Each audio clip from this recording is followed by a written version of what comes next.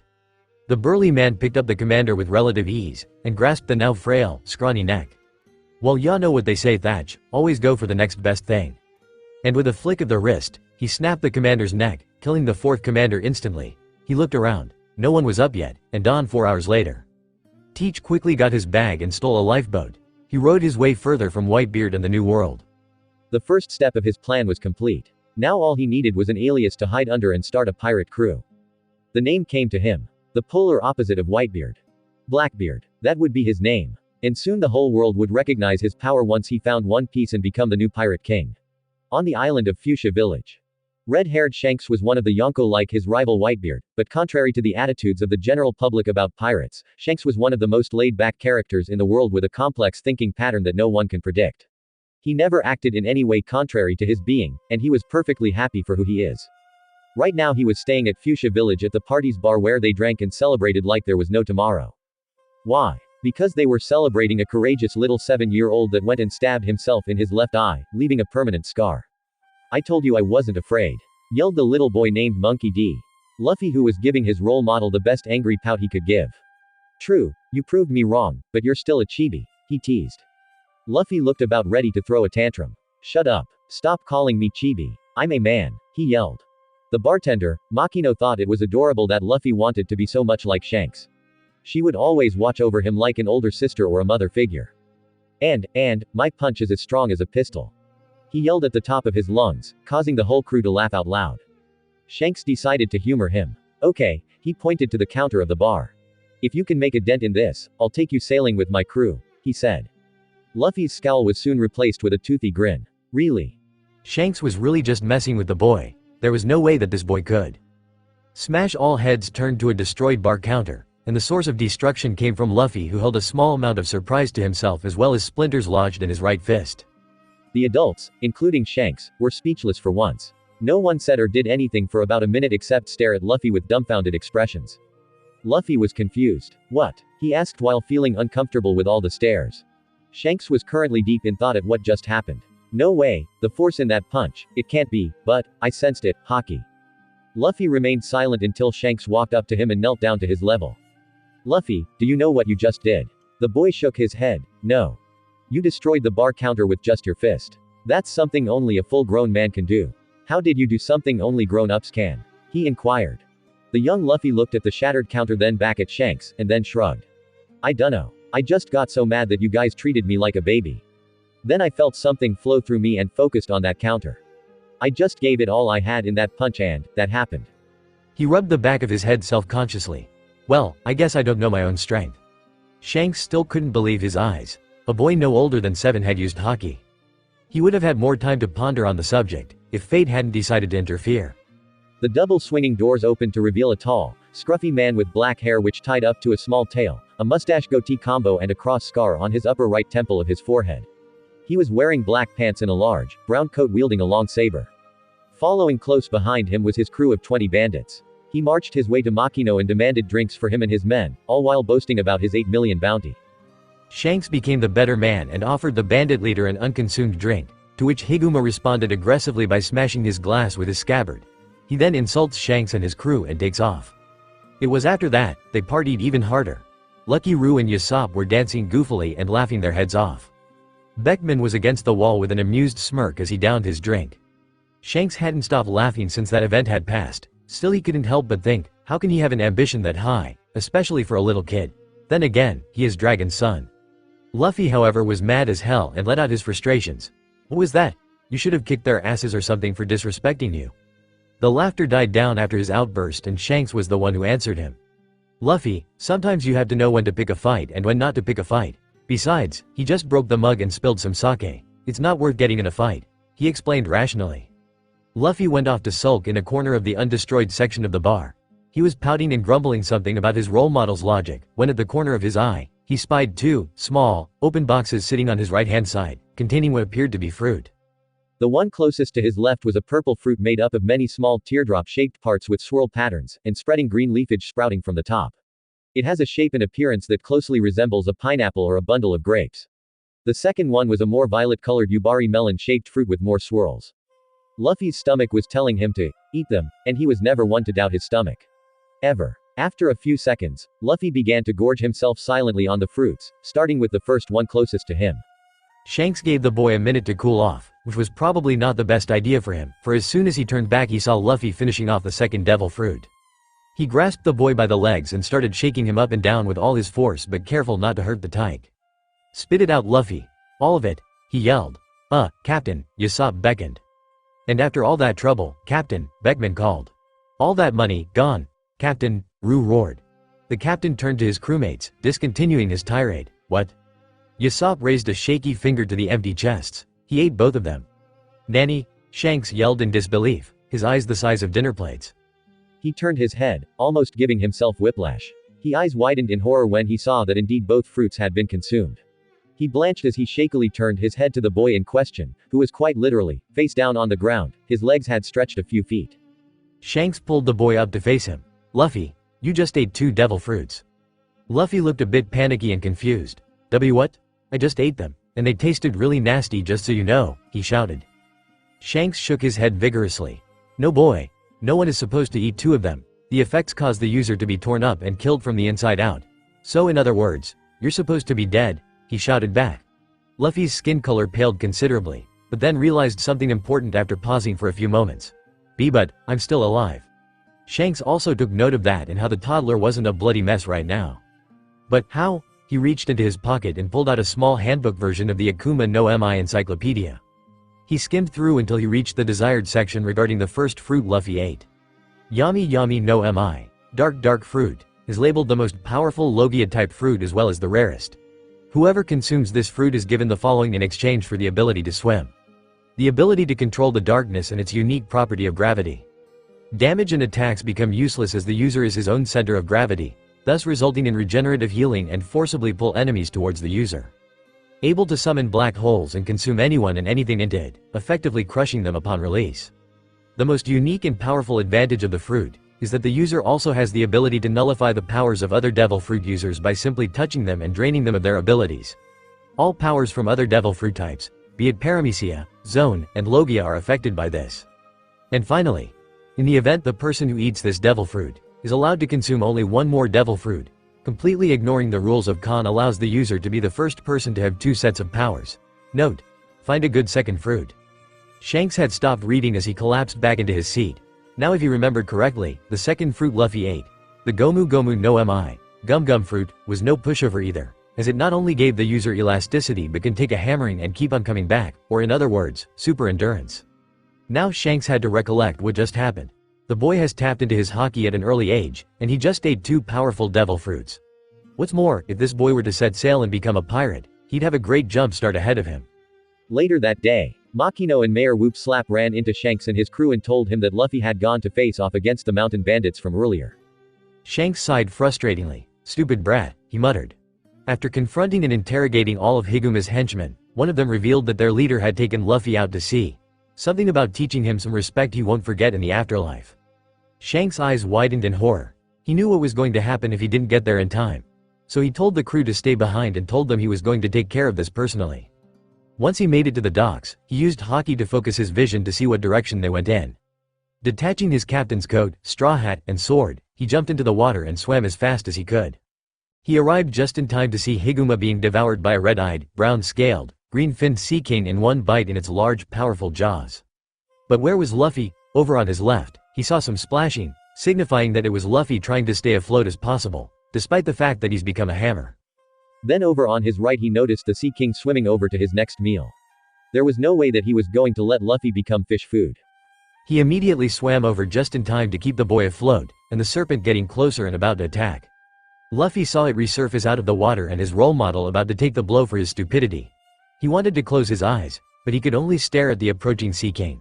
He desperately pleaded to somehow find the strength he needed before. No.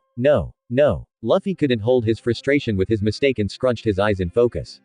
And then, something amazing happened. That same power he showed at the bar accidentally came back, and at full force. "Leave us alone," he screamed to the top of his tiny little lungs. Luffy's voice echoed in a powerful shockwave that resounded in a 5-mile diameter. When he opened his eyes, he saw 2 things: an astounded Shanks and a stunned, frightened Sea King. Shanks was astounded for a reason. After Luffy's outburst, he fully examined his Haki. He has the Haoshoku Haki, the king's disposition, he thought. After a tense silence, he noticed that Luffy had passed out, probably from having such an eventful day and tapping into a powerful and rare technique. He smiled lightly down at the boy. Now he would definitely owe him for saving both their lives. He turned to the still frightened Sea King and used a bit of his own Haki to send the creature away. He swam back to shore while carrying Luffy and making sure he didn't fall into the ocean. It was 2 days later, and the red-haired pirates were preparing to leave for good. The day before, Luffy had challenged the bandits in a fight for Shanks' honor. He had been brutally beaten, even with his newfound powers, though granted, he didn't know how to use them. Then there was the fact Luffy had used Haki, something only adults could use. Why? Because they have the most ambition at that point. And yet, Luffy just showed one of the Yonkou a deep hidden potential. Luffy and Shanks were having a last farewell. Or rather, Shanks was provoking Luffy until he exploded. "Shut up. I don't want to go with your crew. Even though I won the bet," Luffy cried, yelling his true feelings for the world to hear. "I'll start my own crew that will be even stronger than yours, travel the world, and find One Piece. And then, I'm going to be the Pirate King." The words seemed to echo faintly, as if they carried the will of fate. Shanks grinned and said, "Is that so?" With that, he plucked his favorite straw hat off his head and gave it to Luffy. He leaned forward and spoke in a voice only the 2 of them could hear. "Listen, Luffy. You have a special power and not just your devil's fruits either. You have the Haoshoku Haki. Be careful with it. You have no idea how dangerous it can be." Shanks pulled back, and said in a distinctly softer and brighter tone, "That's my favorite straw hat. Keep it safe for me, please. You can return it to me, as a great pirate." Shanks turned to board his ship, as unashamed tears fell from Luffy's unseen eyes. As Shanks waved the island goodbye and set out to the seas he loved, he thought to himself, "Luffy, you're going to be one hell of a pirate when you grow up. And I just hope that I'm there to see it." Hikari Island, Fuchsia Village a few months later. It was currently nighttime, with a full moon and every kid was tucked in and off in dreamland. While all except one, a certain straw hat wearing, 7-year-old Luffy was training to become as strong as possible so that when he was ready, he would head out to the Grand Line and fulfill his dream to become the next Pirate King. After Shanks left, his grandfather came a few days later, outraged that Shanks was here and that he had inspired Luffy to become a pirate instead of a marine. But seeing as how he needed his grandson to be strong regardless, he decided to let him stay at Mount Corbo with Dayton the mountain bandit. But Luffy hated bandits, thinking back to Higuma. Soon enough Luffy met Portgas d Ace. The 2 got off on the wrong foot, until one day he followed Ace into the forest and found him talking to another boy his age wearing a big hat. His name was Sabo, Ace's best friend. When Ace and Sabo caught Luffy spying on them, they tied him to a tree and plotted to kill him, only for a large man from the Blue Jam Pirates named Porkamy caught the tied-up Luffy and took him to the Great Terminal aka Garbage Mountain while Ace and Sabo ran away and hid. Later they trailed behind and found Luffy tied up to a pole and Porkamy interrogating him about the stolen treasure Ace and Sabo stole from them. When the boy lied, Porkamy started torturing Luffy by hitting him with a large hammer, which proved ineffective due to Luffy's rubbery body. Then he tried spiked gloves and that did the trick. He continued to beat him up for hours until Porkamy decided to kill him. Then Ace and Sabo rescued him and left Porkamy to die at the hands of Blue Jam. After that experience, Luffy joined up with them and they got to be the best of friends. The trio got to making a name out of themselves within the city of the Goa Kingdom. From dine and dash to pranks, Sabo to enjoy himself the most. But one day, a nobleman wearing a similar hat to Sabo's called out his name.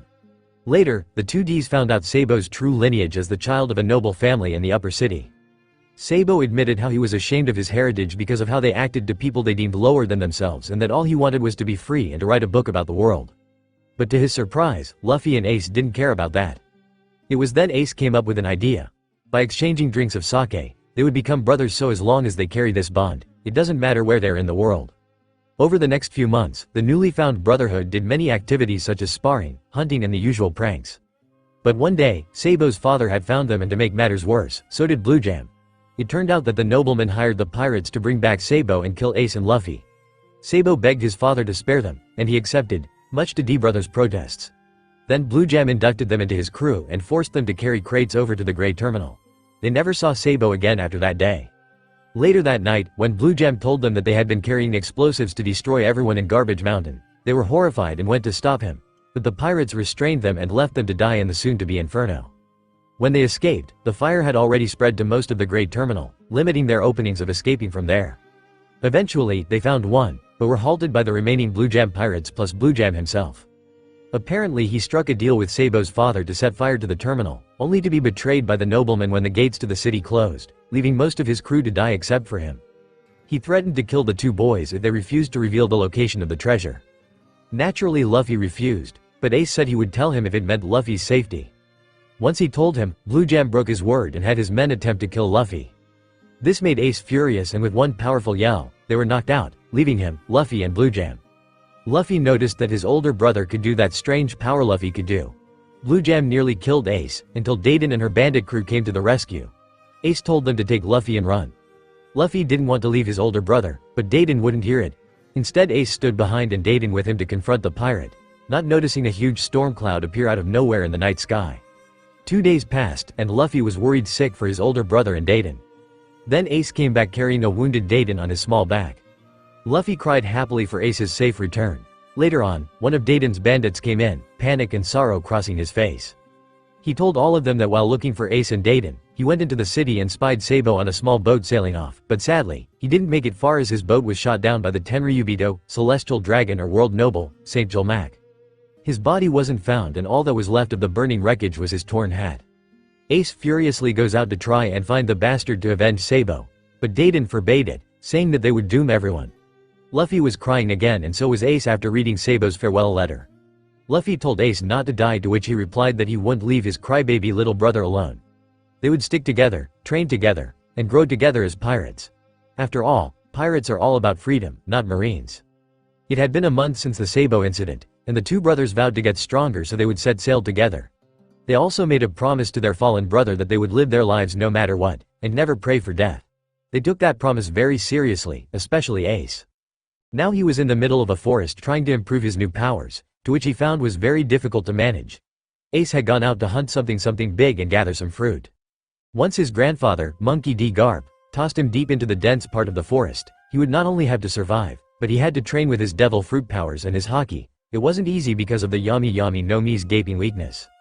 The user becomes a black hole that draws everything in, including physical attacks. So any damage done to the boy would double the pain. Another weakness was that this particular logia fruit had no limit to its element. It was pure, infinite darkness generated from the user. But because of the gravitational effects, the user could very well destroy him herself from the inside out without intense physical training to control it. Thankfully that's where the super endurance from the Gomu Gomu no Mi came in. Every part of the user's inner body, down to the cells, becomes an extremely durable rubber body. Utilizing this, the negative effects of the Yami no Mi were rendered ineffective. In short, Luffy was a very lucky little boy to have that much power. So far he had learned a lot about his powers. For example, with his darkness powers, he learned how to attract and suck in a ton of objects like wildlife and nature and then turn that vacuum of space into an exploding dark bomb upon regurgitating them. Also with his stretching powers, it was able to make his attacks pack a lot more potential energy into them. Now his Haki abilities were by far the hardest. It took him nearly half a year before he could harness that power he used to frighten the Sea King away. Ace on the other hand had more of a knack at controlling it better than he did, but probably because he trained longer than Luffy before they met. Oh, before I forget, Luffy thought. He quickly ran to his rather poorly made lean-to. Inside he found a large bag of fruit and meat. He ran as fast as he could until he reached the edge of the forest, which led to the seashore. Luffy placed the sack down and closed his hands around his mouth, preparing to yell. Oi, Ryoku! At first there was no sign of life in the calm waters, but upon closer inspection, Luffy noticed a ripple. Afterwards the surface broke through and a familiar serpent-like Sea King made itself known. Its red eyes darted from left to right and then downward to see a little boy. He contemplated on eating him if it wasn't for the moonlight illuminating the boy's features. Once he noticed the scar underneath his left eye, he immediately recognized Luffy. He lowered his head down to Luffy's level and gave him a giant lick with his tongue, signifying that he was his master. Luffy giggled a bit. Good boy, Ryoku. He petted the sea monster on the snout, causing it to blow mist out of his nostrils.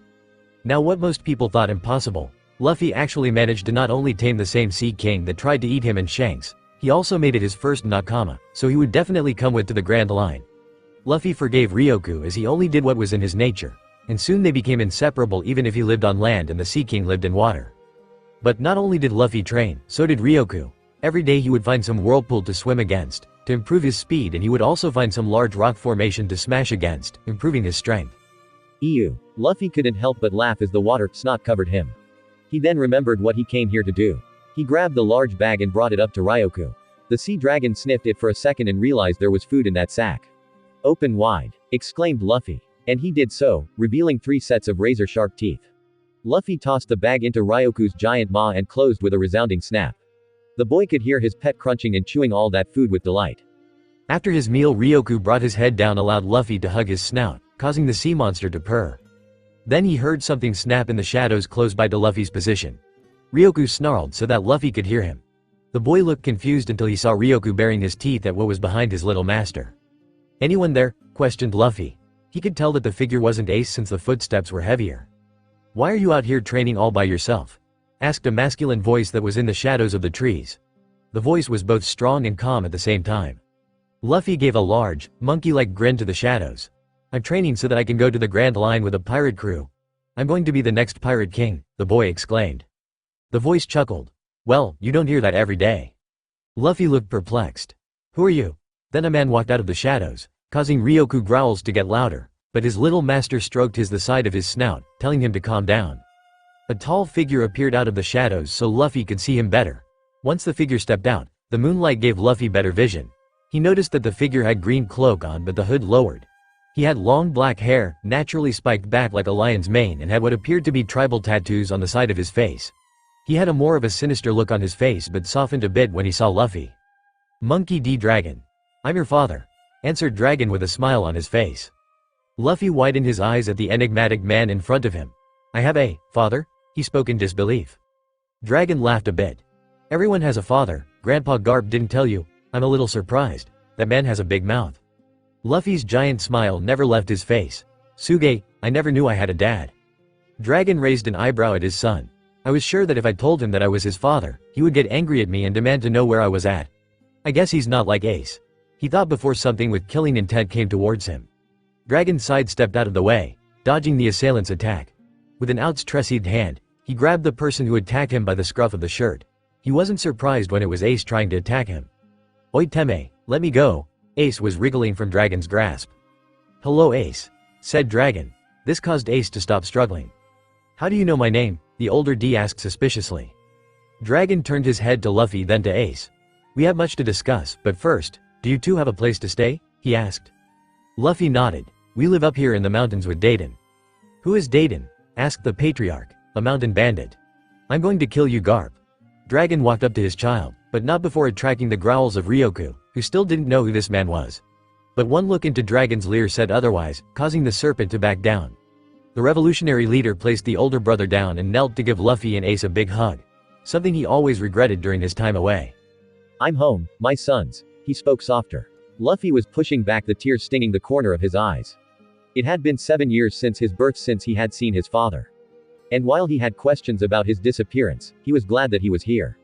Ace on the other hand was having trouble processing these new emotions. He had never been held like this before, being wanted and loved. This intimidating man that was hugging both him and his little brother like they were his long-lost sons. Luffy pulled back first and smiled. Let's go, Tusan. I can't wait to show you the house.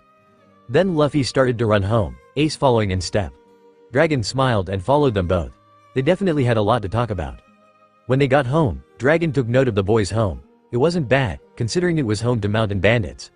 The second the doors opened, a tall overweight woman with a masculine face appeared in the doorway. She did not look pleased. Ace, Luffy, you little brats. I told you two not to stay out this late, she bellowed. Luffy pouted. But Dayton, we found my dad, I don't care if you wait. What? Dayton's tirade ceased. Confusion took place of her anger. She glanced in Ace's direction, giving him a look that demanded to know what his little brother meant. Ace gestured with a head shrug to the person behind them whom Luffy referred to as his father. Dragon popped out of the darkness in plain sight. Dayton, shakily whispered one bandit. It's, added another. Dragon. Dayton finished. The world's most dangerous man, leader of the revolutionaries and the prime enemy of the world government, Monkey D. Dragon aka Dragon, was standing before them.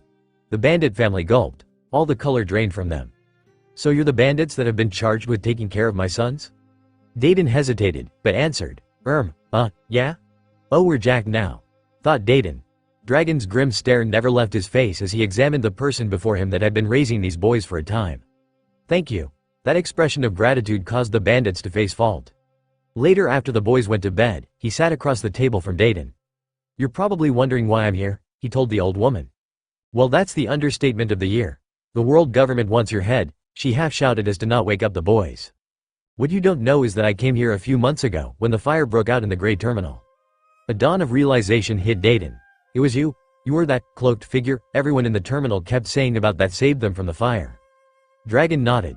Well, not that we're not grateful for that, but why are you here now? In another room close by where the boys were supposedly sleeping, the D brothers were eavesdropping on the conversation. Luffy turned his attention to his older brother. Hey Ace, why do you think Dad might be here? Ace, however, wasn't paying much attention to his younger brother.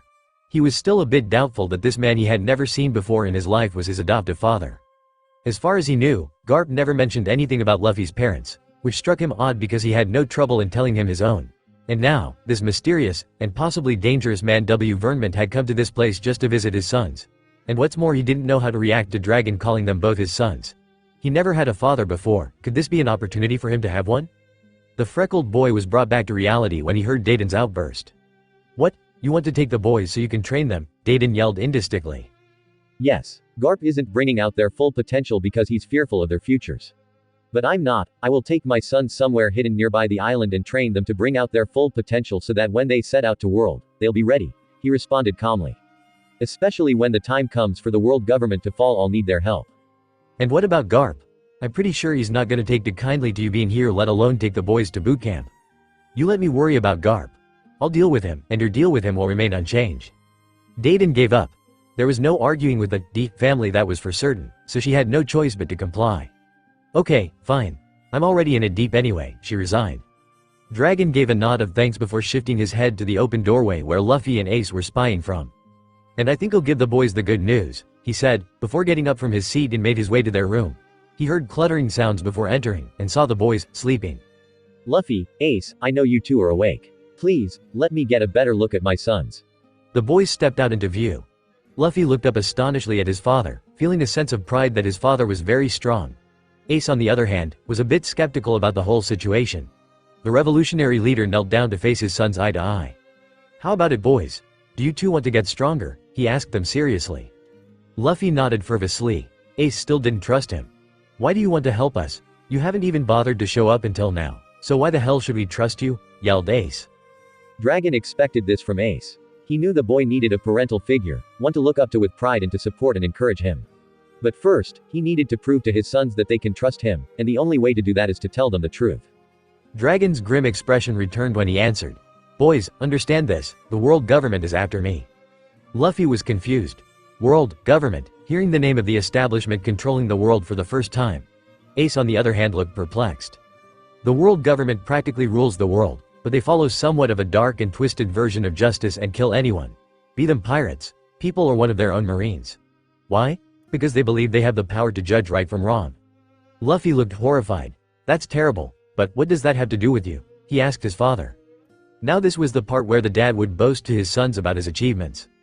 Very well Luffy, I'll tell you too about it soon enough. But first, there are a couple of things you need to be aware of in this world. First off is, the age we live in now is the age of piracy, which means that being a pirate is the worst thing you can be or do. The world government controls everything. They control the Marines and the Shichibukai, 7 military seas. They are one of the main obstacles that stand in the way of anyone from becoming the next pirate king, as it would upset the balance of the world. Explained Dragon. Luffy gave him a smile. Really? Well then, I'll just have to kick their asses, the youth exclaimed as he pumped an arm. After listening to his stepfather's explanation, Ace felt conflicted. He wanted to pay the government back for killing Sabo, but he didn't want to give up his dream of being a pirate. Dragon sensed Ace's confliction. You both have strong ambitions, and that's how I was able to find you. Now then, it was during that time that I created the Revolutionaries organization. Our goal is to destroy the world government and let the world finally be free from its shackles. Things are already running smoothly. The reason I've come here is to help make you stronger, my sons. That way in the future you too will be ready for the world. Luffy jumped for joy. Yada. I'm going to get stronger, he cheered. Dragon smiled, then turned to his adopted son. And you Ace? What is your desire in this life? For once, the boy was dumbstruck. Originally, his ambition was to be made known in the world, but the reality of it was that he didn't want to just be free, he wanted to be loved. All of a sudden, he felt a familiar fueling desire burn within him as well as a familiar power he used on Blue Jam. Ace scrunched his eyes closed and voiced out his ambition. I want to be the Pirate King too. He kept his eyes closed, anticipating what both his father's and brother's reaction would be. When he slowly opened them, he was surprised to see Luffy grinning at him and Dragon smile with fatherly pride. Bet Luffy, being Pirate King is your dream, right? His response was hug from his sibling. This is great, now I have the best rival I could ask for, my brother. Ace felt tears well up as Dragon pulled his sons in for another family hug. This time Ace didn't react awkwardly. Instead he accepted the love his family was giving him, filling the void in his being and answering the question that haunted him. Should I have been born? Ace now knew the answer to that question, and for the second time since Luffy, Sabo and him became brothers, he was truly happy. After the little family moment, Dragon stood up. You boys should get some sleep, you're going to need it for tomorrow. Luffy hopped into his own bed, sleep beginning to overtake him. Good night Tucson, he yawned. Ace did the same and shared a smile with the man he acknowledged as his father. Good night, Dad. Dragon nodded to both his sons. Good night Luffy, Ace, he said before stepping out of their room and closing the door behind him. The revolutionary noticed all the lights were out now. The bandit gang went to sleep already. Once he left the house at a reasonable distance, he took out a Den Mushi and waited for someone to pick up. Yes sir, spoke a feminine male voice. You know, like an Okama would speak? Ivankov, I want you to come to the East Blue and also bring Inazuma here with you as well, ordered Dragon. East Blue? You said that we were going to stay away from that for now. I'm going to be training my son, but I need you two to help me do this, explained Dragon. Oh, that's right, you have a little boy of your own. How kawaii, Ivankov squealed. Dragon rolled his eyes. Okay, we will be there in a couple of days, Dragon. Good, and be sure to bring the equipment I requested for Luffy, his brother Ace, said Dragon. He has a brother, inquired the Queen of Queers. Yes, now can I count on you to train them? He asked, beginning to lose his patience. Not a problem. 2 more things, Ivankov, keep a low profile upon arriving in Fuchsia Village, and, ordered Dragon. And, this time Dragon was deadly serious when he spoke into the Den Mushi. Do not come to Luffy dressed the way you usually do.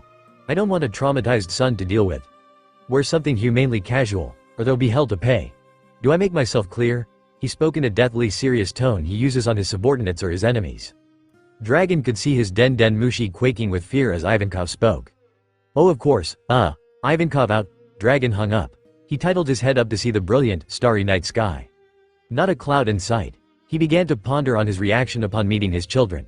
He noticed that Luffy had a mixture of aura around him. The kindness from his mother and the headstrong, attributes from his side.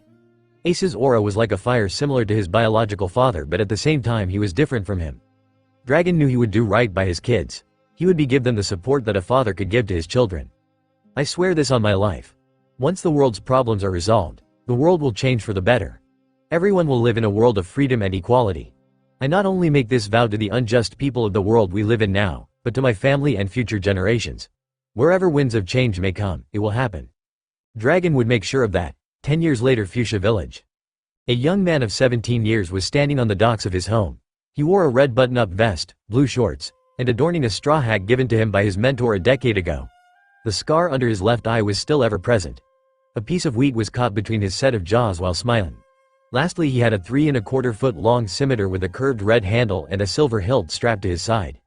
This was it for Monkey D. Luffy. Today, he would begin his journey towards his dream, but not before calling his pet. Ryoku.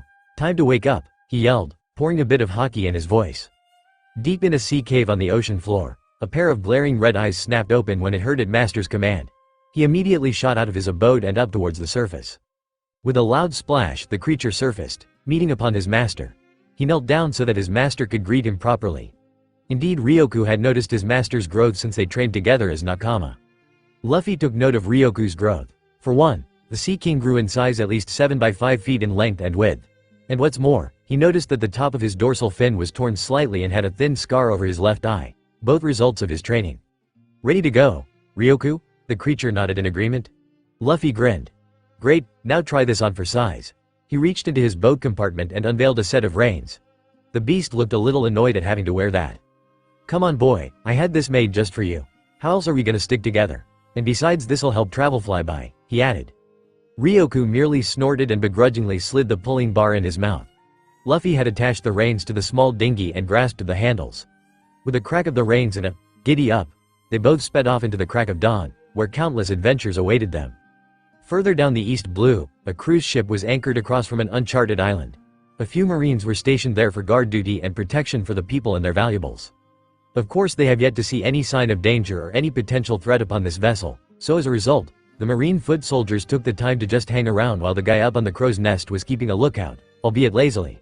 The only thing that transpired was that they managed to pick up a stray barrel out in the ocean that floated their way. Things were pretty quiet. That is, until the Marine on lookout saw a strange-looking ship. It was pink, a skull with a heart on it for the flag and a swan with heart-shaped eyes for a figurehead. It was, in a word, ridiculous.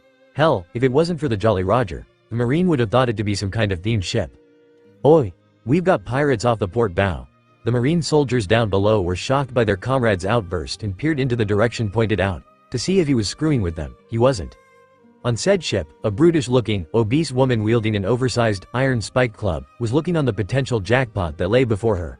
Her crew already stole and swiped every piece of treasure and jewelry they could get their grimy hands on.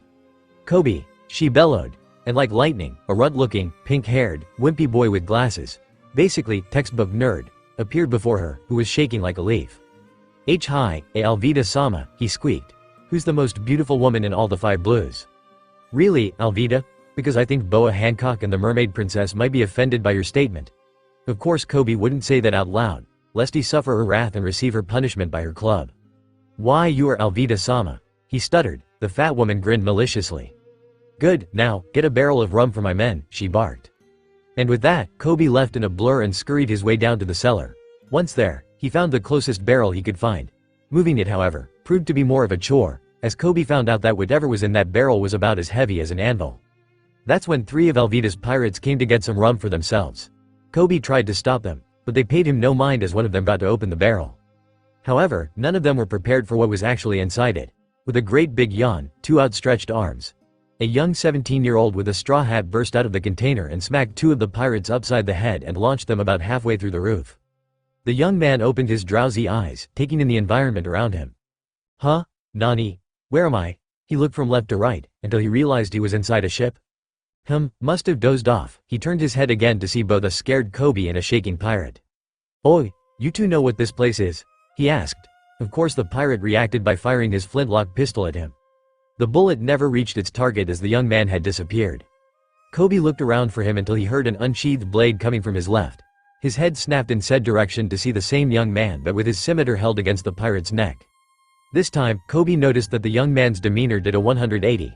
His straw hat covering his eyes, and he had a serious, unreadable expression.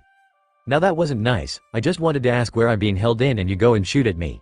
His voice was laced with a dark tone to it.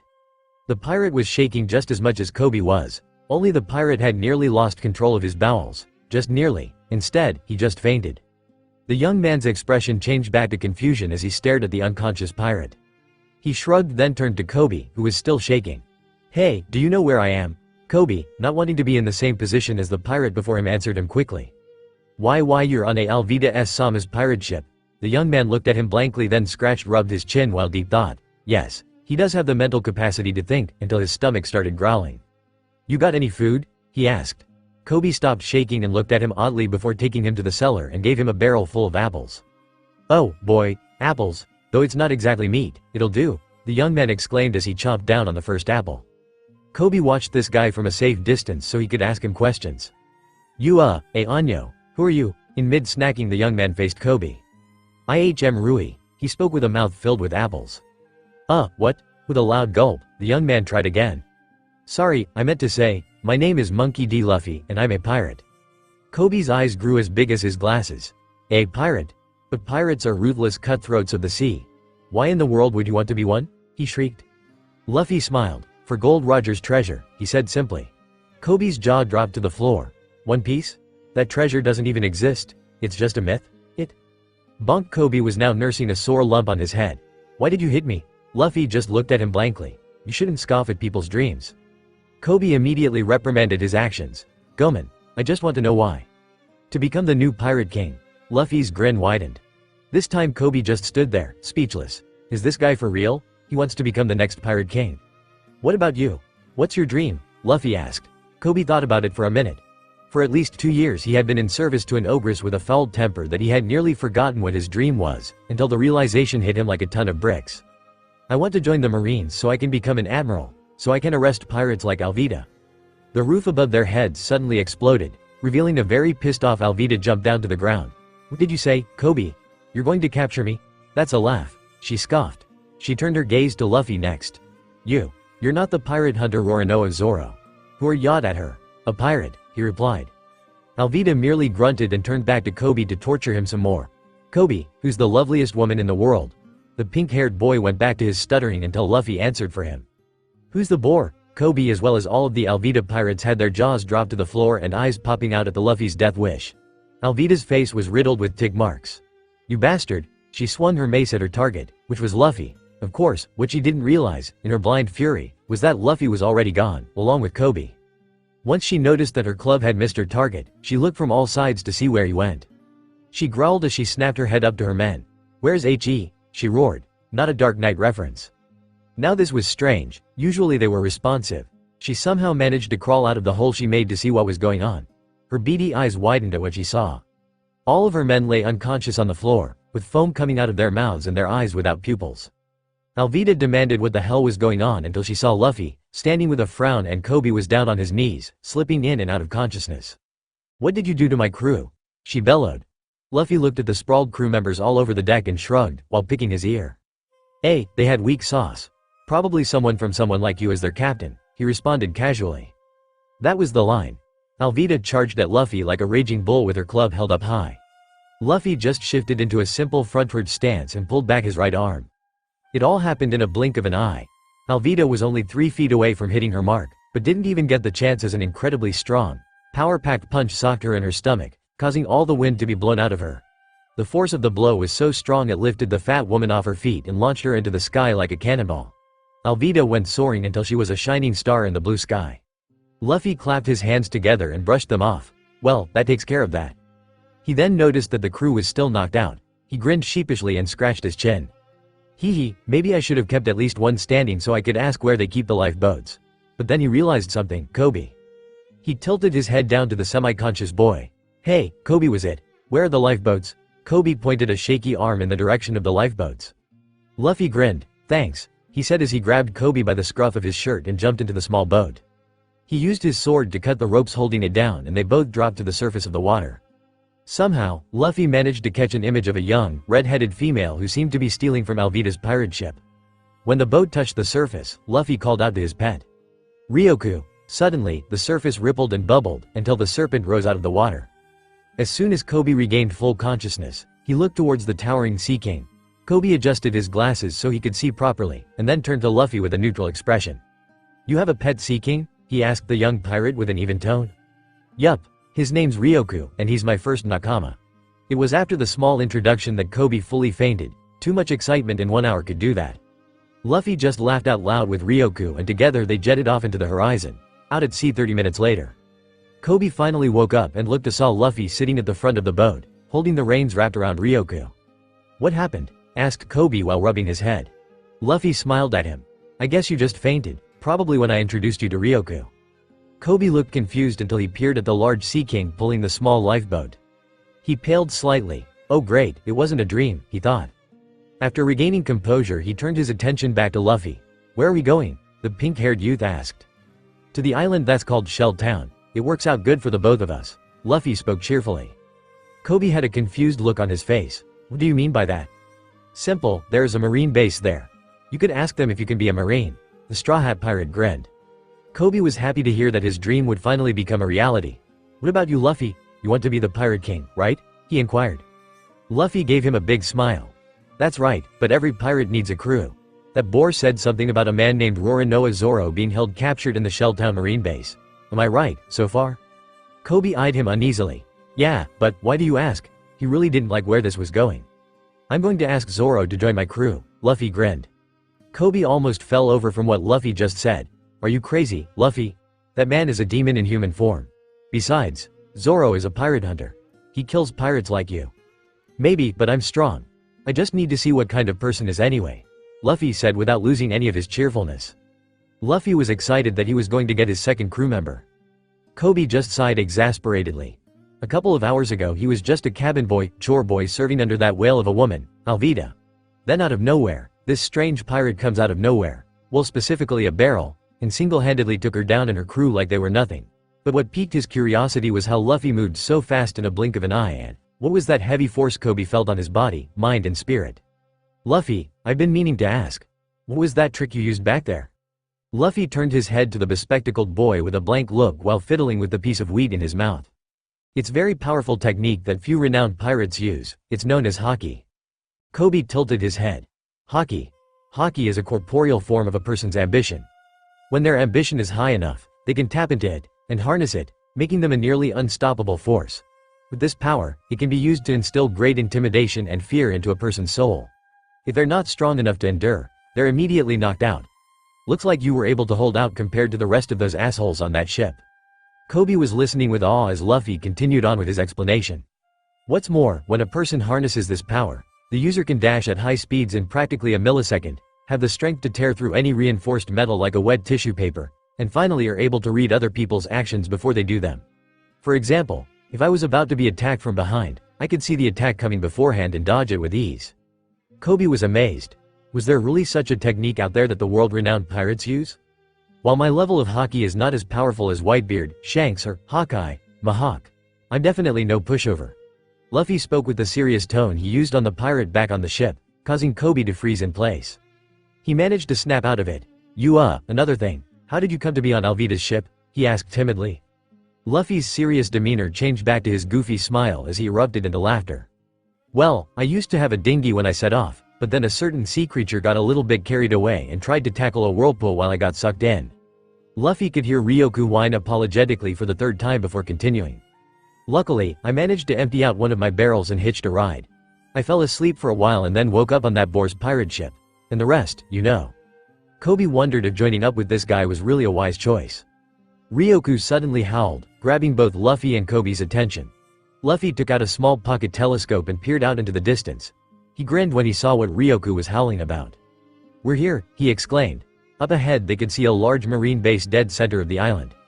Once they parked the ship into port, Luffy untied Ryoku's reins from the boat and ordered him to conceal himself underwater so he wouldn't freak the townsfolk.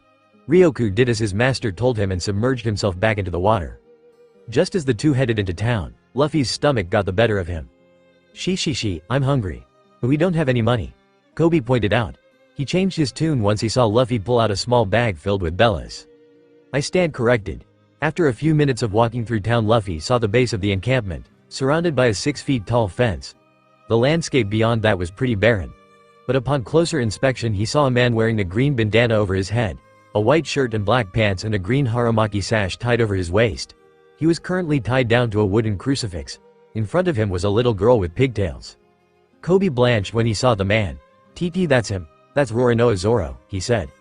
But Luffy was paying attention to the scene before him, and how it would play out. It turned out the girl was giving the pirate hunter some rice balls as if she knew him. Then trouble came when a lanky, pompous man with bowl-shaped hair wearing a purple blazer.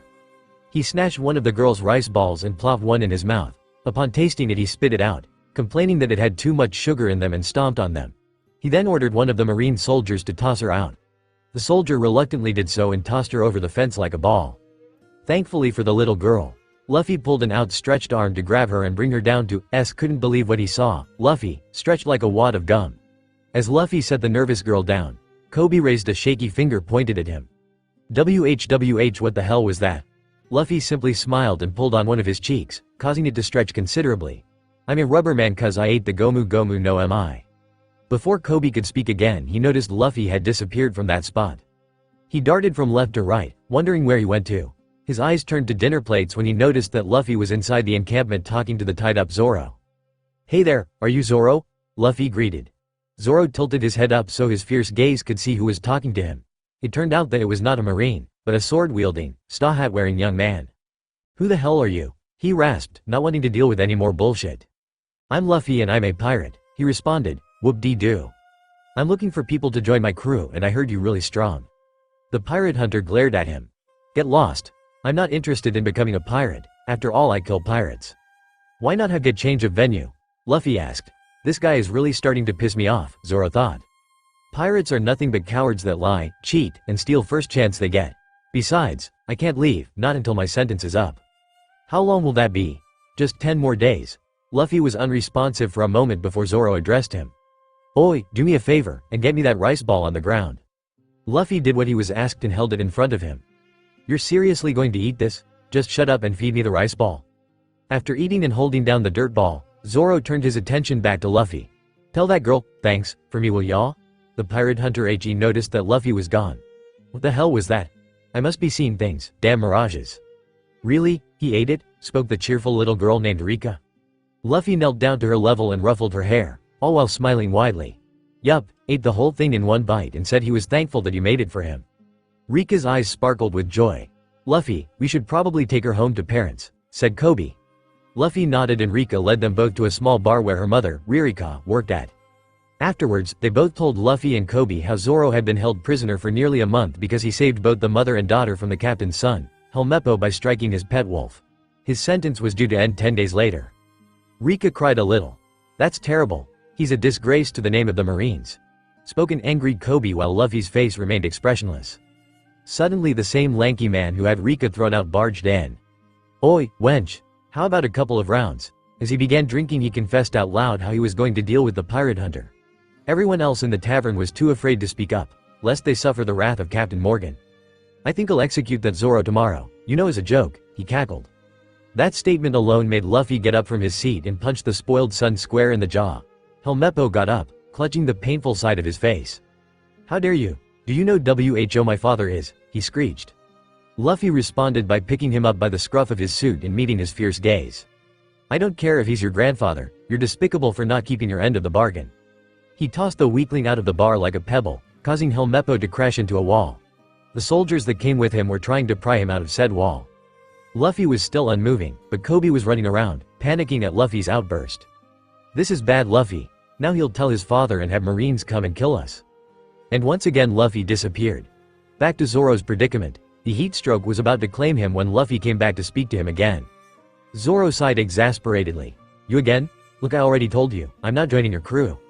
Did you know that idiot son is planning to execute you tomorrow? Luffy asked, not changing his tone. Zoro's eyes widened at this new information. Are you serious? That bastard, he hissed. He looked at Luffy who was grinning like an idiot. What's so damn amusing? He yelled. Well, the way I see it, you now have two choices. I could leave you here to die, or I could set you free if you agree to join my crew. Zoro's grimace changed to a grin. That's blackmail, fine, I'll join your crew. You have my word as a swordsman. Luffy's grin widened. She, alright. But first I need my swords. That bastard Helmeppo took him and put them somewhere inside the base.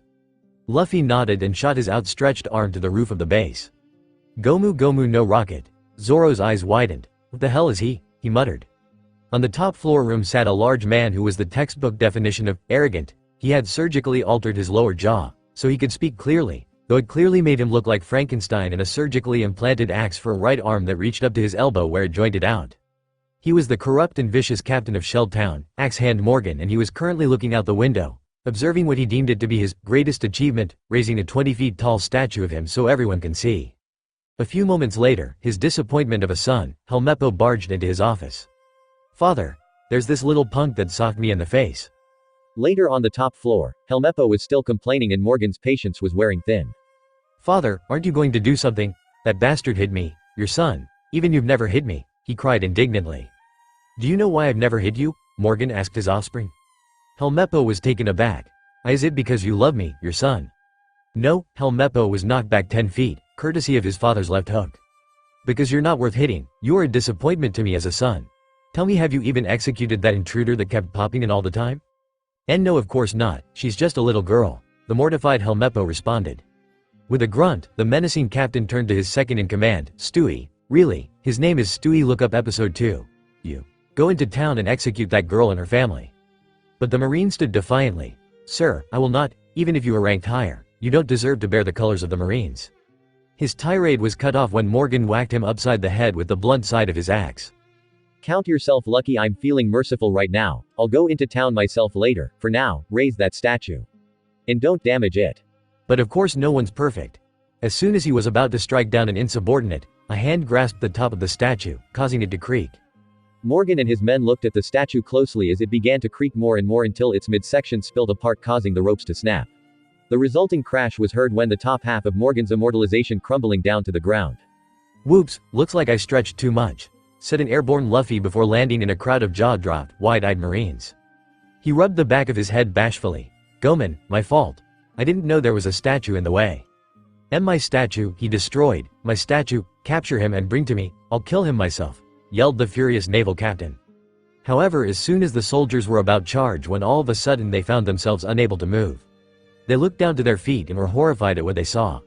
A shadowy, black-like substance covered most of the roof, engulfing every soldier into its nothingness, including Captain Morgan, excluding Helmeppo, who was smart enough or scared enough to sense the danger around him and luckily found a safe spot the darkness didn't consume. The helmet-haired wimp wondered where the source of this darkness was coming from, until his eyes landed on the source substance.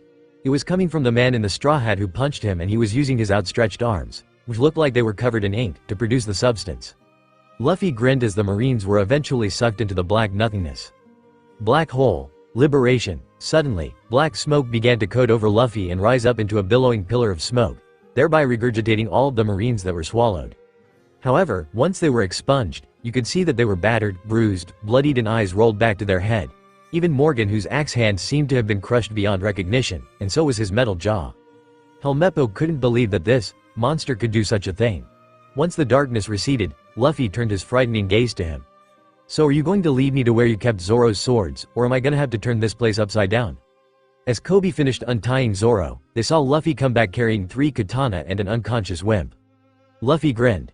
"Welcome to my crew," in some island further along the East Blue. Marshal D. Teach, now known as Blackbeard, had done among the following. 1. Gained great power, and 2.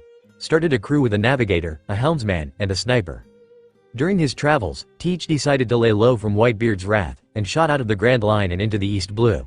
He had spent a year and a half there trying to find a worthy crew. Luckily, he found 3. A large muscular, masked wrestler named Jesus Burgess was the champion of a small wrestling federation. Lafitte was a strange, mime-looking navigator who used to be a renowned police officer until he succumbed to police brutality and was fired as a mystery to them all, but proved to be an excellent shot by firing a seagull at 100 meters. Now all he needed was a doctor, and a better ship than the raft they were on, and he would once again set sail for the Grand Line again. "Captain, we have some unexpected company," said Augur. And sure enough, they spied an enemy pirate ship. Blackbeard pulled out a telescope and peered at the captain of the ship. A large, dark-skinned man wearing gold-plated armor halted their approach. "Who dares halt the great El Drago?" roared the captain. Blackbeard stared uninterestingly. This guy was annoying. El Drago was not one to be patient, so he prepared to strike them down using his devil fruit power. Yellow energy surrounded him as he let out a mighty roar, resulting in a powerful energy blast aimed at the Blackbeard pirates. Blackbeard, however, looked on with interest at the power that would soon be his. 15 minutes later, a flaming ship sank into the watery depths with few pirates escaping for their lives. Teach smirked his toothless grin, elated at the power he had obtained. "The go-go no mi. Voice fruit." This power amplified 5 X's would allow Teach to destroy fleets in a single note. It would certainly give him the opportunity to practice his singing. He chuckled at the thought. Yes indeed, Blackbeard had begun his plan, and soon enough, the world government would fall, the new age would be a farce, and the era of Blackbeard would come to fruition. It's probably going to be short, seeing as how Luffy is powerful.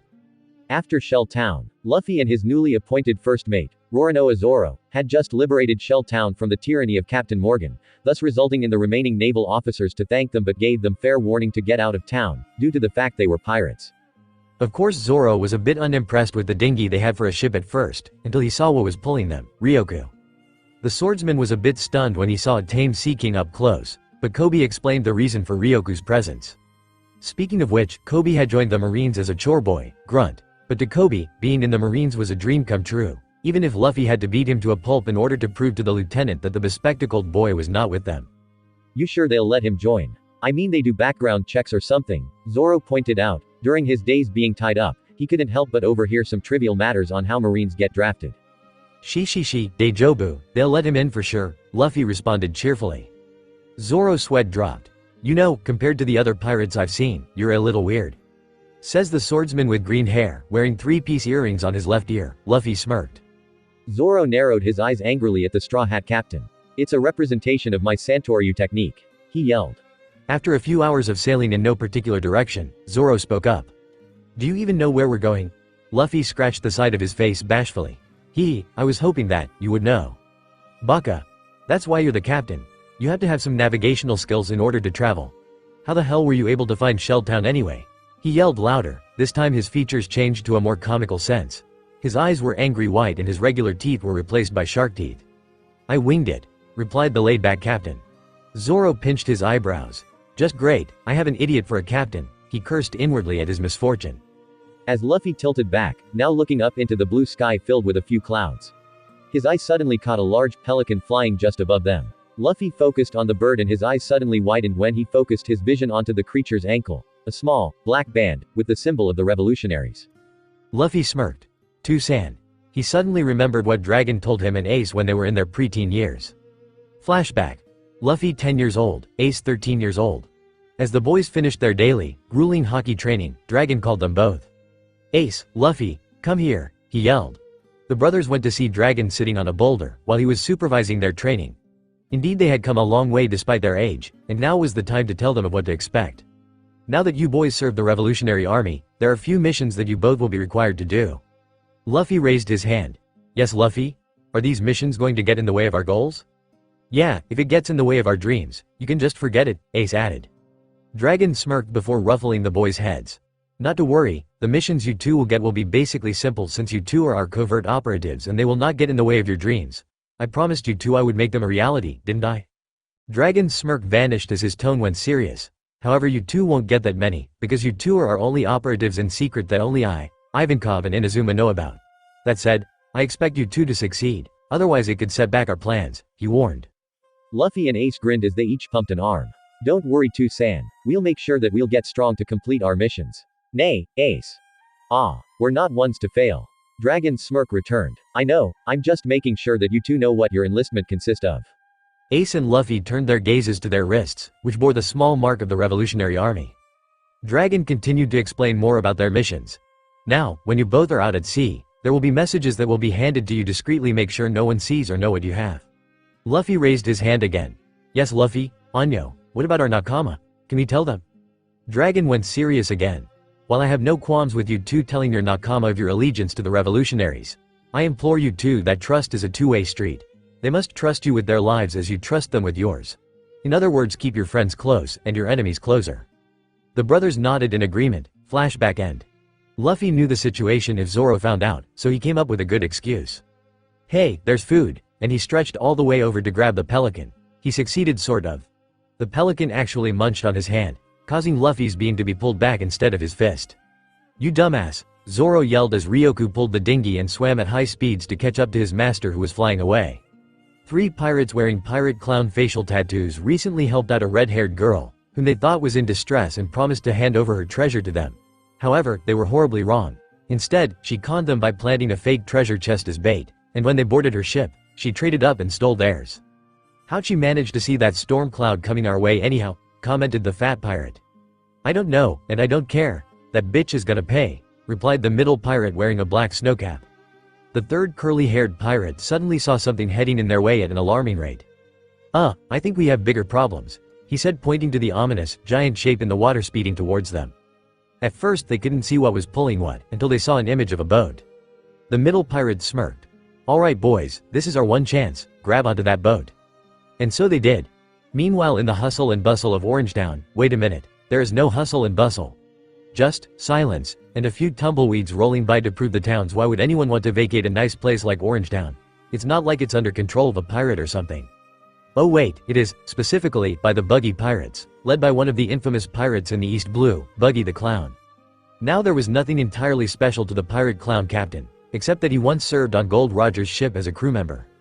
However, ever since his captain's execution, he went off on his own to claim the world's greatest treasure, Captain John's treasure, which is said to be equally as great as One Piece. So in order to do this, Buggy couldn't stand out as much as his disbanded comrades, because if he did, the world government would track his every movement and that alone would ruin his chances in searching for said treasure. So he stuck to basic piracy and pillaging. Now, however, he was looking for his map of the Grand Line that red-haired devil, Nami, had stolen from right under his nose. In short, Buggy was not pleased. "Somebody had better explain to me how you managed to let a weak girl like her steal my map to the Grand Line," he barked. A fat, middle-aged pirate timidly walked up to his captain. "Gomen Nasai, Buggy-sama, but we may have been due to the fact that we left the key in the lock of the treasure chest keeping the map, and only the robber knows." Buggy's eyes snapped wide open as he was instantly up in his face, threateningly. The underling blanched before replying. "IIS said that only T the robber knows." "Rubber?" The underling quickly realized how his sentence was taken out of turn. No, Buggy-sama. I didn't mean that, it was a mistake," he pleaded, trying to reason with his captain. But fate wasn't too kind today. "A stake? Now you think?" Buggy roared as he reached out and grabbed the crew member by the neck. "Ready the buggy balls." No Buggy-sama, I'm sorry."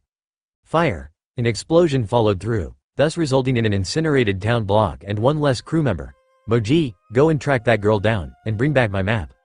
Running through the empty streets in another part of town away from the explosion, an orange-haired, teenage girl was currently being chased by two of Buggy's crew as they had found out that she was the thief. As they were about to catch up, an explosion was heard over their heads. They all stopped their little chase and looked up to see something falling from the sky. Of course, they couldn't see what it was as it came crashing down to the ground, due to the effects of Earth's gravity. After a few seconds, the mass rose up from the small crater and it turned out to be Straw Hat Luffy. Luffy rubbed the back of his head, and opened his eyes to the new environment around him. What the hell just happened? One minute I'm in the sky, and the next thing I know, I'm being blown out of the sky. The red-haired girl suddenly hatched a plan as to make her escape easier. "Thanks boss," she shouted out loud enough to bring attention back to her. "Huh?" the four clueless men echoed. She didn't bother standing to replay. She took off running and yelled back, "I'll leave everything to you, sir." That knocked three of the four out of their daze, now towering over the boy. "Boss, huh?" One quick beating later. "Now, where am I?" Luffy pondered until he heard a solitary clapping from above. He turned his attention to the same red-haired girl on top of the roof, who had him deal with those pirates. That was incredible, she cheered as she dropped down to meet him. "Thanks, who are you?" asked Luffy. The red-haired girl walked up and extended her hand to greet him properly. "I'm Nami." "Luffy," he greeted back. Now was the time to put a bit of her charm. "You're pretty strong, say, how about you and I partner up? We'll make loads of money off of these pirates." Luffy however walked away. Not interested. Nami was taken aback a bit, but before she could interject, she heard Luffy's stomach growling. He turned back to face her. "I'm hungry," he moaned. With Zoro and Ryoku, man, I can't believe this, Zoro groaned inwardly at the situation. First, his idiot captain had to get caught by a pelican and hoisted away into the air. Then, three stooges for pirates hitched a ride and threatened to take over the ship, until he stopped them, but causing the bird to go out of sight. At least Ryoku had tracked his master's scent, because the swordsman had the worst sense of direction ever. So they quickly made way to the docks where Zoro jumped off and ran to find Luffy in the town. But of course, he had the worst directional sense, ever. Back with Luffy and Nami, Luffy was just finishing off a sandwich he just happened to come across inside a house that Nami showed him. She explained to him about how the people were deserted and that Buggy the Clown ruled with an iron fist. "And what about you? Are you here to rob the houses while the people are away?" Luffy implied. Nami narrowed her eyes at him. "Don't insult me, I only steal from pirates." Luffy had finished his meal and got up. "Ah, delicious, well thanks for the meal, bye," and he walked out the door. But Nami went after him. "Chato Matt, what about my offer?" Luffy stopped and turned to face her. Well, what can you do besides steal? Nami flashed a grin. Well, my navigational skills are no laughing matter. Now Luffy was interested. Wait, so you're a navigator? Nami nodded. This caused Luffy's grin to appear and widen considerably. Alright, now I've finally found a navigator to join my crew. Crew, but he isn't a marine. Wait, by any chance, are you a pirate? She asked. Yeah, why do you ask? Her cross demeanor returned. I hate pirates more than anything. Oh, come on, he whined. I need a navigator, it's just me and a swordsman who has the worst sense of direction. Care to repeat that, Captain? Spoke the rough voice that came from said swordsman, who seemed to be quite perturbed by his captain's comment. What? It's true, you couldn't find your way out of a paper bag, Luffy countered. Zoro snorted, then looked at Nami. Who's the girl? Luffy's grin returned. Zoro, meet our new navigator. Nami slapped him over the head. I just told you I hate pirates, I want nothing to do with pirates. Luffy went serious for a moment. Then why do you have pirate tattoo on your left shoulder? Ah, so here you are, Nami, drawled an unknown voice. All three heads turned to a giant lion and a man with barriers. At first, the trio stared at the strange man's attire, but then they started snickering and it eventually evolved into full-blown laughter. That's some headdress, laughed Zoro. Oh, and my sides are splitting, cried Nami.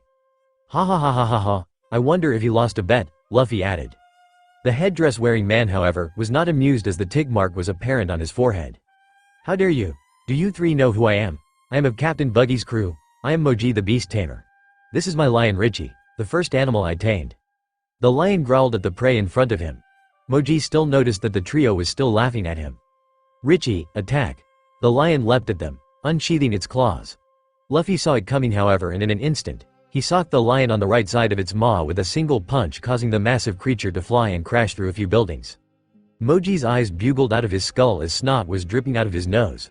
Richie, he cried.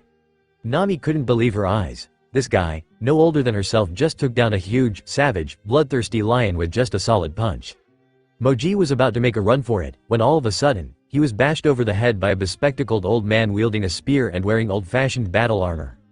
As soon as he saw the trio, he raised his spear ready to fight. Who are you three? Are you with Buggy the Clown? He demanded. Nope, but we are pirates, Luffy replied calmly.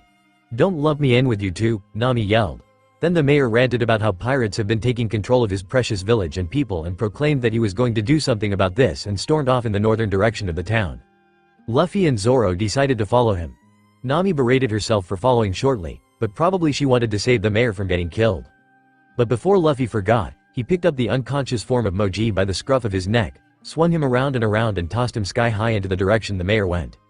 What did you do that for? Zoro asked. Luffy grinned. Message delivery. Later, they reached the town square where the mayor was being lifted off the ground, being strangled by a disembodied hand. You're a monster, the mayor cried while being choked. Buggy merely laughed. Close. I ate the bara bara, no am I. Chop chop fruit, I'm a split man. Blades have no effect on me. Buggy had not noticed their presence yet until Luffy grabbed the hand that grabbed the mayor. Who the hell are you? The pirate clown was cut off as he noticed something was off. His hand was spewing out blood as well as the stump he detached it from. Then Buggy began to feel an immense amount of pain from said stump. A-A-A-R-R-R-G-G-G-G-H-H-H-H-H. Buggy hunched over in pain. Captain Buggy. His men cried as they ran towards their wounded captain, but they were dumbfounded as to how this could happen to a split man. Then something small hit the platform. It was his hand. As the wounds were healed, so was Buggy's power, so he was able to reattach his hand seamlessly. He was a little pale from the blood loss, but was still able to stand on his own. He glared at the boy with the straw hat. What kind of power is that? Why don't I find out? Big nose, Luffy taunted. Nami gaped at him. Are you trying to get us killed? Bastard, Buggy hissed under his breath. Load the buggy ball. Soon enough, there was a large cannon pointed downward at the Luffy, Zoro, Nami, and the mayor. Fire! And with a loud boom, a red cannonball with a clown Jolly Roger was fired and heading their way at high speed. It would have hit the target if it weren't for Luffy's fruit power. Black hole. And sure enough, the same inky black darkness outlined Luffy's arms as he summoned a large, smoke-like vortex out of his left hand in the way of the buggy ball's path. As a result, the buggy ball was swallowed whole by the darkness. A silence fell through the opposing teams. Buggy's crew as well as the captain himself had their jaws drop to the floor and eyes bulge out of their skulls. Nami and the mayor couldn't blink after witnessing what just happened. Zoro merely raised an eyebrow. So he was responsible for the black smoke back at Shell Town, he thought. Luffy gave a dark grin as his hat overshadowed his eyes. I have the powers of Yami Yami no Mi. I'm a dark man. My power is a logia type which controls the power of a black hole and its destructive gravity. I can absorb anything into my darkness and repel it. Buggy registered what he just said. Oh, with the same arm, Luffy summoned the same black vortex from before and lifted it to the pirate crew in front of him. Liberation, instantly the same buggy ball from before was shot out, this time at an accelerating rate. A large explosion was followed soon after, and the building that was claimed by the buggy pirates had fallen and was reduced to rubble. Luffy's darkness rescinded as he grinned. Well, that takes care of that. But sadly, he was wrong as he soon heard a rustling in the rubble and Buggy emerged from it, with a few scorch marks and carrying a few loaded bags of treasure. Beside him was some guy on a unicycle. Buggy looked at Luffy with a mixture of fear and anger. Anger took over as he dropped the treasure. You damned bastard. Look what you did to my crew. You're gonna pay, Kabaji. Kill them. The man on the unicycle known as Kabaji pulled out his sword and wheeled his way to them, but not before Zoro stood in his way. I'll take this one. You handle that guy, the swordsman gestured to Buggy. Then this'll be quick. The mayor decided not to get in the way and hid in the nearest building. Nami on the other hand, took this opportunity to steal Buggy's treasure while the fights were going on.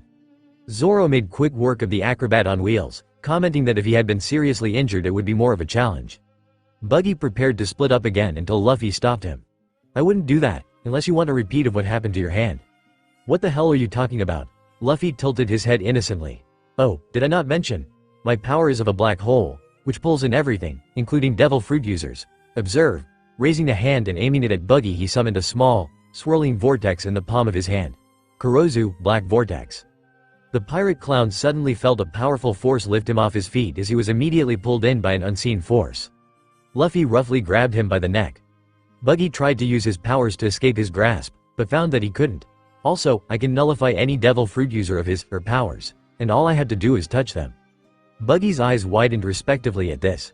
This boy was a walking black hole with the power to cancel out devil fruit abilities. And now Buggy, it's time for your flight. Luffy outstretched his free arm and pulled it back into a fist. See ya, Gomu Gomu no pistol, and in one shot, Buggy the Clown was sent flying through the sky until he was out of view. Luffy clasped his hands once again and brushed them off. Now that's the end of that, he grinned widely, 2 days later out after Orange Town. Luffy smiled at himself for finding both a swordsman and a navigator in 3 days. Nami was a bit frightened when she saw Ryoku, but how many pirates can say that they have a pet sea king? After a second meeting, Ryoku took a liking to her and showed his appreciation by with a lick. He thought back to moment after he defeated Buggy with ease. After he sent the pirate clown flying, the mayor thanked them all for all they've done for liberating their village. Luffy asked Nami to join his crew again, to which she replied, I told you I hate pirates, but if I stick with you too, I can get more treasure. So we'll be partners for a common goal. But Luffy, being single-minded in some cases, took that as a yes. Nami was happy because of the treasure she swiped from Buggy. Luffy gave his share to the mayor so that the townspeople could rebuild, and the trio immediately set sail with the stolen Buggy dinghy and connected it with their own. Zoro was a bit skeptical of the navigator, thief. He definitely had to keep a close eye on her or she would rob them blind.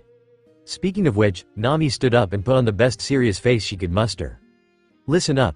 If we're going to the Grand Line, we can't work with this miserable excuse for a boat. In short, we need a ship. Luffy peered ahead as he saw a landmass. Hey, there's an island over there. Maybe there might be a village there. And when there's a village, there's meat, he yelled, emphasizing his hunger with a trail of drool at the corner of his mouth. Nami slapped herself upon her forehead over Luffy's stupidity. Zoro was just laid back as calm as the waves. Yeah, you get used to that. Cuz apparently the captain's an idiot full of surprises. Said captain had his back turned, because he was currently in possession of the black ankle ring he pried off of that pelican before making his entrance in Orange Dome. I should probably hold off on decoding the message until later, he thought. Eventually, they reached the shallows of the island and settled their ships. Ryoku tossed over the reins as his master ordered him to stay submerged in the water. As they examined the area, they were immediately on guard when they heard a rustling in the bushes along the cliff face. All of a sudden, small pirate flags emerged and small projectiles were fired against the sand near Luffy's feet, making him dance. Then out of nowhere, a young man about Luffy's age appeared at an outcropping halfway down the cliff. His bushy black hair was slightly tamed by a green, cross-lined bandana. He wore brown overalls, yellowish boots, and had a bag slung over one shoulder. His most prominent feature was his thin, 3-inch nose. Let all pirates who come to my home, beware of the great and powerful Captain Usopp of the Usopp Pirates. A fearless adventurer with an army of 8,000 at my disposal. Luffy laughed, he liked this guy. Nami on the other hand, decided to end this nonsense. 8,000 you say? Or is it just 3? She said with confident smirk. 3 kids with vegetable-shaped hairstyles popped out of the bushes and ran, leaving their captain, who was now as nervous wreck contrary to his bravery act from before. Later at the local restaurant, "So, you guys aren't here to ransack the town?" asked Usopp. Luffy was too busy eating to answer, so Zoro answered for him. "We're just here to see if we can get any good ships for sale." As soon as Luffy finished off a piece of meat, he spoke up. "You said your name was Usopp, right?" The long nose nodded. "You wouldn't happen to know someone named Usopp, would you?" Usopp's eyes widened. "Why, you know my dad?" Luffy looked surprised. "Oh, so you're the same, Usopp." He kept mentioning non-stop, aside from the nose. "You a lot like him," he added in his usual cheerfulness. Usopp looked proud and happy for a moment that his father would continue to mention him. Most pirates with bastard children couldn't care less whether they lived or died. Of course that was 10 years ago when he stopped by my hometown in Fuchsia village. Hard to say where he is now. All of a sudden, the same vegetable-headed kids came bursting through the double doors looking like they'd just seen a ghost. "Captain, there's a guy out on the pathway," screamed the pepper-haired kid named Pimon. "He's got these weird tattoos and a scary face," shouted the carrot-haired kid named Ninjin. And he's floating," added the onion-haired kid with frames named Tamanegi. Usopp stared quizzically at the trio of veggies before heading out to find this floating man. Luffy trailed after them, while Nami and Zoro begrudgingly followed.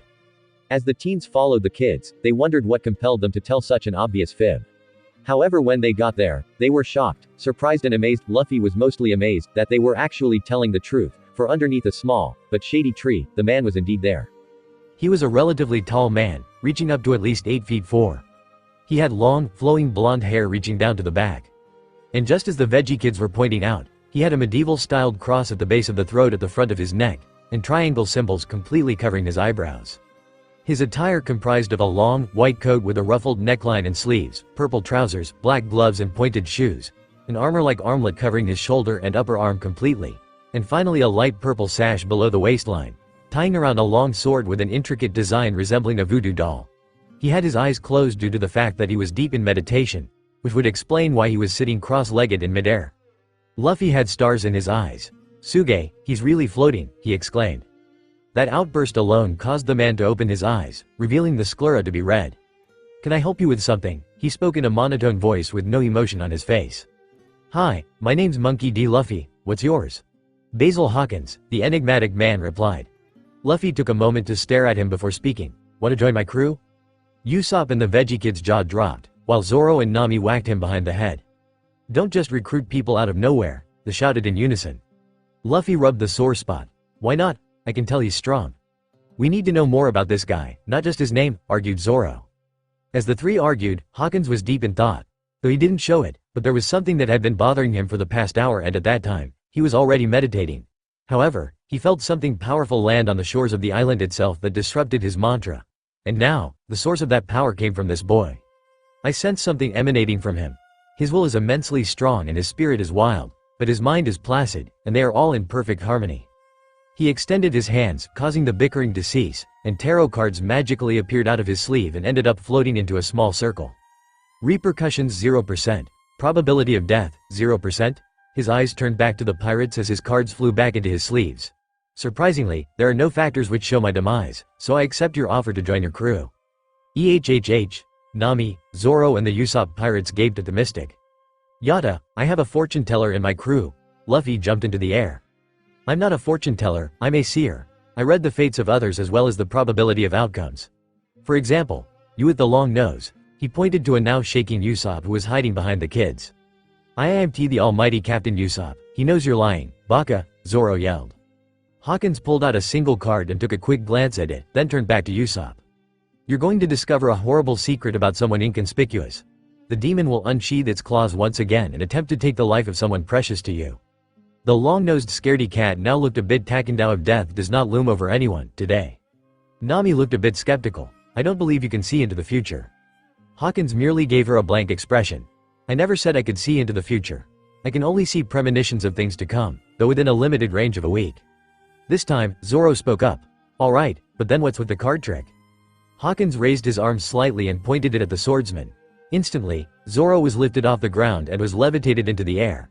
Everyone around looked astonished, while the stars in Luffy's eyes grew. "En Nani?" I also have the power of telekinesis, but I can only lift objects and people no bigger than a sea king. That is my limit. Suge, now I'm really glad that you're in my crew, Luffy grinned. Meanwhile, the swordsman was still airborne. Yeah, that's all well and good now, get me down from here. Just as Hawkins released his power, Zoro fell down to the ground with a thud. He dusted himself off and turned to face Usopp. Look, do you know if we can buy a ship here? Usopp blinked before answering with a grin. Oh, that's right, you guys are looking for a ship. I know someone who can help with that. Usopp led the way to a huge, gated mansion, the Veggie Kids trailing behind him, as well as Luffy, Zoro, Nami and the newest addition, Basil Hawkins, following closely behind them. But instead of heading through the front, Usopp showed a blind spot where they all could get through the fence without detection. Usopp climbed up a nearby tree close to the second-floor window and carefully positioned himself on a sturdy branch. He quickly searched his pockets and pulled out a couple of small rocks. He tossed them at the window, causing a clink until a shape opened the window. Usopp-kun, you're here, a soft, feminine voice called out from the windowsill. It was a thin, pale blonde girl with brown eyes wearing a simple white dress. Usopp grinned like an idiot. Hi Kaya, how are you feeling? The girl smiled back. I'm feeling better today, and your stories always put me in good spirits. Speaking of which, what story will you tell me today? She asked. Usopp blushed a bit at the compliment. Before I tell you, I kinda need a favor from you. He gestured to Luffy and the gang down at the base of the tree. Now Kaya was an excellent judge of character, especially when it came to new people. She looked down from her windowsill to see the people below her. The one with the straw hat had fire in his eyes, the one with green hair and 3 swords may be intimidating, but had a calm nature about him as well. The red-haired girl had a confident aura around her, and the tall, blonde man, unreadable. Still, 3 out of 4 ain't bad. Alright, halt, an eloquent, masculine voice cut her off. All heads turned in the direction of a man approaching and it turned out to be butler-looking type of guy. He had a relatively slim build with simple glasses and slicked green-black hair, wearing a standard butler outfit with the exception of his oddly striped gray shoes. Luffy and Hawkins took note of his sharp eyes that showed an intimidating aura around him, while his facial expression contradicted that. Please vacate the premises before I call the guards. He continued to speak in his usual condescending tone when dealing with strangers. Kaya spoke up. Kurahadal, they're Usopp-kun's friends. They just wanted. The butler cut her off again. I know exactly what they wanted, your wealth. Forgive me, Kaya Josama, but you're too trusting of these ruffians.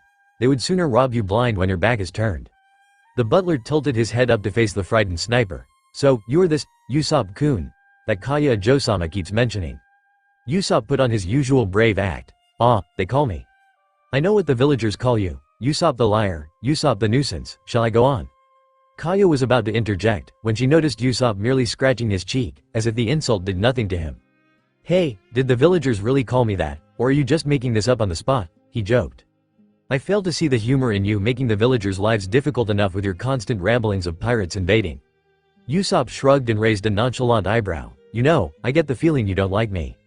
You constantly badger Kaya Josama with your nonsense, Kurahadal pointed out. The long-nosed sniper pretended to look hurt just to mock him. Oh, that's cold. I bet if you really got to know me. He flashed a thumbs up at the butler. We could be buddies, he grinned. Kaya giggled at the playful banter Usopp countered against Kurahadal's cynicism. The caretaker smirked as he adjusted his glasses with no use from his fingers. No thank you, I don't associate myself with bastard children of lowlife pirates. That struck a nerve in Usopp's core as his cheerfulness quickly dissipated and a flash of anger crossed his features. What did you say? The tone of anger in his voice matching his said features. He quickly used a hook in his bag to latch onto the branch he was on as he descended safely to the ground.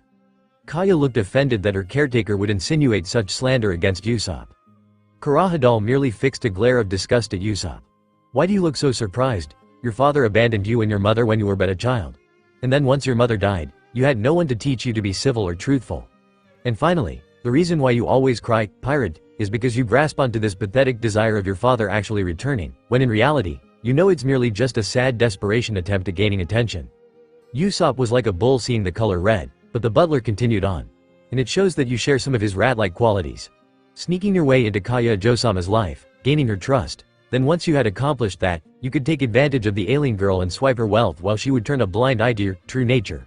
Just like you were doing now if I had not arrived and stopped. Bam! Asterisk, they all saw it coming, even Kaya with a shocked look etched onto her face. Usopp-kun, she cried.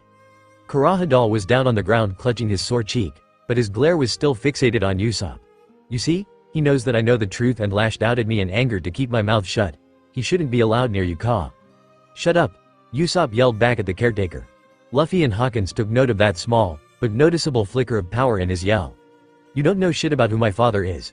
You don't know shit about my mother, and you don't know shit about me. He's tapping into this unknown power that Luffy has, thought Hawkins.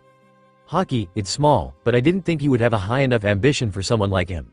Luffy smirked to himself. Looks like he's more than just a coward after all. Usopp continued his tirade, and even went as far as grabbing the butler by the scruff of his suit and threatening to punch him again if he insulted his father again. Yamate kudasai, Usopp-kun, Kaya pleaded for him to stop the violence. It was because of her that Usopp didn't hit her caretaker, as he hated seeing her warrior cry more than anyone who would slander his family name. I don't care if you insult me, Kurahadal, but don't ever let me catch you talk about my father like he's some disease. He's a great man and pirate, and I'm proud as hell to be the son of that great pirate, and I hope to be a great adventurer like him and more. He finished yelling, and a silence filled the air.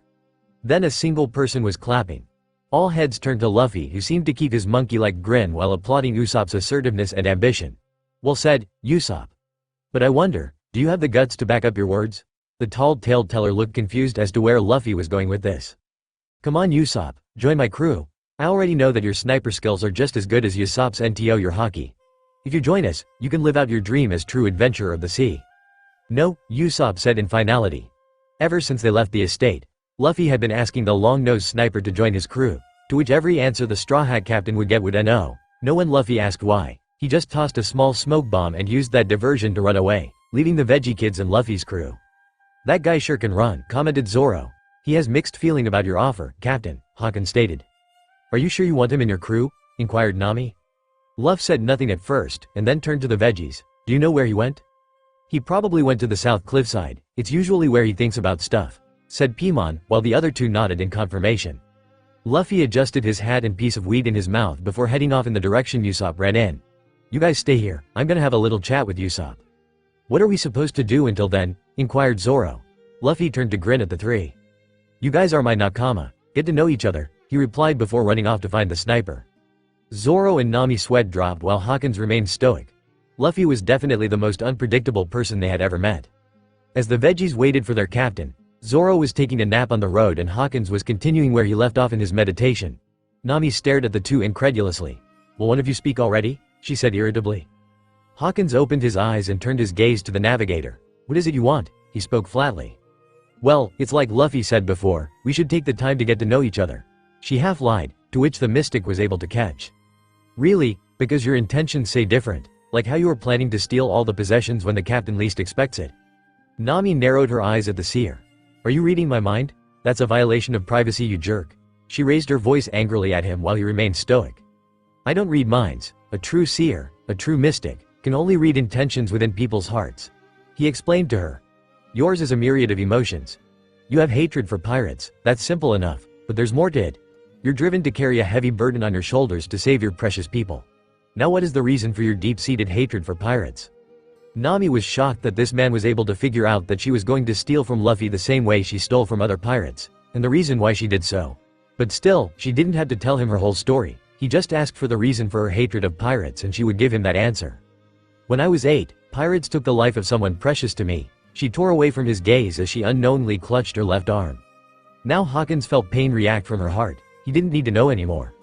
I see. After an awkward silence, Nami regained some composure and decided to change the topic.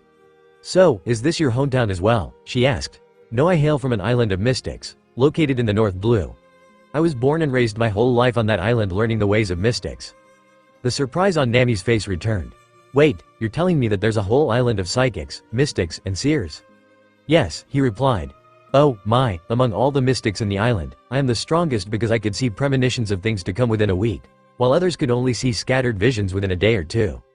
Just as the navigator was about to ask more, when Paimon, Ninjin, and Tamanegi came running up to them with incredulous looks plastered on their faces. Guys, you're not gonna believe this, exclaimed Paimon. It's this weirdo guy who walking around the whole town, Ninjin started. Backwards, finished Tamanegi. It was at this time that Zoro had awoken from his nap with great, big, yawn.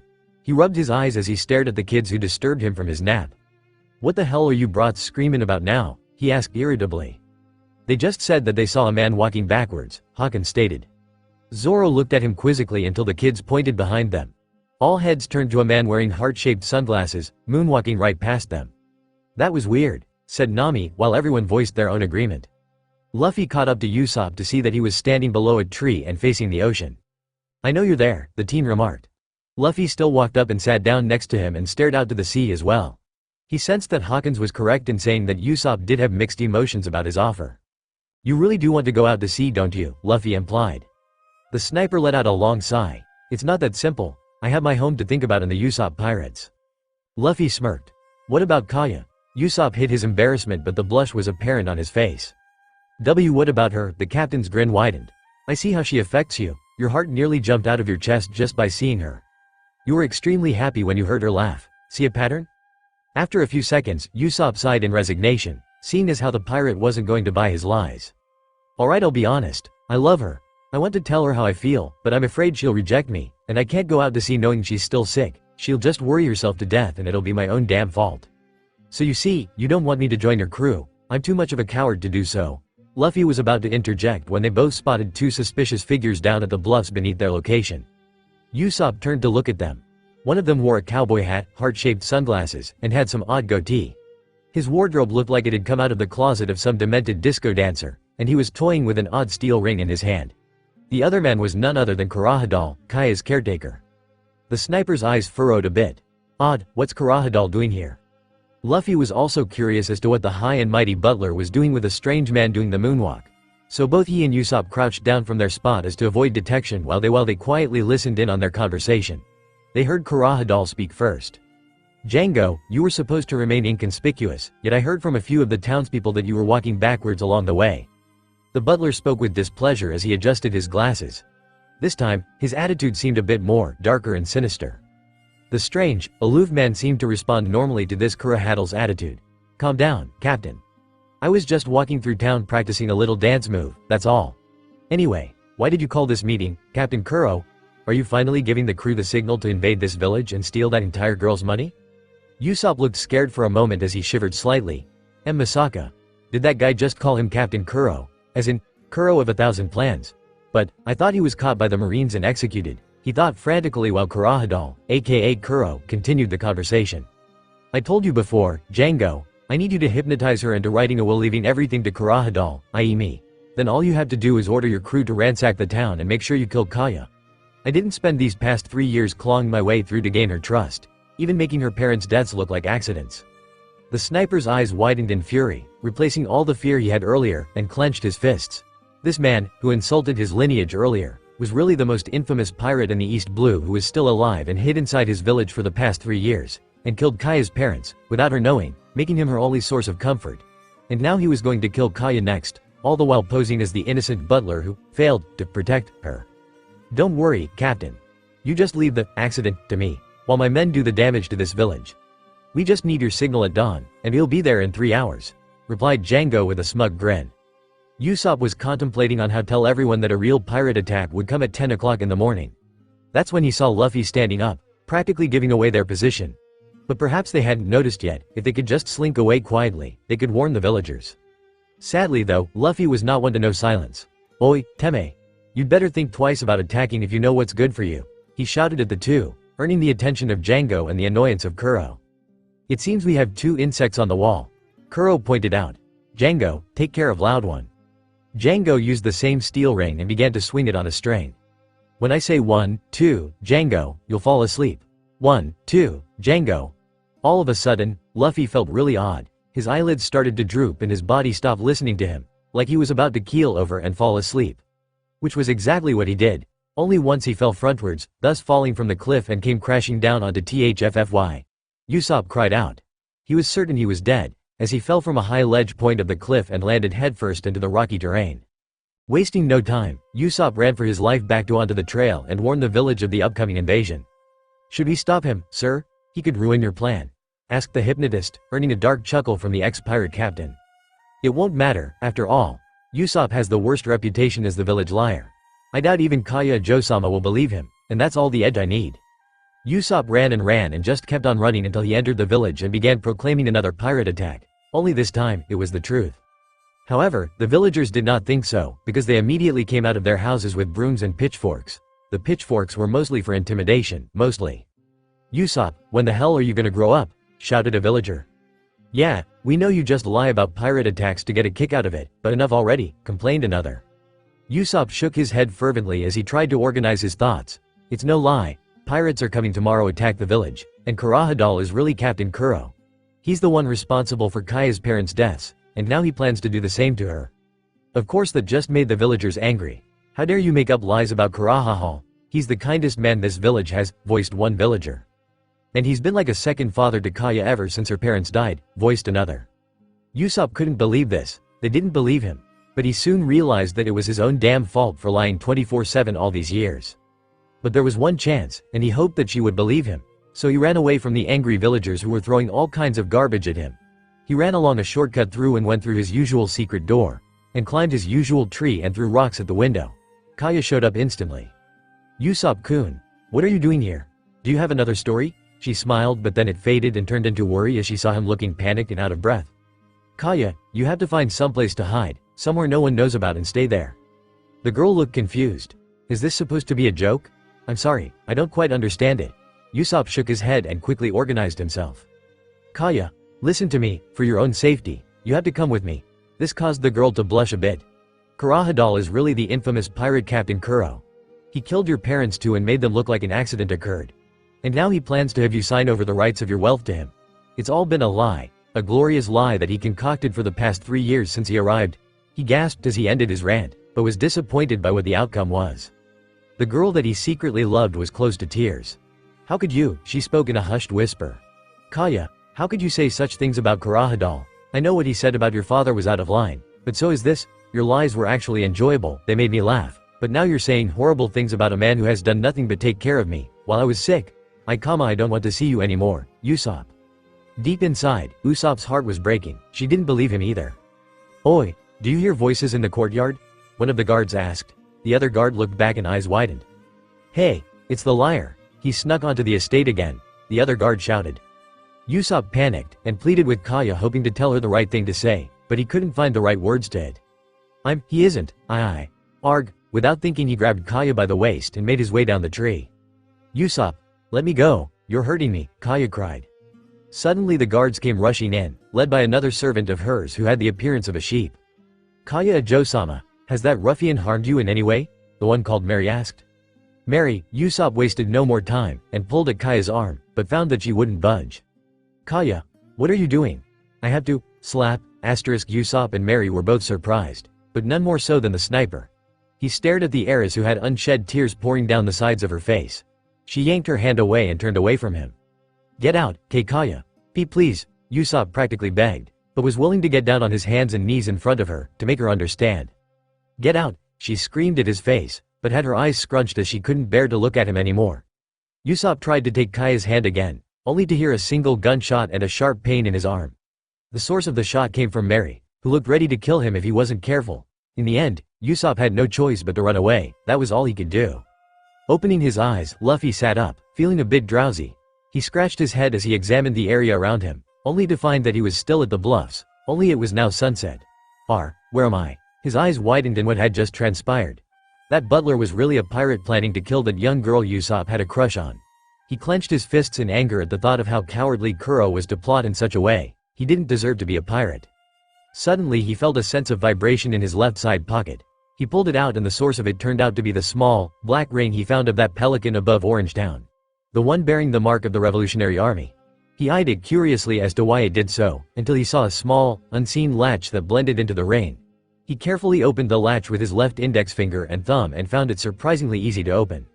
Buru buru buru, buru buru buru. It was a baby den den mushi, baby transponder snail. It was white with black stripes and incredibly small, smaller than a regular baby den den mushi should be. It was practically as thin as paper. He pressed the small receiver button, awaiting who would it be. Luffy, spoke a familiar, commanding voice. Luffy grinned, showing off his pearly whites to nothing. Tucson, he replied, happy to hear his father's voice. I see you got the slim den den mushi. It was designed by one of our scientists for covert operatives for you and Ace. Luffy's grin lessened, but was still smiling. I'm also proud of what you did in Shell Town. Thanks to you, we've won the town's trust and established another base of operations there. Cool, Luffy exclaimed. Now then on to business. What is your current location? Dragon asked. I'm at a small island in the East Blue called Gecko Island. We're currently in Syrup Village. I already have a first-mate swordsman, a navigator, a mystic, and I'm about to recruit a sniper.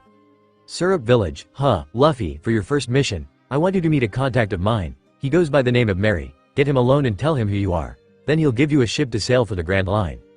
Luffy nodded, but before he could say anything else, he heard footsteps echoing a few meters away. Oops. Gotta hang up too, San. He spoke quickly as he closed up the communicator and slipped it back into his pockets. He got up on his feet and turned to see his crewmates and the Usopp pirates. Oh, hey guys. He greeted, but not before Nami bonked over the head. Where the hell were you? Yelled Nami, raising her steaming fist, and ready to deal another blow.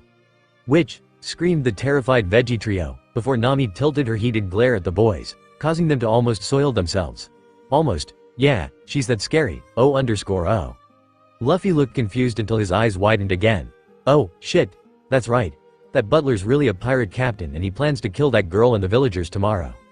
Nami's eyes widened at this new information while the kids were jaw-dropped. But Zoro merely raised an eyebrow and Hawkins remained stoic. It was then USOG his wound, but once the veggie kids came into his view, he immediately hid his distressed face and used his small arm warmer to cover up the wound. Immediately the kids ran up to him. Captain, we heard about that butler, yelled Paimon. Yeah, don't worry Captain, we'll help you fight off the pirates, added KennyGOne. Because nothing's stronger than us, the Usopp pirates, right Captain? Cheered Ninjin. Usopp said nothing at the moment, but then let out an uproarious laugh. Ha ha ha ha, boy I sure fooled you guys. I made up that lie about Kurahadal being a pirate to get back at him for bad-mouthing my dad, Usopp grinned. Luffy looked confused at his lie until the answer came to him moments later. Really? So it was just another lie then? Asked Paimon. Ninjin sighed, and I thought it would be something fun to do. Yeah, I actually thought you were serious this time, Captain, added KennyGOne. But this time, the veggie kid's expressions fell to disappointment. I never thought Captain would stoop that low, said Paimon. Ninjin frowned and nodded in agreement. Yeah, I gotta say, not cool. I don't like that butler either, but the captain would lie just to hurt someone, KennyGOne voiced his own agreement. Afterwards, the kids departed down the road and back to their respective homes, leaving the village liar with the pirate crew. Then nightfall arrived and Usopp walked around until he found a rock to sit on and looked like a broken man. You did good Usopp, lying to these kids to keep them safe, said Nami. They would have just gotten in the way, Zoro added. Usopp tilted his head up to face the crew. Even so, the others don't believe me, not even Kaya. His voice cracked with emotion as he mentioned his crush. He turned his face Hawkins. You were right about that prediction. Hawkins just stared. Immediately he stood up and put on the best, brave, expression he could muster. But, I love this village and everyone in it. If they think it's a lie, then fine. But this lie will reveal to be true come tomorrow morning. Luffy and the crew then saw blood trickling down his wound and seeping a little into his arm warmer. Nami took the liberty of bandaging it up to stop the bleeding while Usopp continued his speech. I will protect this village with my very life, and I won't stop until they give up and run away.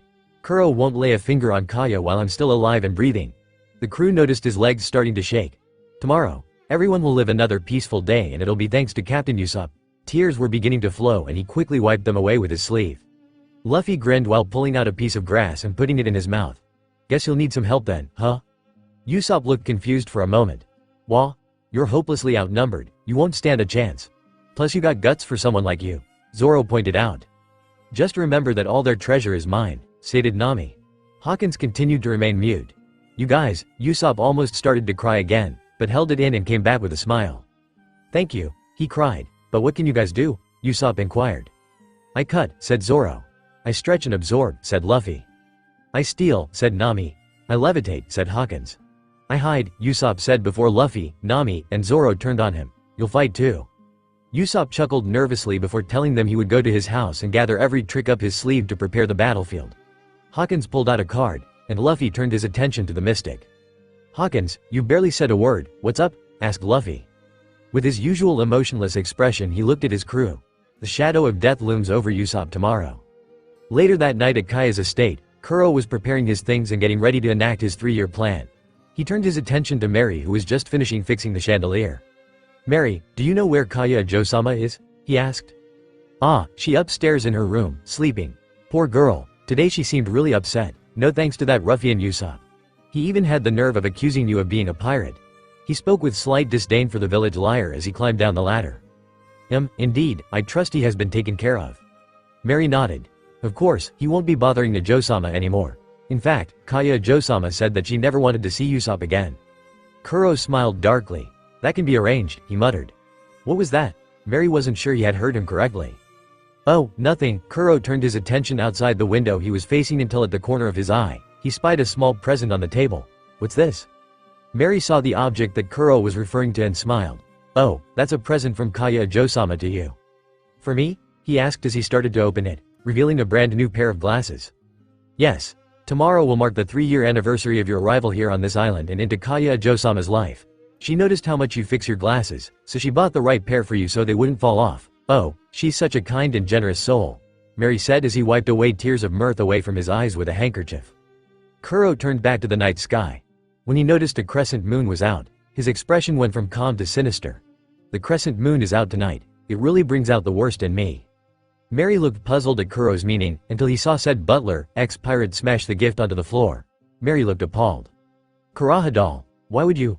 His queries were interrupted when saw that look in Kuro's eyes that he had never seen before. Interestingly enough, Mary, that the village liar would actually tell the truth for once. Mary's eyes widened in horror as he blanched a bit. Nani? You mean to say that you're? I am sorry, Mary, but I can't let you live, now that you know. Just as Mary was about to yell, his voice never got through as he felt a set of blades claw at his upper body. Kuro put away his cat claws into a duffel bag he had concealed from view. He took a deep breath to control his bloodlust. He only got this way during a crescent moon, which earned him the title of being the most ruthless pirate captain in the East Blue. Nothing will interfere with my plans. The next day at 9:50 in the morning. Usopp wiped the sweat off his brows as he just finished setting up the last of his traps on the beach. The terrain itself was a very steep slope from the shores to the upper terrain, so Usopp took the liberty of covering the entire floor with oil grease and a good number of spring-loaded traps. You sure did a good job with the traps, Usopp, commented Luffy. Usopp grinned under the praise. Of course, when it comes to traps and sniping, I'm a natural. It's almost time, said Zoro. A few moments passed, and so far no ship had come into view. Usopp looked confused. Where are they? They should be here by now. Luffy couldn't help but sense a nagging feeling at the back of his brain. Yes, Luffy has a brain. Until a light bulb flashed in his head. Hey, wasn't there a beach on the other side from here? The captain inquired. Usopp clutched his head as his jaw dropped in panic. Shit. I forgot there's an identical bluff on the north beach. He stopped what he was doing and ran as fast as he could in the direction of the beach with Luffy quickly following behind. Then it was Nami's turn to scream.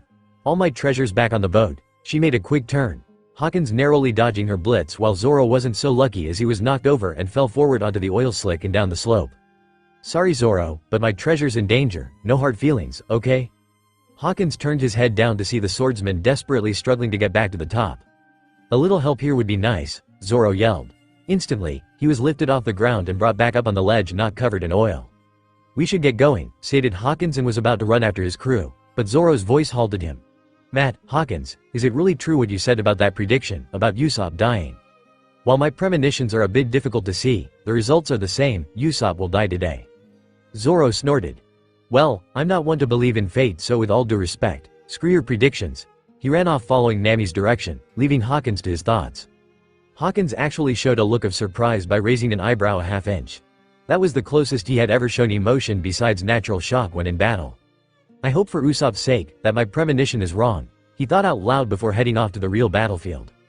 A couple minutes later the crew, plus Usopp, managed to get to the north side just in time, as they saw a large ship with a black cat figurehead anchored on the beach. The opposing crew came down, along with Django, who was shocked to see the same Straw Hat Boy looking alive and well. How can that be? He fell off a cliff. Luffy noticed the ship and decided to even some odds. Ryoku, attack! He shouted using a bit of Haki to call upon his pet. Instantly, the Lord of the Coast shot up from the water and let out an almighty roar. The Black Cat Pirates, plus Usopp, had their eyes bulge out of their skulls and their jaws drop down to the floor at the sight of the Sea King. The sniper shakily glanced towards Luffy. Oh oi, Luffy, by any chance is that Sea King your pet? He nervously asked. Luffy scowled childishly before answering. Of course not, he's my nakama, he grinned. Whether Usopp knew it or not, he just made friends with a very powerful person. Ryoku then coiled himself around the ship and began to pull it back with ease. The hypnotist thought quickly and pulled out his pendulum and faced the sea monster, getting its red eyes glaring at him. When I say 1, 2, Django, you'll fall asleep. 1, 2, Django. Ryoku suddenly felt sleepy and felt his hold on the ship go lax and submerged himself into the depths. Luffy clenched his fists angrily. No one, took advantage of his nakama, and he was going to prove that to that stupid hypnotist. He stomped his way forward, cracking the floor with every menacing step he took. Zoro pinched his eyebrows and Nami groaned while Hawkins remained neutral and Usopp was dumbstruck. He's not big on brains, is he? Nami pointed out. The opposing crew was now scared shitless, until Django turned to his crew and used his pendulum on them. When I say 1, 2, Django, you'll have immense strength and be unstoppable. 1, 2, Django. Almost immediately, the crew looked more intimidating and had rippling muscles contrary to their previously meek exteriors. One even demonstrated this by smashing the side of the cliff and it came crumbling down. Nami looked nervous. They all got stronger because of that guy. That man is a hypnotist, although he's not very strong in terms of spiritual discipline, Hawkins pointed out. Zoro looked at Nami and Usopp as he got out his 3 swords. You two stay back. Hawkins, get ready. The mystic nodded and unfolded his arms, preparing to attack. But Luffy was already on the attack as he began to punch his fists out in a rapid motion. Gomu Gomu no Gatling gun.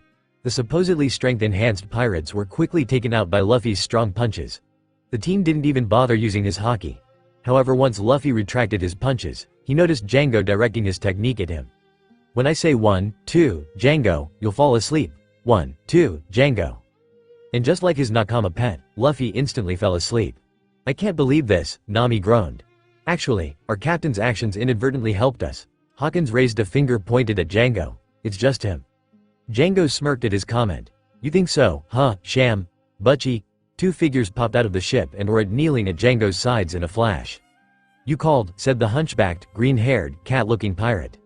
Captain Django, the fatter-looking, feline pirate. Django grinned. Meet the Nyaban brothers. He then pointed to the swordsman. You two kill that pirate, he ordered. The brothers decided to play their little game with their opponent by becoming scared and lacking confidence. But Captain, that guy looks really strong, Sham whined pathetically. Why yeah. I don't think we stand a chance at this guy, added Butchie who was looking a bit shaken. Django knew their little facade and decided to play along. You cowards, do as I command, Sham attack. Zoro smirked. They don't look that tough, he spoke confidently. Zoro, Hawkins called him back.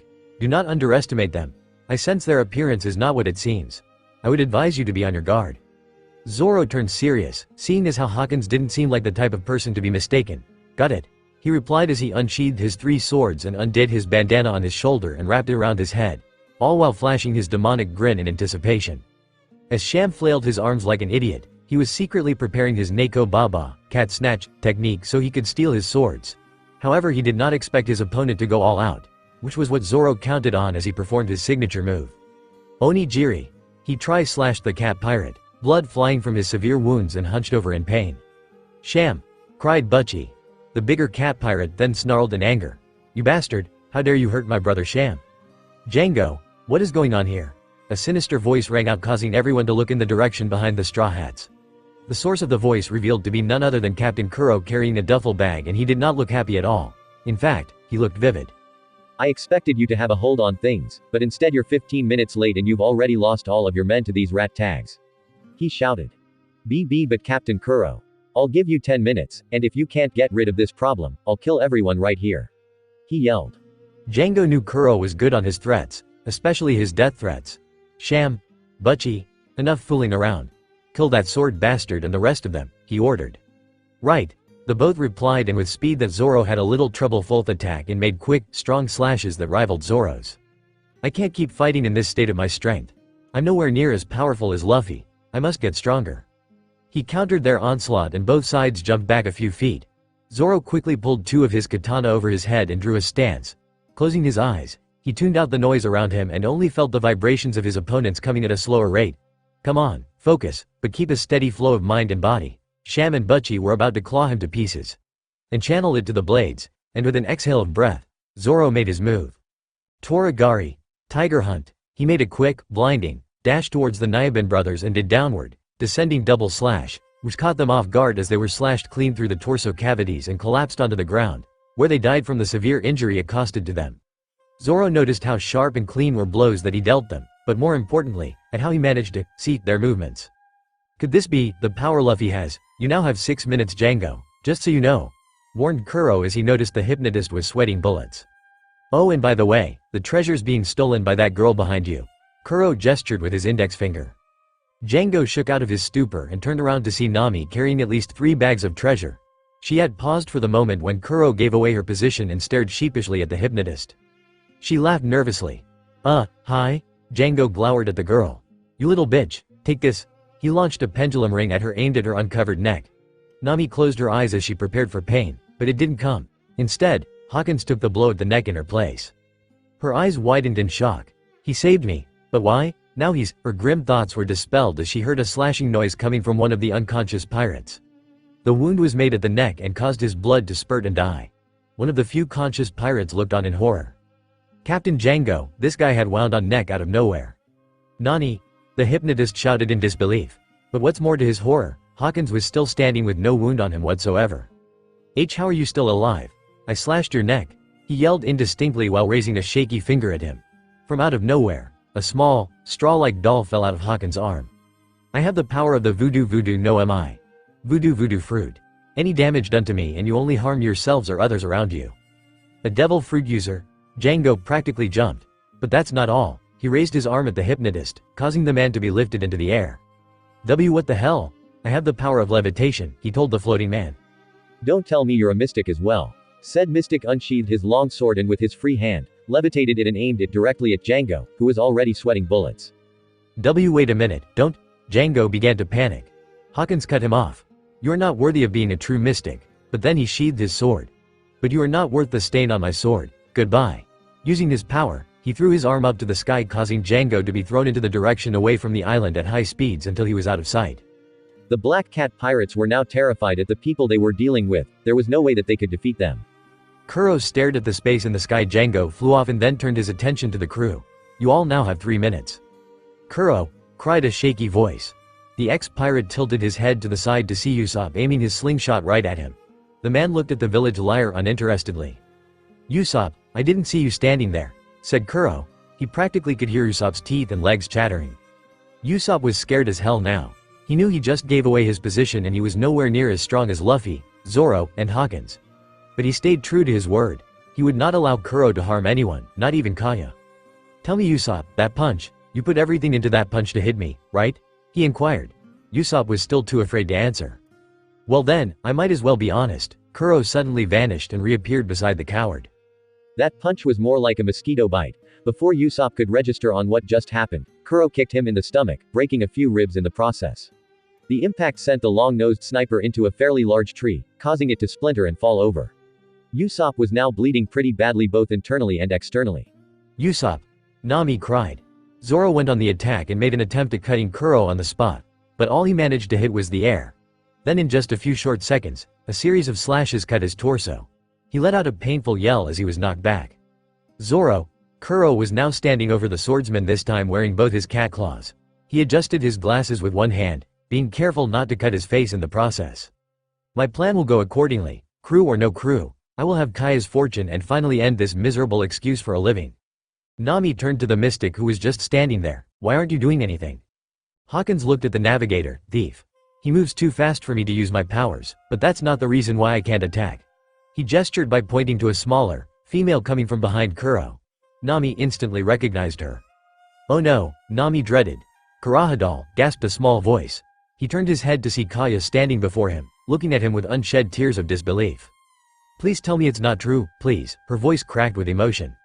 With a sigh, Curo let down his claws and approached the timid heiress. Kaya, these last few years have truly been enjoyable. A healthy lifestyle, a beautiful house, and kind people who took me in. His face was calm and happy until his dark features returned. However, I only enjoyed it because I endured it. I cared not for you or your parents, just your lifestyle, which is why I killed your parents, and bided my time for 3 years to get you to sign your will to leave everything to me and would live in the lap of luxury for rest of my days, he snarled. Kaya looked at her caretaker in horror. Ichi never cared, all he wanted was my family's fortune. Usopp-kun was telling the truth.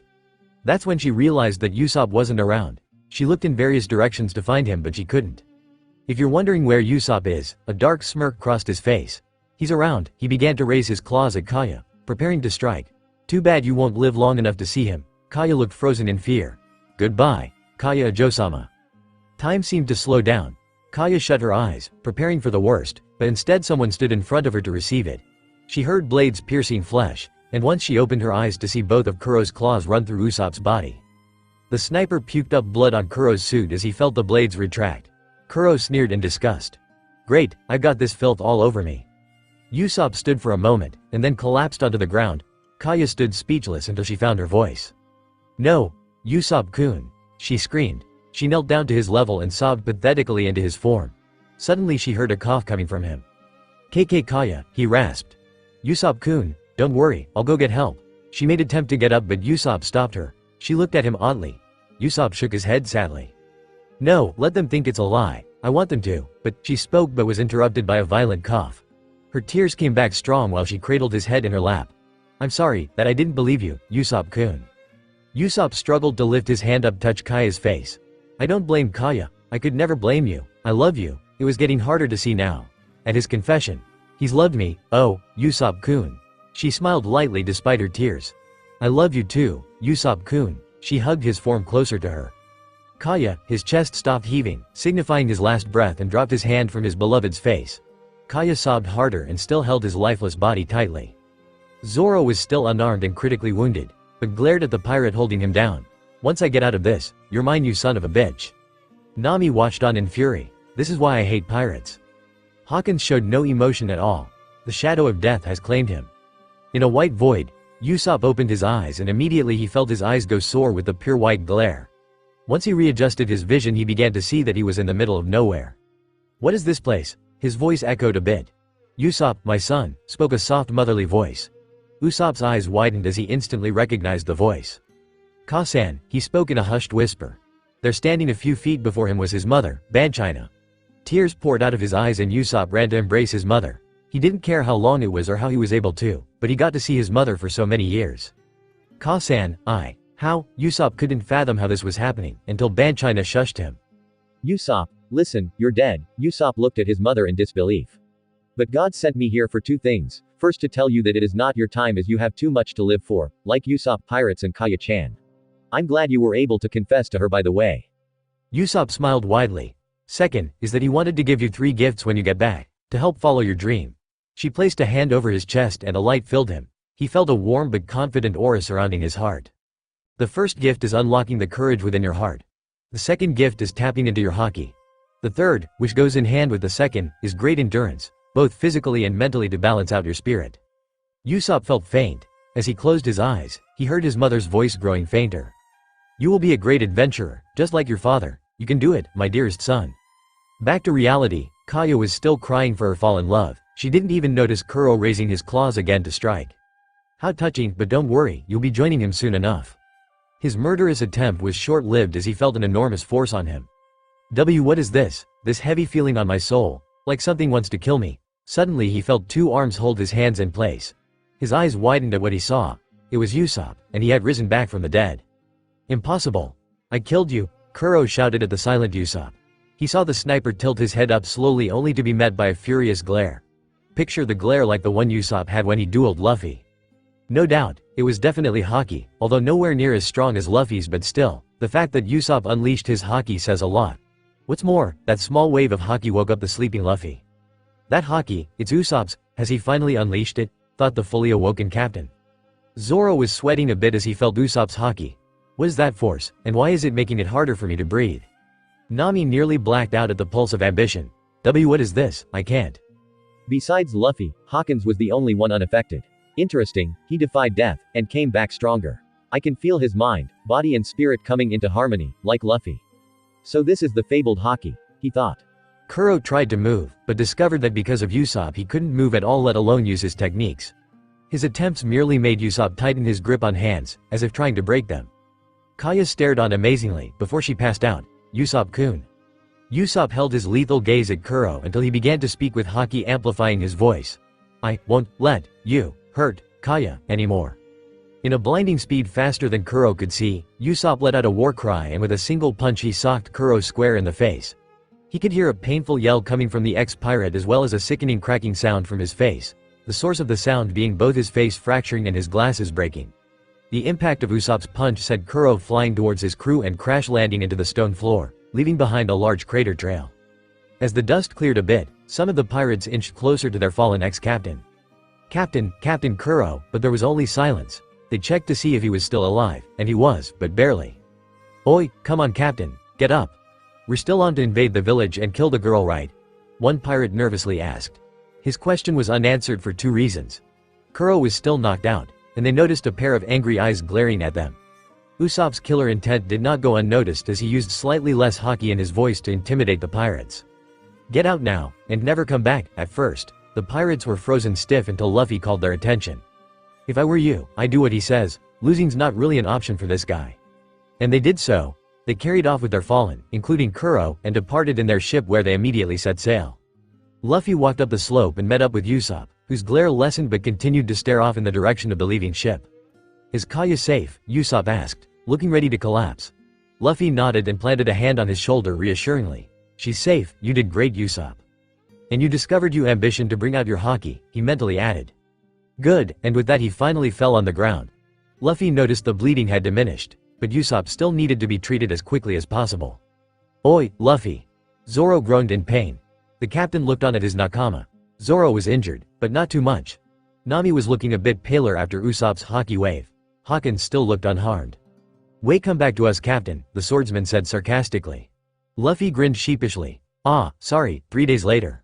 Usopp groaned when he woke up and drowsily opened his eyes to see himself not in the white void, but in a fancy, comfortable room. What happened? He sat up from the comfy bed he was lying in to get a good look at his surroundings. "Okay, I'm definitely not at my house. Wait a minute, this is Kaya's room." When he decided to get up and find her, he felt a strong, sharp pain through his midsection. He hissed a bit before adjusting himself out of bed. "What the hell, why does my stomach feel it's been skewered?" he thought aloud. Despite the pain, he managed to get out of bed. After exiting the room and headed down, he saw Mary, who had a bandage on his left temple. "Mary," the butler stopped fixing up the place and turned to Usopp. "Ah, Usopp-san. How are you feeling?" Usopp rubbed the side of his head. Fine I guess. How long was I out for?" "For quite some time, young man. Kaya Jo-sama was extremely worried about your condition. She wouldn't stop fretting or coming over to you with medicine." Usopp was stunned a bit. "Kaya, she took care of me." He snapped out of it. "Where is she now?"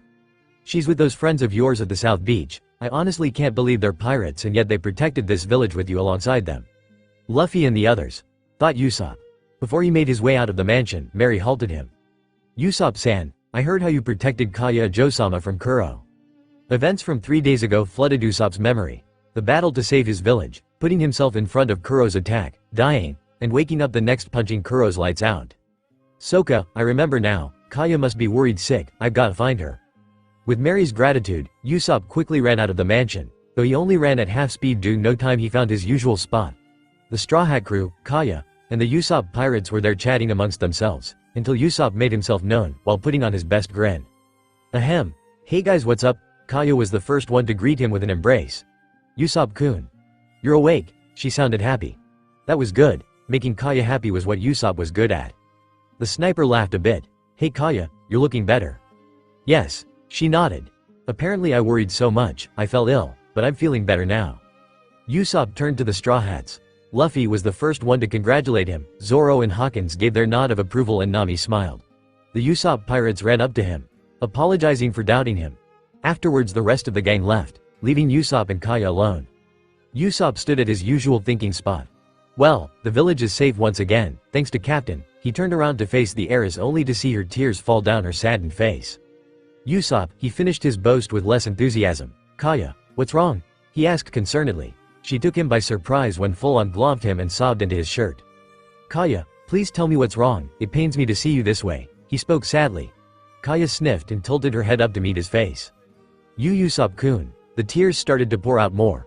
I'm sorry I didn't believe you, and that I slapped you," she spoke between hiccuping sobs. "Kaya, if I had only believed you, you wouldn't have." She broke down completely, remembering the attack meant for him, and how he died in her arms. "Kaya," Usopp tried to get a word in, "and now you hate me." Hey, he wrapped his arms in a comforting hug and let her cry. Shush, Kaya, shush." After a few minutes, she managed to calm down a bit, so he could finally talk. "Kaya, I'll admit, when you slapped me and told me to never come see you again, it hurt me deeply." That just made Kaya whimper and cry a little harder, only for Usopp to pull her closer to him, and he continued. "But I realized it was my own damn fault for saying all those lies. So I took it upon myself to make sure you, Mary, the Usopp pirates and all of the villagers were safe and sound. I chose to give my life protecting my home and the people I care about. I was scared out of my mind, but I thought of not just the safety of this village but I thought about protecting you," he finished sincerely. Once Kaya stopped crying, she peered at a smiling Usopp, and then she kissed him, taking him by complete surprise. Usopp relaxed into it and kissed her back. They pulled apart a moment after, and Usopp had a lazy grin, and Kaya smiled warmly. They stood next to each other enjoying the view of the sea before them. Kaya, I've decided to follow my dream to become an adventurer. Kaya blinked a few times before smiling in return. Hi, and I'll be waiting for you here, when you come back, Usopp-kun. You made sure you weren't seen? Asked Mary. Yeah, replied Luffy. Dad wanted me to get in contact with you as soon as possible. I never would have known Dragon Sama had a son. Yeah, but don't go mentioning that around, it's a secret that I'm covert agent for Revolutionary Army. Of course. Now you said that you needed a ship. Well, I'd be honored to give you my masterpiece. Later at the shores of the South Beach, Luffy, Zoro, Nami, and Hawkins were looking at their new ship presented by Kaya and Mary. It was Caravel class, passenger ship armed with a few standard issue cannons, had a few double sails, and a sheep figurehead. Luffy had stars in his eyes. Suge, this is gonna be our new ship. Zoro smirked. It'll do. Nami smiled a bit, it's kind of cute. As usual, Hawkins had no opinion. Mary presented his creation. I christened it the Going Merry. May you take this ship as far as your journey takes you. Suddenly a huge green-like backpack was rolling down the steep slope at an alarming rate, only to be stopped by Zoro and Hawkins by kicking the carrier, Usopp, in the face. Usopp-kun, Kaya cried worriedly, but the sniper waved it off. Once he saw the ship, he immediately set up his own lifeboat. Well, I guess this is where we part ways, though I hope to meet you guys out at sea. Luffy stared blankly at the sniper. Then Zoro interjected. Shut up and get on the ship. Nami laughed a bit. So are you coming or what? Then it was Luffy's turn. You're already one of us now, so let's go.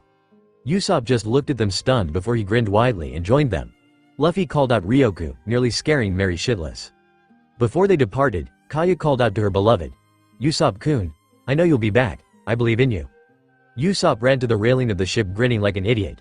I will Kaya-chan, and when I do, I'll come back a strong adventurer with stories of my travels. As they came out of view, Nami decided to tease the sniper. Kaya-chan. Usopp flushed in embarrassment and was about to say something in his defense, when Luffy patted his back roughly, all the while laughing uproariously. The captain jumped on the figurehead and perched down on it. Okay guys, onward to the Grand Line. 2 weeks have passed since the Straw Hats had left Syrup Village.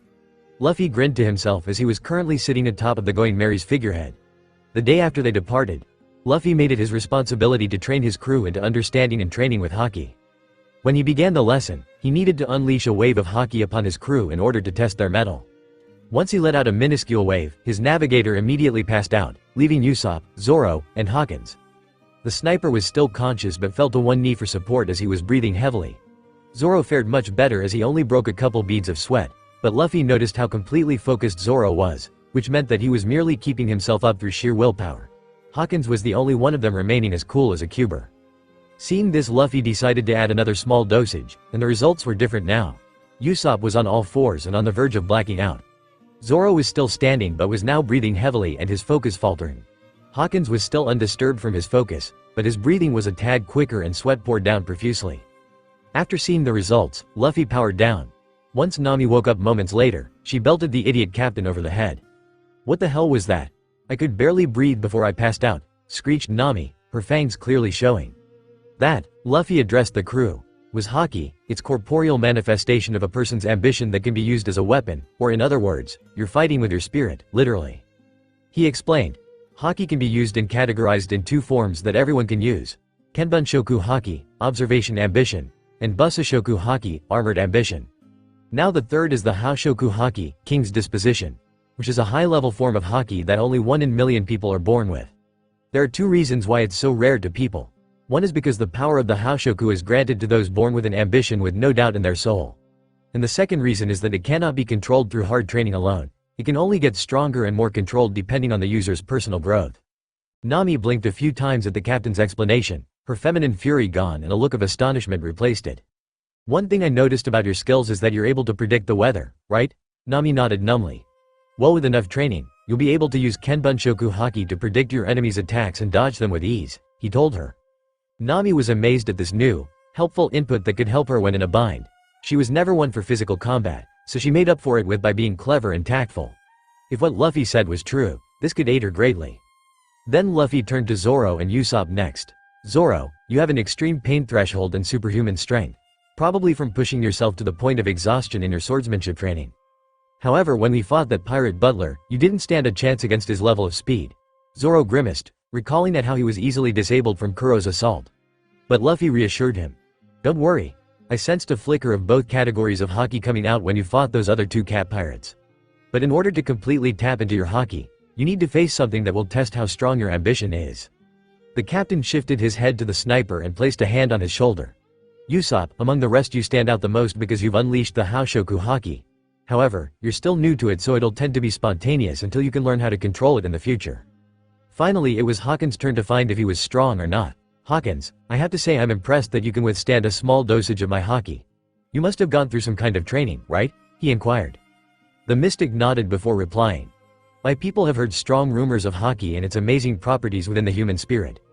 The elders tried to understand how it might have been possible to harness that technique, but all they could do was grasp at it. Instead, they went for the next best thing and performed a series of tests on acolytes to test their discipline in mind, body and spirit. I am a result of that training, and why I became one of the strongest seers in my homeland." When Hawkins finished his tale, Luffy stared with a blank expression until his grin came back and turned his attention to the whole crew. "Well, I have an idea on how to make this work, and since I have 4 crew members, I'll set you up in pairs." For a few moments Luffy thought about who should partner up with whom, until it came to him perfectly. "Usopp, you'll begin your physical endurance with Zoro as well as close combat." Usopp nodded. Normally he would flat out reject it working with the vicious ex-pirate hunter, but now he seemed a lot more confident in himself and was willing to do whatever it took to realize his dream. "Nami, you'll partner up with Hawkins, as he's going to use his powers to help you gather Haki around you to predict oncoming attacks from unexpected places and dodge them." The navigator paled. She was really starting to regret joining up with these pirates. Granted, they were certainly different from the usual stereotypical lot, but now she was worried about how the training would kill her. So 2 weeks since then, the crew had grown significantly stronger. Usopp was quick learner in how to fight hand-to-hand combat, courtesy of Zoro teaching him how to keep an eye on the opponent and adapting to defending and counter-attacking. Luffy took the liberty of teaching him a couple of moves Dragon taught him. Zoro also taught the sniper one-sword techniques. After a few days of his training, the marksman's Haki began to manifest itself while practicing his sniping skills. Zoro began to mimic Hawkins' habit of meditating, thinking it would be a good practice for a swordsman's discipline. Surprisingly, it worked. By clearing his mind, Zoro was able to focus more on his ambition, desperately trying to dig deep and force out his own Haki, but all he could grasp were wisps or simultaneous sparks. Nami had come along in her training as well. With help from Hawkins' meditation, she soon was able to use even the slightest flicker of Haki to mold the air around her. Then came the grueling part of her training. Hawkins coming at her with his sword and using his levitating abilities to hurl small, dense objects jetting towards her, all while being blindfolded. But thanks to the results of her training, she could read an opponent's movements like a book, which was perfect to spot openings and be able to use Haki as a defense mechanism to deflect strong or heavy attacks to an extent of her own physical strength. Hawkins was more in tune to his own Haki than any of the 3, due to the trials of becoming a mystic. However, he began to notice that his premonitions became clearer, and that he could now hear people's emotions, not just read them. If anything, this training would help him achieve the first step in achieving his dream and becoming a true mystic. Luffy was pleased at how things were going. In no time at all, he had already assembled and developed a small, elite crew. He became incredibly happy with the ship that was given to them as well. Being his usual childlike self, he explored every part of the ship, including the cannons. Like a child playing with scissors, decided to do some target practice. Lucky for him, he saw a large formation of rocks and fired, missing the target completely. Usopp tried this and showed the captain how to fire. Using a bit of Haki, the rock formation was destroyed in a single shot. Later, when the crew was taking a lunch break from training, they heard a loud, gruff voice call their attention. "You bastard pirates, come out here and face me." Luffy decided to check to see who was up on the ship. Once he made it on deck, the crew followed after him. Their inman in his 20s wearing sunglasses wielding a sword with a considerable width. He looked pretty pissed. "How dare you try and kill my bro, you filthy pirates are gonna pay." Zoro's eyes widened as he recognized the guy. "Johnny, is that you?" Johnny tore his angry glare from the captain and faced Zoro. His anger disappeared when he saw Zoro. Then a grin came up to his face. "Bro," Johnny jumped for joy. After revealing himself to be a bounty hunter, he told Zoro that his partner Yosaku was in trouble and had sickbed to the scurvy illness. Thankfully, Nami managed to cure him by feeding him limes, and Ryoku kept him in the shade with his giant head. However, the situation made Luffy realize that the crew desperately needed a chef to cook nutritious food. The bounty hunters were overjoyed that they had found their Aniki, and that the pirate crew helped them out. Johnny and Yosaku asked if there was anything that they could do to repay them. Usopp asked if they knew where they could find a cook. Johnny told them of a floating restaurant and further down called Barati. Luffy grinned. Alright, food, full speed ahead. Eventually they reached the floating restaurant, which was a fairly large ship that took on an oval shape, with the figurehead of a fish. Ryoku sank back down to the depths, albeit begrudgingly due to the tasteful aroma he inhaled through his snout. But his master promised him a large amount of food for him. Barati living quarters, alone, figure of a young man sat on the edge of his bed in silence, smoking a cigarette. His expression was neutral. He looked 19 years old with small fuzz on his chin and blonde hair covering his left eye, leaving the other curly-browed, dark-ringed, dark blue eye exposed. He wore a sharp, black suit and underneath, a black tie accompanying a pinstripe, blue-sleeved shirt. In his right hand he held an old photo of family of three. A brown-haired man with light green eyes and similar curly eyebrows wearing a chef apparel with an arm around a beautiful, blonde-haired woman carrying an adorable, little 3-year-old staring at the camera with innocence and curious eyes. "Oi, Sanji," called a gruff, old voice. "We need some help down here, get your ass in gear." Upon hearing the head chef's command, he tucked away the photo in his shoulder pocket and left his room. Upon meeting his mentor, an old chef with an incredible, double-braided mustache, his expression was one of seriousness. "We've got a couple of rabble-rousers in table 3. Just take their orders and deliver them." Sanji nodded numbly. "Ah, yes, head chef Zeph." Zeph let out an irritated groan. "And for God's sakes, boy, smile, smile." Sanji pulled of his mask of false happiness, which required a one-eye smile and a small smile of his own. Making his way to table 3, he noticed the people attracting a lot of attention from the upper-class people. One was wearing a straw hat and making ridiculous faces, causing laughter upon 3 of his crewmates. The one not laughing looked like some kind of heavy metal rock star. Seriously, I checked the references on which Hawkins's character was based on and it turned out to be a rock star. The other 2 were both a long-nosed teen and a green-haired swordsman. Lastly, what caught his eye was the laughing redhead woman. Putting on his mask, he approached them. "Hello, welcome to the Barati. My name is Sanji and I'll be taking care of your orders." Once Straw Hats gave their orders, the merriment resumed, but Hawkins' eyes followed the cook. "What's up, Hawkins?" asked Nami. Turning to the navigator, he gave his input. "That man has a swirling vortex of hatred and anger seething behind his mask. I've never felt so much darkness in one person without having a negative effect on their health." Nami took a glance at the returning cook with the same smile plastered on his face. His smile does seem really unrealistic, she pondered before Sanji placed her order in front of her, snapping out of her thoughts. "Your order, miss," he stated politely before bowing and taking his leave. Once the crew sampled the food, their taste buds went to heaven. "Man, this food's delicious," said Usopp. The others voiced their approval and Luffy kept consuming the food until he swallowed what was in his swollen cheeks in one gulp. With a satisfied belch, disgusting the fancy diners around the crew, Luffy had made his decision. "That guy is joining our crew." Suddenly the doors were flung open. Everyone turned to see the new arrival. He was thin, almost unhealthily so, and there were bags under his eyes. He wore a jacket with a serpent design over a dark green shirt and pants, all of them dirty and tattered. Judging by his grim expression, he looked like he had been through the inferno and emerged out the other end. In one hand, he held a pistol. There a few uneasy whispers were heard from the wealthy patrons concerning the half-dead man carrying a firearm. They saw the man sit himself down at an empty table, placing the gun on top. "I don't care if it's rotten. Give me something to eat," the man rasped. One of the lower-ranking chefs, a buzz-cut man with swollen arms, welcomed him like an honored guest until he asked for the manner of payment, to which the man responded with a gun pointed between the cook's eyes.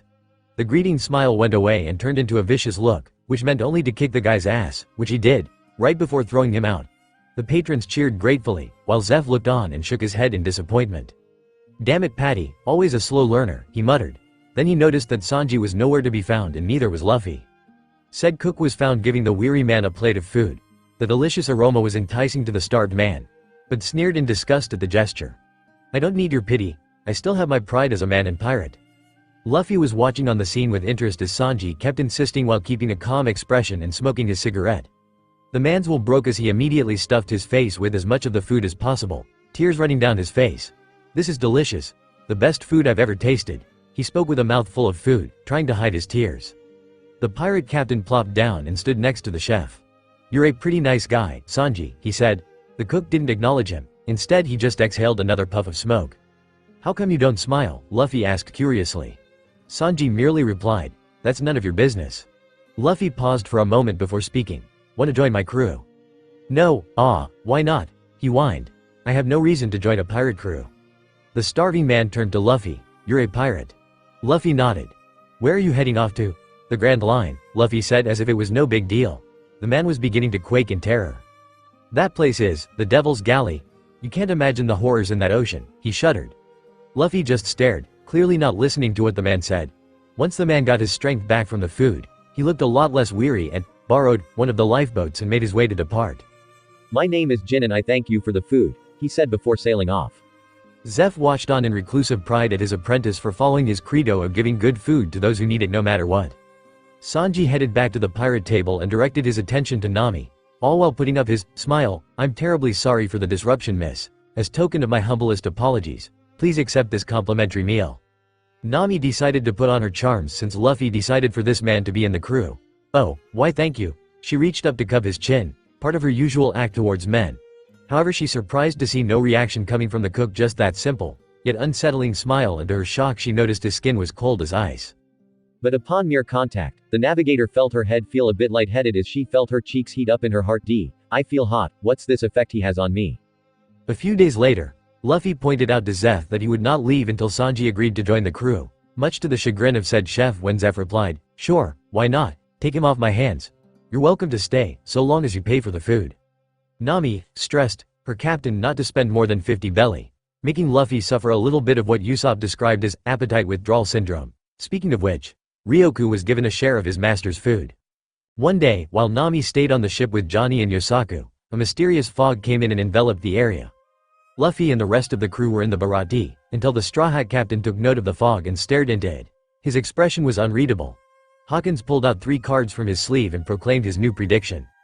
The wounded and abused dog will find his true purpose as his master falls. A man with hate in his heart will seek revenge. The 3 sword-wielding demon will fall against the master swordsman but gain a great power in return. And the thief's nightmare will come to an end today after a decade of servitude, he finished. Usopp stared oddly at the mystic. That's more than what you told me a few weeks ago, he pointed out. Suddenly, a large, war-torn galleon appeared out of the fog. The ship itself, added with the wear and tear, was frightening to say the least. One of the chefs came running and screaming, it's Pirate Don Krieg. He's here, everybody run for your lives. The rest of the staff was near the point of pissing themselves, and the rest of the guests stampeded out of the restaurant and onto their boats, getting away from an imminent pirate attack. Within the kitchen, another chef by the name of Carne was cursing at Patty for insulting one of Don Krieg's pirates, and that he was now coming for revenge. As soon as they mentioned his name, said pirate walked in, or rather trudged in with Jin supporting him from the side. He looked to be roughly about Hawkins' height, grayish-purple hair, bandages over his forehead and long jacket over a beach shirt. He looked just as terrible as Jin was when he entered. Please, give me food, I have money, I can pay, just please give something to eat, the large man begged.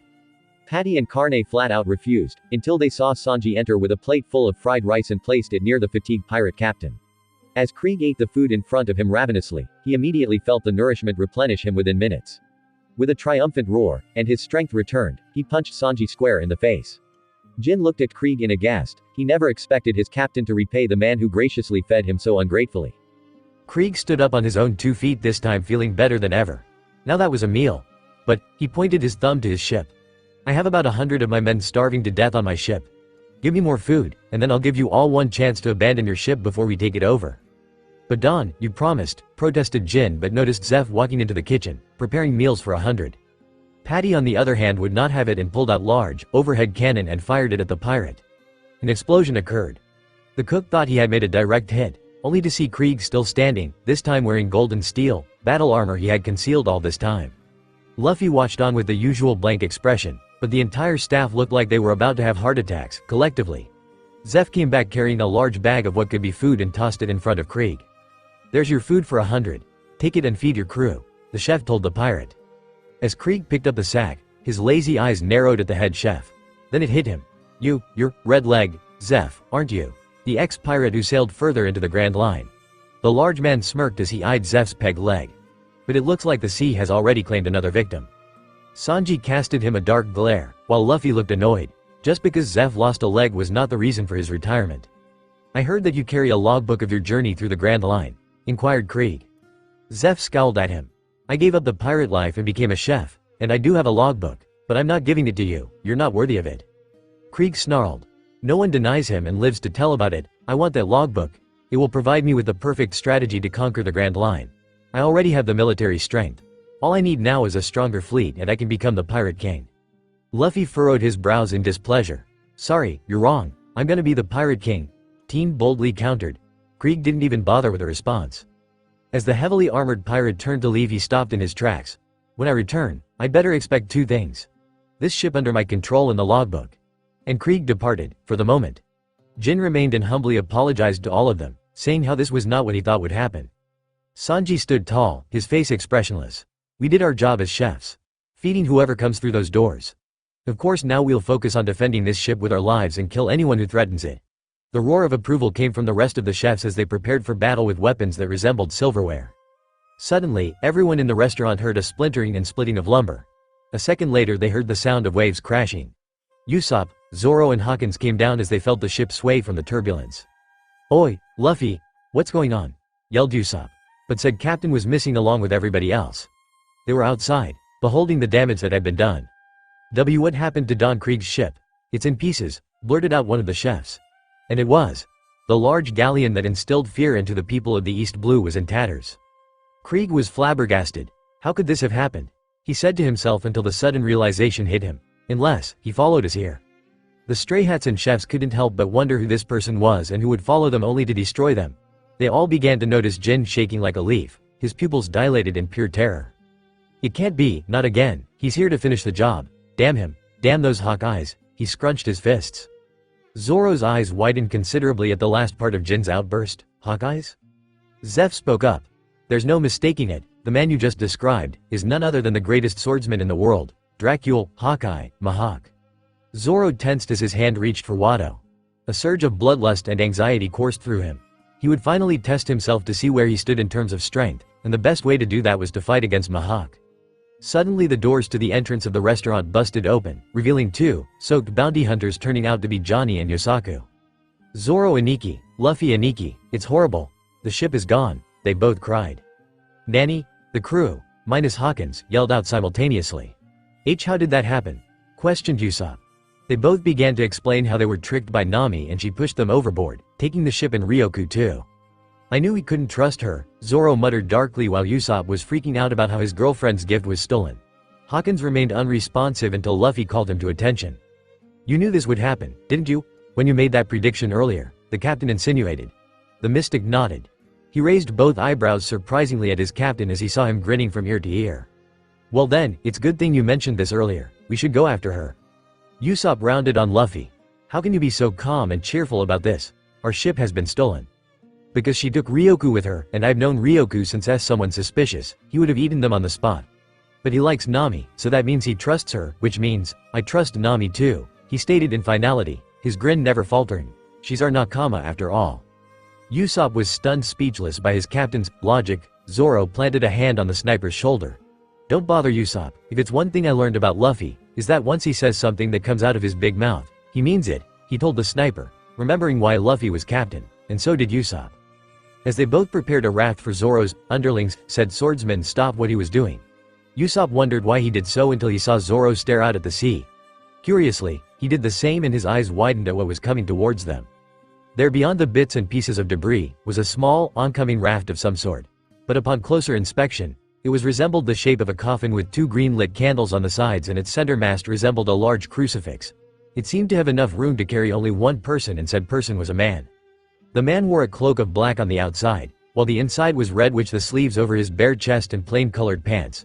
The top half of his face was covered by a wide-brimmed hat with a large plume, until he raised his hat revealing piercing, golden eyes resembling the natural predator of a hawk.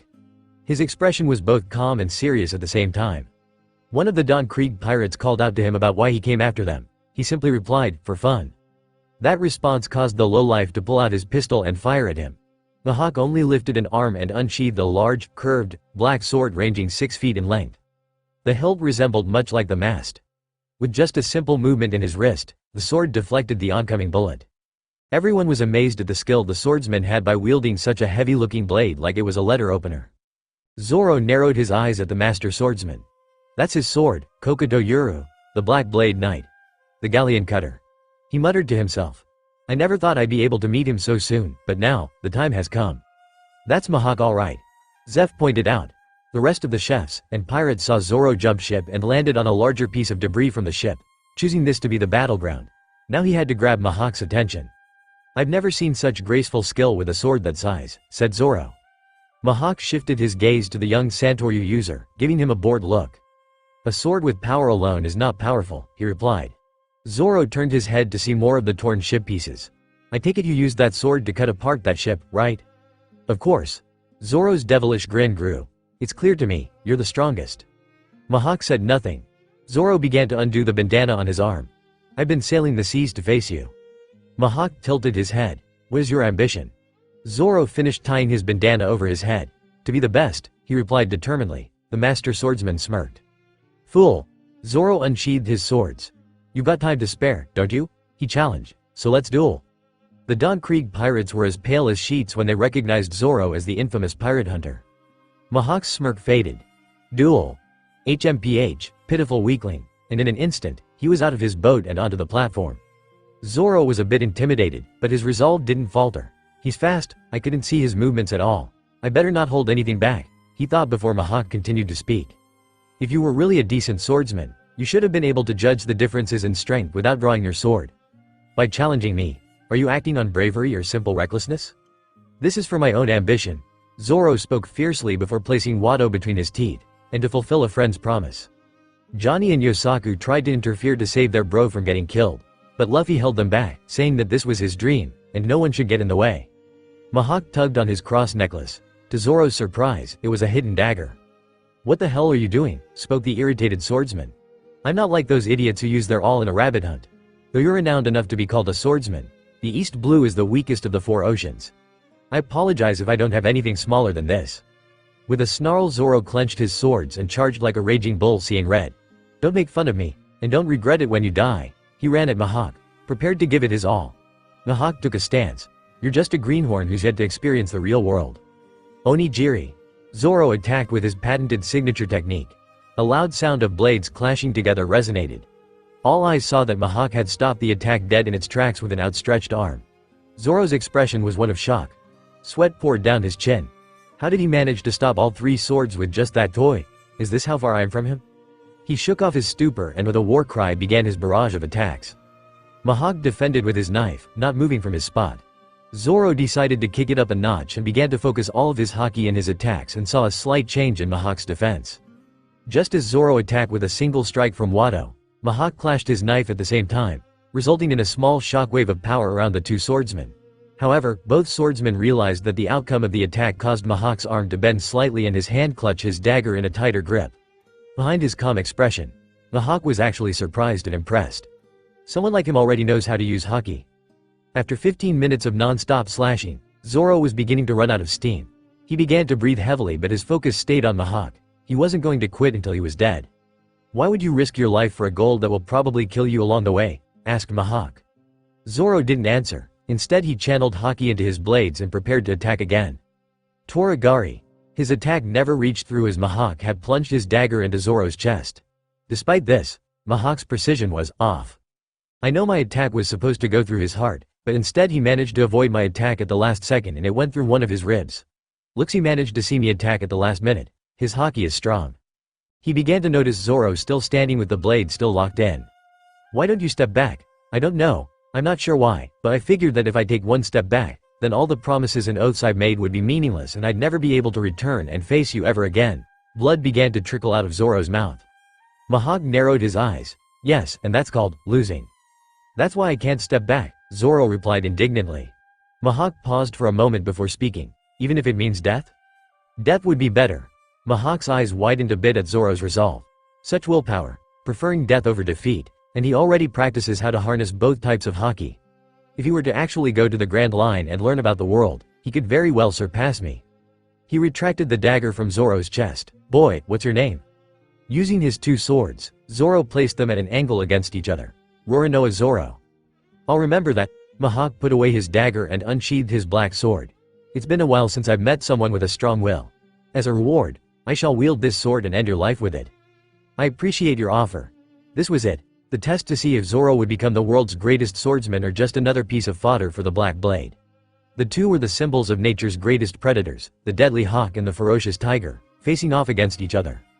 Johnny and Yosaku were held reasons to prevent them from interfering, and he noticed Luffy had a death grip on his scimitar. The swordsmen prepared their final strike. Zoro began to spin his blades in a rotating motion while Mihawk leapt at him, preparing to strike. Zoro poured every ounce of his being and Haki into his blades. Santoryu Ugi, 3-sword-style secret technique. The rotating blades were now blurs as they kept spinning. Senzen Sakai, 3000 worlds, and then both sides clashed in an instant. Mihawk was now behind Zoro. The green-haired swordsman retained his stance. An anticipating silence was in the air as everyone watched and awaited the outcome. Suddenly, the swords Zoro wielded in his hands broke in several pieces as numerous cuts appeared across his torso at the same time. It appeared that Mihawk had no wound on him, but little did they know, the impact from the attack left a small cut on his cheek and a large piece of his plume came off. Finally, a swordsman worthy enough to battle. Zoro calmly sheathed Wado, the only sword not damaged, before turning to face Mihawk with arms outstretched. "What are you doing?" asked Mihawk. "A scar on the back is a disgrace to a swordsman." Zoro spoke with no hesitation in his voice. Mihawk grinned. "Well said." He responded before bringing his sword down diagonally across Zoro's torso. The blow sent him flying back and into the water. "Zoro!" came the collective cry of the Usopp, Luffy, Johnny and Yosaku. Said bounty hunters dove into the water and swam as fast as they could to reach their Iniki. Luffy on the other hand unsheathed his scimitar and in an unseen blur he came crashing down on Mihawk like a meteorite. Needless to say, Mihawk was the most surprised when he felt an immense killing intent and Haki coming from the boy with the straw hat. He quickly retaliated with a block from his sword that resulted a shockwave 10x's bigger than when Zoro clashed swords with him, which caused most of the chefs and enemy pirates around them to collapse and fall unconscious under wrathful fury of Luffy. The piece of ship they were standing on cracked in various places. This boy is far stronger than his comrade, and he is far more adept with his Haki. I believe he has the Haoshoku Haki. I'm amazed at how well he can control it, and he's reacting so fiercely because of his fallen crewmate. He had just encountered a swordsman with potential and Haki, and now this boy with a straw hat proved to be more of a challenge. Luffy began the attack by relentlessly slashing all while defending Mihawk's attacks as well as tracking his movements. The loud clang of a large sword clashing with a scimitar was heard by everyone. Their moves were barely seen by anyone except for Zeph and Sanji. With another large clash, the two sent out another shockwave. This time Sanji started to sweat a bit. What is that power? He thought. With a final clash, the two grinded their blades against each other to test who would falter in step and would take that opening. Mihawk noticed how angry Luffy's expression was. Both sides rebounded. They both stayed frozen in their relative stances, until Mihawk sheathed his sword. "There's no room for doubt in my mind. Indeed you are powerful boy. Tell me, what's your ambition?" "To be the Pirate King," Luffy exclaimed. Mihawk smirked. "That road is far more dangerous than trying to surpass me." Luffy sheathed his scimitar and his anger ebbed away a bit. "And don't worry about your crewmate, he's alive." He gestured by pointing to a lifeboat with Johnny and Yosaku in it, pulling Zoro out of the water. His wound apparent, it would definitely leave a large scar. Hawkins spoke up. "Luffy, he's telling the truth. I do not see the shadow of death looming over Zoro." Said swordsman was indeed alive but in an immense amount of pain. Lifting up Wado, unashamed tears washed over his face. "Luffy, I joined this crew in hopes to follow my dream to become the world's greatest swordsman. After experiencing defeat at the hands of Mihawk, I promise no. I vow never to lose another battle again. Ya hear that, Mihawk? I'm coming for you. I will take that title from you. I will become the world's greatest swordsman," Zoro roared. His Haki was starting to come out in strong pulsations. Luffy, Usopp, Mihawk, Hawkins, Zeph and Sanji began to notice it while onlookers merely stared at amazement at the swordsman's tenacity. "Is that a problem, soon-to-be Pirate King Luffy?" Zoro's voice echoed in decent, strong flash of Haki. The waves surrounding the lifeboat stilled for a second. It wasn't the Haoshoku as Johnny and Yosaku seemed to be unaffected by their bro's power. In fact, it served to inspire them as they also shed tears of pride. Luffy's anger was replaced by his usual, large, pearly white grin. Zoro would get even stronger now that his Haki had gotten stronger. Mihawk smirked in satisfaction. He would have to be prepared to do battle again with the swordsman. "My name is Dracule Mihawk. It's too soon for your death. So get stronger. Learn from yourself and the world," yelled the master swordsman. "Get stronger to surpass my sword, to surpass me, Roronoa Zoro." He turned his attention to Luffy. "And you are a good captain for caring for the well-being of your nakama. You have my respect, and I hope to meet you all in the Grand Line." Zeph mutters something to himself that only his apprentice could hear. For Hawkeye to actually give his respect to these rookies, this crew will definitely go far in the world. Jin was conflicted. He had always thought that Krieg was a powerful pirate and that serving under him was a great honor. But now he had just witnessed a small-time pirate captain starting out in the East Blue take on the master swordsman himself and met his skills in an even match. What's more, he was surprised at how the captain reacted to his wounded crewmate. Jin was in the presence of a true pirate. Luffy turned to Mihawk, his glare returning. Mihawk eyed the younger pirate and then noticed the straw hat. "You are the one Shanks spoke of. The boy wearing his straw hat," he pointed out. Luffy's glare was replaced by a look of surprise. "You know Shanks?" Mihawk nodded. "Indeed, he spoke fondly of you and how you saved his life." Luffy was grinning ear to ear when he heard how Shanks was mentioning him. "Really?" But before he could ask more, a certain idiotic, military pirate interjected. "Oi, Hawkeye, you came here to try and kill me, right? Well, here I am," yelled Krieg. Luffy's demeanor changed to a blank expression. "Would you excuse me for one moment, Mihawk?" The master swordsman shrugged and Luffy vanished in an instant.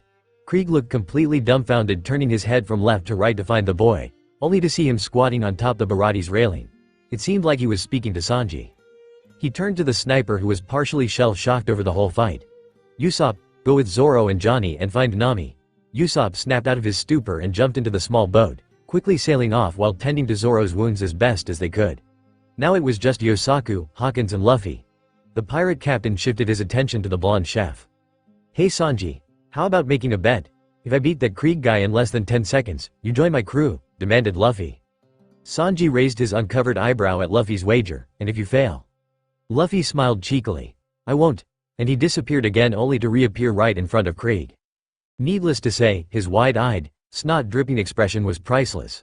With one punch he landed his fist on Krieg's chest plate. At first nothing happened, but then 5 seconds later a series of cracks were seen throughout the whole armor before breaking into discarded, golden pieces and revealing a fist impression on his torso. Krieg's eyes rolled back as he collapsed on his knees before forfeiting consciousness. Luffy stared blankly at the pathetic excuse of a pirate before turning to Sanji. "How many seconds?" he asked. "I can't keep track of time, but I'm pretty sure 6 seconds. Sanji conceded. Luffy's grin widened. On the Going Merry, Nami was reminiscing on all the fun times she had when she was with the Straw Hat crew. They were all very different than what she had encountered with pirates throughout the years. For them, it wasn't about gold or terrorizing people, it was about fulfilling their dreams. Tears streamed down her the sides of her face as she remembered her adoptive mother. Belmere, she sniffed a bit. She was taken by surprise when she felt Ryoku nuzzle her gently with his snout and gently licked her tears. The Sea King let out a concerned groan. Nami laughed tearfully and hugged the sea monster. "Arigato, Ryoku. You're pretty sweet for a Sea King." The direction they headed into was the way back to Nami's hometown on Kami Island, Kokoyashi village, where she would return to her employer, whose name felt like acid on her tongue. Sawtooth Arlong Luffy was laid back in a relaxing position in a small kitchen boat that Zeph let them take to follow their comrades. The dual devil fruit user had sent Usopp to go with Zoro and Johnny so they could trail Nami ahead of them. In the meantime, Luffy glanced at his new crew members, Sanji and the former second in command of the Don Krieg pirates, Jin.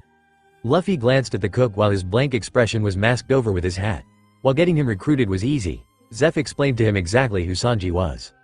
Flashback, Straw Hat, I'm grateful for what you did for taking care of Krieg, spoke the old ex-pirate, looking bemused. Luffy grinned. Hee, no problem. I was surprised when I sensed how strong your Haki was, and how you handled Mihawk all on your own and forced him to use that black sword of his.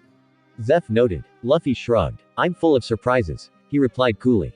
Zeph's amusement left his wrinkled face and a grim expression was in place. Well, jokes aside, there's something you need to know about Lil Eggplant over there before taking him with you. The straw hat wearing pirate looked at the retired pirate curiously. He hates Marines and the world government, now that struck something odd to Luffy. Of course, pirates hated Marines and vice versa. But wait, he had only recruited Sanji a few minutes ago. The way Zeph was telling Luffy this information, it sounded like his apprentice chef loathed Marines with a passion. But no, Luffy noted how deathly serious Zeph was, which meant Sanji's depths of hatred for Marines ran far deeper than he knew. He could see something in those old eyes. Was it fear or pity? Flashback end. Now as to why Jin came to join up with the Straw Hat Pirates can be answered by Luffy himself as he stated. I think he's a better pirate than that dumbass Krieg. So he's gonna join us. He grinned while saying it. While others complained, Hawkins backed him up saying, he will fulfill the premonition. Jin had given true loyalty to the man he looked up to as a captain and was proud to serve under him. Of course how Krieg performed today, made him realize that he was a weak and pathetic excuse for a pirate. Jin practically charged at his foes at his master's command, no questions asked. Moreover, he discovered at how Luffy reacted to his fallen comrade when he fought on par with Mihawk. He was ready to kill Mihawk just for harming someone from his crew. It was then Jin decided he would serve under this man, a man he believed that he would become the next pirate king. Yosaku interrupted Luffy's train of thought. This is bad guys. We're heading straight into Kami Island, the place where Arlong resides. He shuddered at the mention of the name. Luffy, of course being his usual ignorant self, asked, "Who's Arlong?" Yosaku looked at him as if the boy grew a second head. Are you kidding me? Arlong is a fierce fishman that used to be a part of Jinbei's crew, the Sun Pirates. He despises humans and thinks highly of his own race. Any human that crosses him ends up dead. He would have continued on with his explanation if Luffy had not taken up a sketch pad and attempting to draw a fishman, which turned out to be a poor drawing of a fish with stick arms and legs. Jin chuckled and shook his head. His captain was definitely uncommon from the average pirate. Then suddenly, the sound of crashing waves was heard and up rose a sea king. For a moment, Luffy thought it could have been Ryoku, but instead it was the most peculiar-looking sea king that the group had ever seen. A sea king with the appearance of a cow. "Oh woog hh, it's a cowfish," Luffy exclaimed. Stars evident in his eye saucers. The others just stared on blankly at it. Yosaku was the only one freaking out until Sanji came out with a large plate of cooked food. The chef deduced that the creature was attracted by the smell of food. Being taught the credo of chefs, he offered the food to large cow beast. Said beast lowered its head and sniffed to examine the food only to be kicked upside the head, courtesy of pirate chef. Yosaku's jaw dropped to the ground. "What the hell did you do that for?" he shouted. Sanji stared blankly at the bounty hunter. "It was going to eat me as well," he replied. The cow beast suddenly came back, anger evident on its face, and let out a fierce, roaring moo. Of course the beast's rampage came to a screeching halt when Luffy tilted his head sideways to glare at it with an uncovered eye. Using a tiny bit of Haki, the beast shivered in cold sweat and backed down, acknowledging Luffy as its superior. The captain grinned victoriously before getting an idea. A mischievous glint was seen by the others. What is he planning? They thought. With Usopp, Johnny, and Zoro. Usopp stood at the helm of the boat, much like a pirate captain would. The sniper felt pride in doing this act of being a captain. Once they came in view of their destination, Johnny and him had to restrain Zoro by tying him to the mast because the swordsman wanted to find Nami so he could kill her himself. Of course, Usopp wouldn't have that, since Luffy still trusts her and Johnny didn't want Aniki to open up his wounds and make them worse than they already are. After a few minutes, they were closing in on the docks. Once they docked, they still left Zoro behind, much to the swordsman's chagrin. "God damn it, get me out of here, I'll kill you guys." Usopp waved off his death threat and paid it no mind as they docked the boat. Before Usopp and Johnny left, they duct taped Zoro's mouth so he wouldn't bring any unnecessary and unwanted attention from Arlong and his crew. However, once the two walked into the village nearby Kokoyashi, they were shocked and appalled at the village, or at least what was a village. All the houses had either been turned upside down or smashed to pieces. "This must be Gosa village," said Johnny. "I read in the newspaper that it had been raided by Arlong a few weeks ago." "But why are all the buildings flipped over?" asked the sniper. Johnny's answer came with sweat beads of fear. "I heard that a fishman has 10x the strength of a normal human being." When Usopp heard this, normally he'd nearly soil himself. But now, he felt this sudden, overwhelming urge to fight. As the two walked down the ruined village, they noticed that there was no one around. "I'm guessing that this village was at the top of Arlong's hit list," said Usopp, only to turn and see said bounty hunter run away. "Oi, Johnny, where are you going?" Suddenly, Usopp noticed a larger shadow over him. He turned around to see an actual fishman looking down on him. "Who are you? Are you an intruder? Arlong-sama doesn't take too kindly to newcomers," spoke the fishman. Now this is where one of Usopp's skills came in, lying. "Oh, I'm no intruder. I'm the, pizza guy, your boss ordered a pizza." The fishman flunky looked surprised before apologizing. "Oh, Soka. My bad, we don't get a lot of humans coming in, you understand." Usopp nodded, pretending to agree while glad to see that this fishman wasn't too smart. "Well, I guess I'll be going now," and he walked away calmly. The fishman waved him goodbye until he realized something important. "Hey, wait a minute," yelled the outraged fishman. "Shit," Usopp cursed inwardly as he stopped in his tracks. He turned to face the fishman who eyed him suspiciously. "If you're the pizza guy, where's our pizzas?" the fishman inquired. Usopp's lies didn't seem to be effective enough, so then he resorted to using Haki to knock him out in one focused glare. Fortunately, it proved to be effective when he noticed the fishman's eyes roll back and collapsed after that. The sniper felt pride that he had gotten stronger since he joined up with Luffy and the others. "Wow, I just knocked out a fishman. And they're supposed to be stronger than ordinary humans. Though granted I'm not ordinary and this guy was just a lackey. Still, not many can say they defeated a fishman in a single glance." However, his pride was suddenly cut down when he was kicked in the face. Kid wielded a sword a bit bigger than his height, and he appeared to be angry. "Finally, I got you, fishman. I'll make you pay for what you did to my home and my father." The boy raised his sword and brought it down upon him. As soon as Usopp recovered, he rolled away to dodge the blade. He got up and waved his hands in front of him, signaling the boy to stop. "See Chato Mat, I'm not a fishman," Usopp tried to explain. The little boy halted his attack to see that he wasn't a fishman at all. The boy apologized before another person came up from behind and bonked the boy over the head. Standing over the boy was a woman in her late teen years going into her 20s. She had light tanned skin, purplish blue hair and a tattoo on her right arm. "How many times do I have to tell you, Chabo? Don't pick a fight with the fishmen," the woman scolded. Her stern gaze shifted to Usopp. She blinked twice then turned back to the boy. "That's not a fishman," she said to him. "I just told him that," Usopp yelled angrily at her. She paid it no mind once she noticed the actual fishman who appeared to be foaming at the mouth. "What happened to him?" the woman inquired. Usopp's pride returned. He pumped his chest out like a man, and pointed to himself with his thumb. "It was none other than I, Captain Usopp. I taught this fish a thing or two about messing with best," he exclaimed. The woman looked horrified before socking the sniper square in the face. The woman hoisted Usopp by his suspenders and shook him violently. "You idiot, you never hit a fishman." Wasting no time, she grabbed the boy and kept a firm grip on the confused sniper who had only been on the island for only 10 minutes and he was already getting hassled from both fishmen and the locals.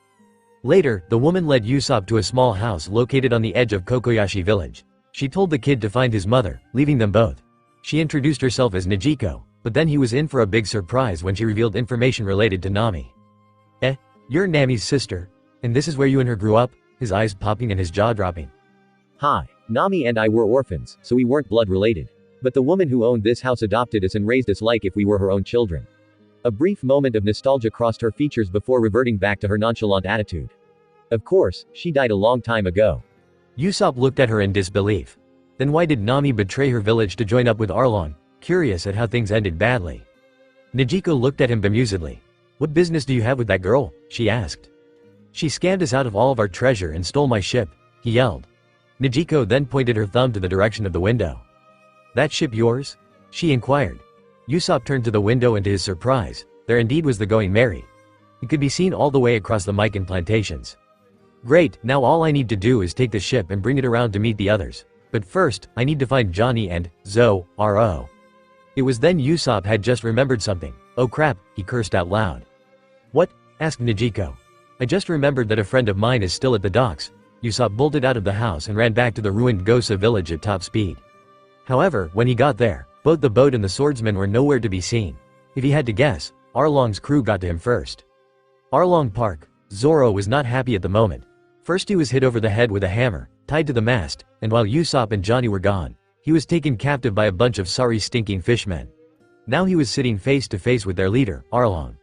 "I told you, I came looking for a woman, you damned fish freak." The swordsman glowered at the fishman looking down at him. He was a large, muscular, bluish, saw sharkfish man in a tropical shirt and green Bermudas, whose most distinctive trait was his saw nose complementing the set of razor-sharp teeth which formed a sinister grin. Wild, long, black hair sprouted from the back of his neck, reaching down to his shoulders. He wore what appeared to be a brown ushanka, covering his head. The fin on his nape was surrounded by his hair, and the gills were located on both the sides of his neck. Lastly, he bore 2 red tattoos, one in the shape of the sun on the left side of his chest and one of a sawfish, which matched his Jolly Roger, on his left forearm. "Ho, such an inferior human dares to speak to me in such a tone? You're lucky I'm in a good mood right now, so I'll let that slide. But I'd better not hear you say it again or else you'll wind up as fish food. Got it?"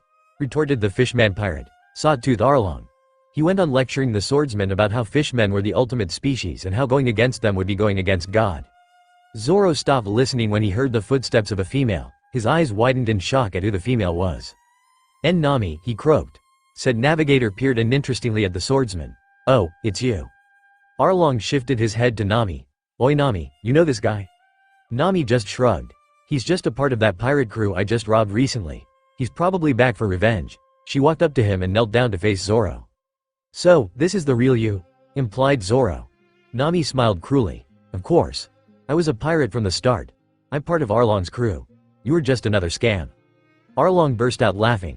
"Shahahahaha, I tell ya, this girl may be human, but she's proven to be the exception in my crew. She's so cold-hearted she didn't even care about the death of her own mother."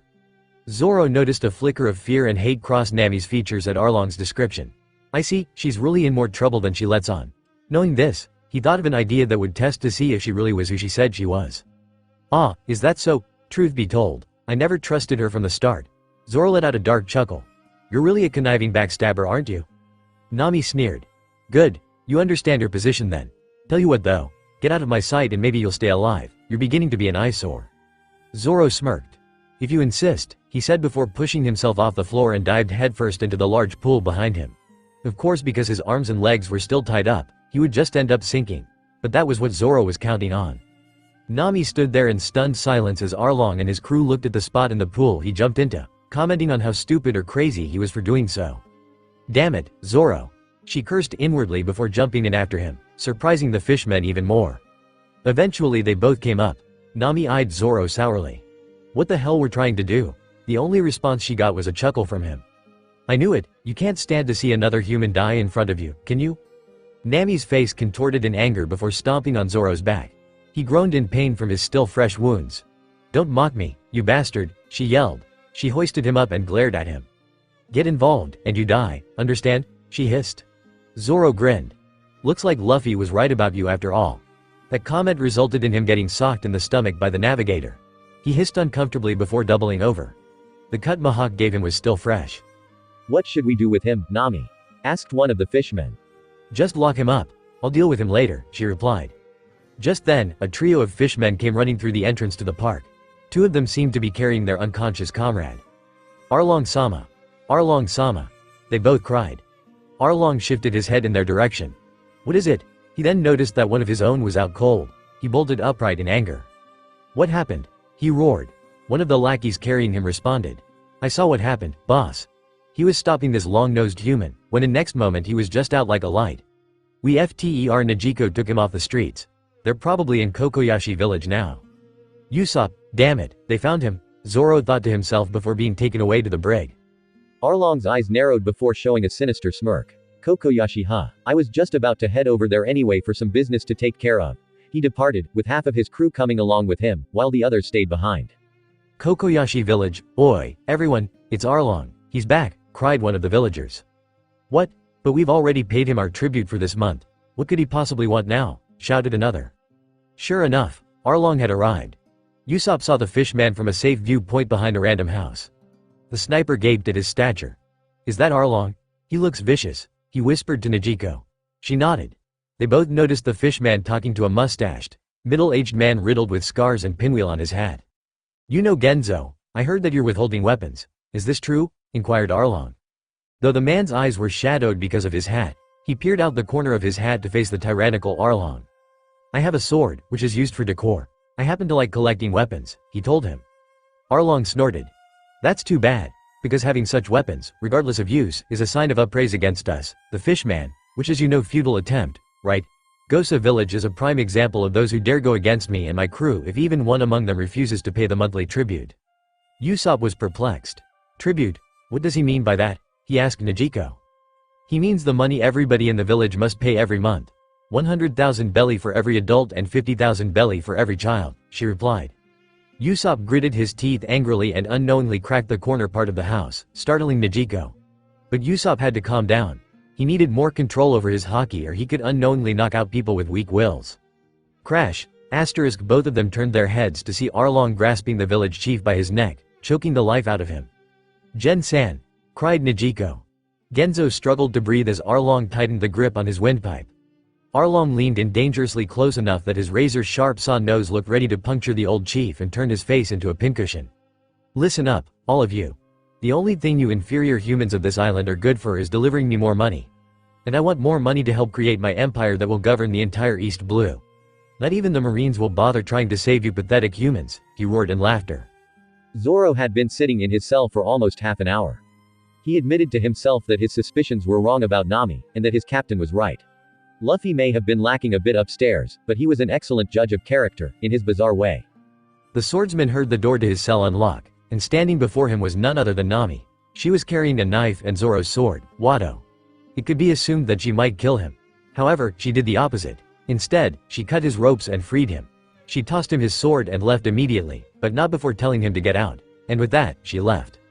While Zoro was curious about the situation, he would leave that to Luffy. Besides, he needed to take care of business, regarding the fishman providing the wonderful accommodations. He grinned madly with bloodlust in his eyes as he unsheathed Wado and prepared to feed it a good meal of fish. Back to the situation at Kokoyashi, Nijiko stared in horror as saw the man that she and Nami considered a father being threatened by the same fishman that killed their foster mother 8 years ago. Arlong chuckled darkly. Now then, since you decided to make an example of breaking the peace in my territory, I'll have to kill you in order to make an example of those who try to defy me.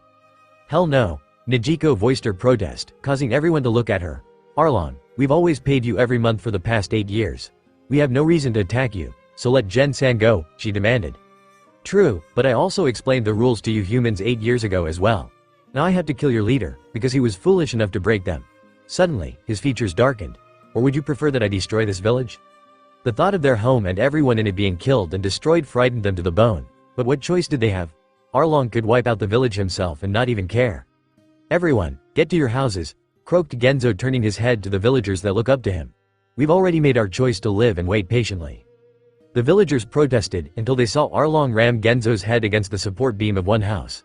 There, you see? You people should listen to your pack leader. Humans should live as the subspecies of the superior fishmen. Gen-san. The villagers cried simultaneously. Few of them even tried to attack Arlong, but Genzo raised a bleeding hand to stop them. If you all die here, our efforts will be for nothing. If I die, don't stop looking out for each other, he said, before being picked up by the large fishman and prepping to drive him headfirst to the ground. Touching words.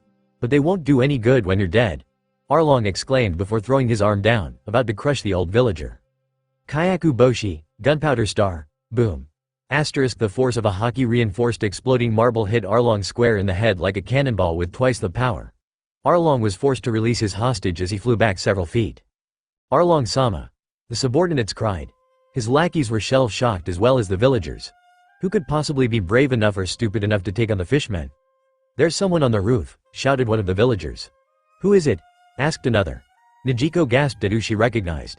That long-nosed guy. Usopp stood atop on one of the houses, slingshot in hand and an angry expression crossing his face. Now when Usopp gets into a serious fight, he'll have that fierce look from when he dueled Luffy. Oi, you fish bastards. Leave them alone and pick on someone worth the salt to fight you. You worthless, rotten fish heads. Everyone surrounding the area gaped at him like he had just signed his death warrant. Arlong got up after, only he seemed to be bleeding from his head wound. But that didn't seem to faze him. Instead, it served to infuriate him. So you want to fight me, eh, long nose? His predator-like glare-faced Usopp, who was unfazed. You pathetic human. You dare oppose a superior life form? Without warning, Arlong charged towards Usopp's location and lifted the whole house with his bare hands. Usopp stumbled before quickly jumping onto the next roof. The sniper wiped the sweat off his forehead. Damn, that was close, he said to himself before running off, leaving behind an enraged Arlong. After him, don't let him escape. I want him caught and brought to me so I can kill him myself, he roared. While most of his underlings held him back and returned to Arlong Park, the few fishmen who stayed left to chase after Usopp. Once they caught up to him, they found him crossing his arms, like he was waiting for them. Get him? Usopp thought that now would be a good time to test his close combat skills he had been learning and practicing from the training sessions with Zoro and Luffy. The fishmen all charged him at once, and once he used a bit of Haki, he could see their attacks coming and retaliated with a series of swift punches and kicks. Within moments the fishmen were all battered, bruised and on the ground. Hold it right there, long nose. The sniper snapped his head around and to his horror, 2 fishmen were holding the boy he had encountered earlier and his mother hostage. Immediately, he drew out his slingshot and prepared to fire. But the fishmen held knives against their hostages' throats. Kuso, why didn't I see it weapon or these 2 die? The sniper had no choice. He put away his weapon and raised his hands in the air in terms of surrender. They took him prisoner and led him back to their leader's park. Meanwhile, the villagers of Kokoyashi were tending to Genzo's wounds when they had yet another unannounced visitor.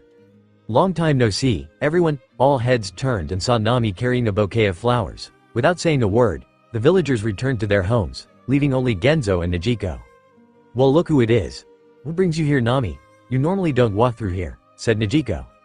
I heard some commotion going on here, so naturally arrived. The redhead noticed the destroyed house. I take it Arlong's pissed, she inquired as she continued to walk on. When she finally stopped, she arrived at the edge of Kokoyashi, where a grave was placed facing the sea. Nami placed her flowers next to the cross. Well, only 7 million belly to go, she said out loud. Nijiko was leaning against a tree close by. You know you still have a bad reputation being with Arlong and all, she told her younger step-sibling. Nami smiled.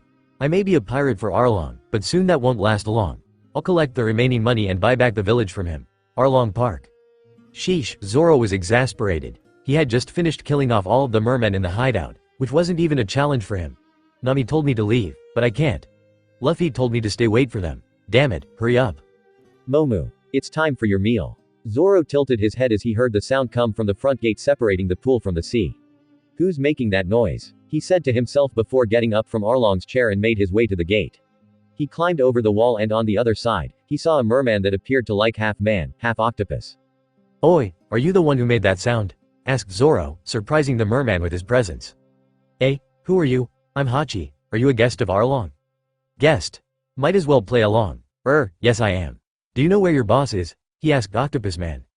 He left for Kokoyashi village earlier ago. How'd I get to that village? Hachi presented a large ceramic pot. Hop in. Since you're a guest, I'll transport you there. Seeing as how Zoro's options were to either find another way himself, which would inevitably get him lost, or hitch a ride in a ceramic pot. The swordsman weighed his options before choosing the latter. However, at that same time Zoro had left, Arlong came back to see his men had been slaughtered. Who did this? Arlong roared. One of his fallen coughed up blood before responding. It was Roronoa Zoro. He did this, were the merman's last words before dying. Back with Luffy and the rest of the crew, they had the large cowfish pull their small boat at a faster pace.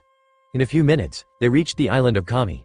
Of course the cow didn't slow down, it sped up a bit, much to the protests of Luffy. It was too late for them as the cow dived and the boat made an impact on the shoreline before flying into the air. Yosaku was screaming his lungs off, Jin was hanging on for dear life, and Sanji and Hawkins were in midair, acting like nothing was happening. Luffy just smiled like a hapless idiot before whooping. Zoro was walking through the fields, desperately trying to find his long-nosed comrade who had gotten in trouble. Of course, due to his poor sense of direction, his results were zip to none. Where is that place again? He thought aloud. Suddenly, he heard the sound of trees falling. He surveyed the forest, until he saw a small boat sailing on solid ground, carrying Luffy and the others, heading straight towards him like a torpedo. Hey Zoro! Shouted Luffy. Crash, smash, crunch. The destroyed boat was now lodged at the side of a small cliff in a steppe field. Luffy plopped down first, the rest followed soon after. Jin and Yosaku were face planted into the ground as they weren't accustomed to Luffy's insanity and stupidity. Is this guy really a pirate? Thought Jin. Sanji and Hawkins merely stepped down from the busted ship, when they heard a painful groan coming from underneath the ship. With immense strength, Zoro pushed the ship off of himself. You shit for brains, rubber bastard, I could have been killed, Zoro exclaimed his thoughts out loud. The rubber man looked at his first mate confusedly. Zoro, what are you doing here? You were supposed to find Nami. The green-haired swordsman gripped Watto, preparing to slice up his idiot captain into cold cuts, when he was interrupted by said captain. Where's Usopp? The young pirate asked. He's dead, cried Johnny, who arrived with tears and snot dripping from his face. His face contorted in anger and sorrow. This grabbed the attention of all the crew, including Jin. Nami One-chan did it. She stabbed him with a knife right in front of her boss. She really has betrayed us. Hell, she didn't even belong with us. She was just using us the whole time. She's a black-hearted witch, she. Liar. Nami is our nakama. She was smiling and laughing like she's never done before. If you say one more lie, you'll regret it, got it? The sound of a Haki amplified voice came from Luff, which ranged an estimate of 40 feet in diameter. The king's disposition was more than just regular ambition control. It was enforcing your will onto others like a god among mortals. When one completely masters the Haoshoku Haki, they literally become a force of nature itself. It has been labeled as the devil's ambition, or the conqueror's absolute will. Another key difference in power with the Haoshoku Haki was the voice. It was the voice of absolute will. The power in the voice amplified by the user's disposition demanded to everyone in the area that she was the alpha. Luffy's outburst alone made all of his nakama nearly pass out or lose their lunch from the sheer will of Monkey D. Luffy. The bounty hunter brothers weren't as fortunate as they were knocked out by the force of Haki with foam coating their mouths. The sound of a wooden staff clattering to the ground rang through their ears. They all turned their heads, and to their surprise, it was Nami. Her face looked pale and terrified. Tears ran down her cheeks as she collapsed onto her knees. A moment ago, she was just on her way back from Arlong's place after killing Usopp when she had the misfortune of getting blasted with Luffy's Haki. This was different than when Luffy used it during the crew's training sessions. This was actually Luffy's emotions poured into it, and she could sense that he was angry. Luffy halted his tirade and his rage ebbed away. He looked at Nami with a blank expression. He took a few steps forward before he was staring down at the navigator. Nami shakily lifted her head up. She berated herself for not seeing it sooner. This boy was more than just your average pirate, devil fruit user. No, he was the kind of person who could destroy and conquer the world if he wanted to. He's going to kill me, I know it. I was a fool thinking he was no match for Arlong. As soon as she saw Luffy make a gesture with his hand, she shut her eyes tightly, fearing of what Luffy would do to her. However, she felt something cover the top of her head. She opened her eyes and saw Luffy still standing there, without his hat on and his expression still unreadable. "Luffy, I'm sorry." She then told everyone about how she and Negico were raised by a marine retiree for a foster mother named Belmere. She also told them the time Arlong came to the island, ravaged the whole place, killed Belmere right in front of her and forced her to write maps for him. Lastly, she made a deal with Arlong, that if she managed to get 100 billion belly, she could buy back the village from him. Usopp arrived at the scene moments later after Nami's confession. He was breathing heavily after sensing Luffy's power. It was right then and there that Usopp realized that even though he had the Haoshoku Haki, that outburst from his captain alone showed that he was still a novice compared to Luffy. He figured that Luffy must have had years of training just to harness it. Shaking off his doubtful thoughts, his attention went back to the scene before him and decided to make himself known. "Guys, Nami didn't kill me, she just pretended to by stabbing her hand." However, the crew members were still recovering from the effects of Luffy's Haki to notice the sniper's unexpected arrival. Luffy's regular tone of voice brought them out of their stupor. "Damn straight." He pumped his fists in the air and yelled into the heavens. "We'll take it from here, Nami," declared Luffy. Nami sat there stunned when she saw Zoro and Usopp sporting their own grins. Hawkins as usual was unreadable, but he showed an inkling of understanding. More tears threatened to escape, but she quickly sniffed and wiped them away with her hand. Negico came running in with a panicked look on her face. "Nami, the Marines are here. They're trying to steal the treasure." At the mention of Marines, Sanji glowered as he clenched his trembling fist angrily. The navigator, thief, snapped her head up. "What?" After dropping off the unconscious bounty hunters, the reunited crew made their way to Nami and Negico's orchard farm to see the rat F the 16th branch, Captain Nezumi ordering his men to confiscate all of her stolen treasure, and took his leave. It was then Nami realized that Arlong planned this. This way, she would never let her go and he would get more money out of it. She suddenly felt a grip on her shoulder. Her brown eyes met a dark ringed black one. She immediately felt heat rise up in her cheeks. "Oh God, why'd I have this effect when I come in contact with him?" she thought. "Allow me, Nami-san," spoke Sanji. He immediately got working and kicked the Marines into submission until they were bloody pulps. But to be honest, Sanji wanted to do much more to them than a simple beating. When he was finished, the pirate chef walked up to Nami and bowed. Nami, feeling grateful to him for saving her money, decided to give him a reward. She smiled coyly. "Arigato, Sanji-kun. And here's your reward." She leaned forward and gave him a quick, chaste kiss on the lips. The action took the chef by surprise. A light blush crossed his cheeks. Her sister was just as surprised. "Nami, do you really like this guy? You barely even know him." Later, Nami apologized to the villagers for betraying them and told them everything about the deal she made with Arlong. To her surprise and shock, they knew the truth when it was revealed to them 8 years ago. In actuality, she felt rather glad and content that her fellow villagers were with her and never lost faith in her all these years. Now it was all up to her friends to take care of the root of her problem. At Arlong Park, Arlong was not happy, at all. First, he gets attacked out of nowhere by a weakling human. Then he finds out that Roronoa Zoro had killed off half his crew. He growled irritably at his misfortune. But, at least he still had his insurance. Nami and her map-making abilities. As long as he continued to have a hold on her, he would get more money than ever before and get a head start on building his empire. That short moment of greed lasted for only a few seconds when he suddenly heard the double steel doors from the side entrance burst open and tear themselves off from the bolted hinges. The fishman let out an irritated snarl. "Great, now what?" The rest of the crew took notice of the destroyed entrance. They noticed several shapes enter the park.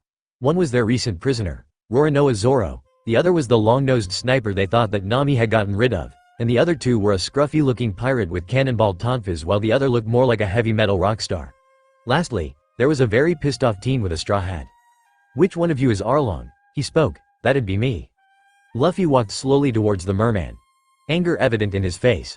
When more flunkies tried to halt his approach, Luffy just blasted them with a force of Haki that knocked them back a considerable distance. "Who are you?" inquired Arlong. "I'm Luffy, and I'm a pirate," Luffy replied. "Well, Luffy, what business does a pirate have with me?" Luffy stopped right at Arlong's side, his expression unreadable until it contorted into full-blown rage. "Never make my Nakama cry." Arlong didn't see an attack coming until he felt a powerful hit to his jaw. The impact of the blow sent him flying back, through the wall, and crash-landed further down a forest path, leaving behind a crater trail.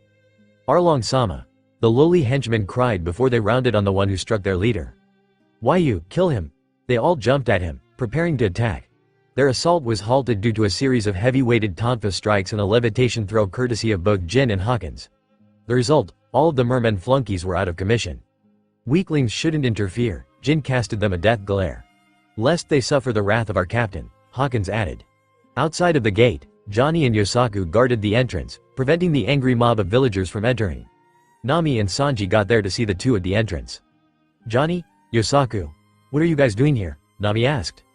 Those fish bastards made Nami-senpai cry, replied Yosaku. What other reason would we be here for? Added Johnny. The two noticed Sanji and let him through. The cook rejoined the others as they came face to face with Arlong's generals. Karubi a manta ray merman, Chu a blowfish merman, and Hachi the octopus merman. They took note of Nami and the angry mob of villagers at the entrance. I knew you were a traitor, Nami, Karubi sneered. Chu shook his head and added his input. Yar, you've caused quite a lot of trouble, Nami. Allying yourself to an amateur, no-named pirate crew and instigating a rebellion of your weakling villagers. Hachi glared and pointed his finger accursedly at Zoro. Oi, that's the guy that first gave a ride in my pot, he tricked me. Karubi and Chu groaned at Hachi's stupidity before getting ready for battle. When Arlong returned, the left side of his face had a large fist print in his left cheek, blood trickled out his mouth and he was this close to losing it. I see, so that's their relation to Nami. You fools will pay for what you did, shouted Hachi. And now to punish you, I'm gonna summon the heavy artillery. Hey mohmoo. The water in the pool rippled before a large shape rose from the surface. It revealed to be the same cowfish Luffy had encountered earlier. Only this time the creature had a large bump on his head and it seemed to be crying anime tears. Hey, Momu, what the hell happened to you? Hachi cried, shocked to see his pet had been injured. Luffy and Sanji glanced up at the sea beast. They could have sworn that it shrunk in fear when they acknowledged it. After an awkward pause, the creature made its way back into the watery depths. Momu, where do you think you're going? Arlong addressed the cowfish, which made it stop in its tracks. If you want to leave, fine. I won't stop you. Go, Momu. Something about that sentence triggered something in the beast's mind and reverted back into a ferocious beast. It bellowed a moo before turning back to face the enemy pirates. The Straw Hats prepared to attack, all except Luffy. He seemed to be waiting for something, or particular nakama he had known for years to be exact. Suddenly, an even bigger set crashing of waves was heard behind the opened water gate. Out of the surface arose a familiar, mud-colored, red-eyed sea king. However, Luffy noticed a small, no, huge difference regarding his nakama's appearance. For one, the sea monster was 4 times the size of Momu and seemed to have an elongated neck adorned with the same green fins and spines reaching from the top of its head to its newly evolved torso and ending at the tip of its new tail. The beast's eyes narrowed at the smaller creature in front of him and snarled. Momu paled at the larger creature. Moo. R-O-O-O-A-R-R-R-R-G-G-G-G-G-H-H-H-H-H-H. With a pathetic whimper the cowfish quickly swam at accelerating rates, far away from the bigger monster. Said monster glared at the distance Momu was going before hearing his master's call. Ryoku. Luffy happily cried, his attitude ranging from calm to happy-go-lucky again. The Sea King turned its head to look down at his master before descending his head to meet him. Ryoku nuzzled his snout so Luffy could give it a big hug. Whoa, you got huge. How did you change so much? The monster merely grunted and whined affectionately while the villagers looked at the pair like they were the oddest thing in the area. A boy and his Sea King. Luffy then ordered Ryoku to wait by the Going Merry, to which the monster obeyed. Arlong had enough of this foolishness. Hachi, Chu, Karubi, kill them. His 3 generals stood in the way of the Straw Hats. It's time to show these humans who's on top of the food chain, said Karubi. And put them in their place, Chu, added Chu. Hachi suddenly wielded 6 swords, 1 in each hand. I'll go after Zoro first, he'll pay for making a fool out of me, he visibly fumed. Zoro noticed his opponent was a swordsman that wielded twice the ND. He grinned in bloodlust, and undid his bandana around his arm and tied it around his head. There was just one thing, the fight with Mihawk destroyed his swords, not counting Watto. But not for long. Both Johnny and Yosaku tossed their swords up into air calling for their brother to catch them. He did so and was now prepared to fight. Zoro was having somewhat difficulty holding off this octopus man who dared to call himself a swordsman. If he was in tip-top condition, the fight would be over with already. Sadly, his recent loss to Mihawk left him with still fresh wounds that were being held down by bandages alone to stop the bleeding.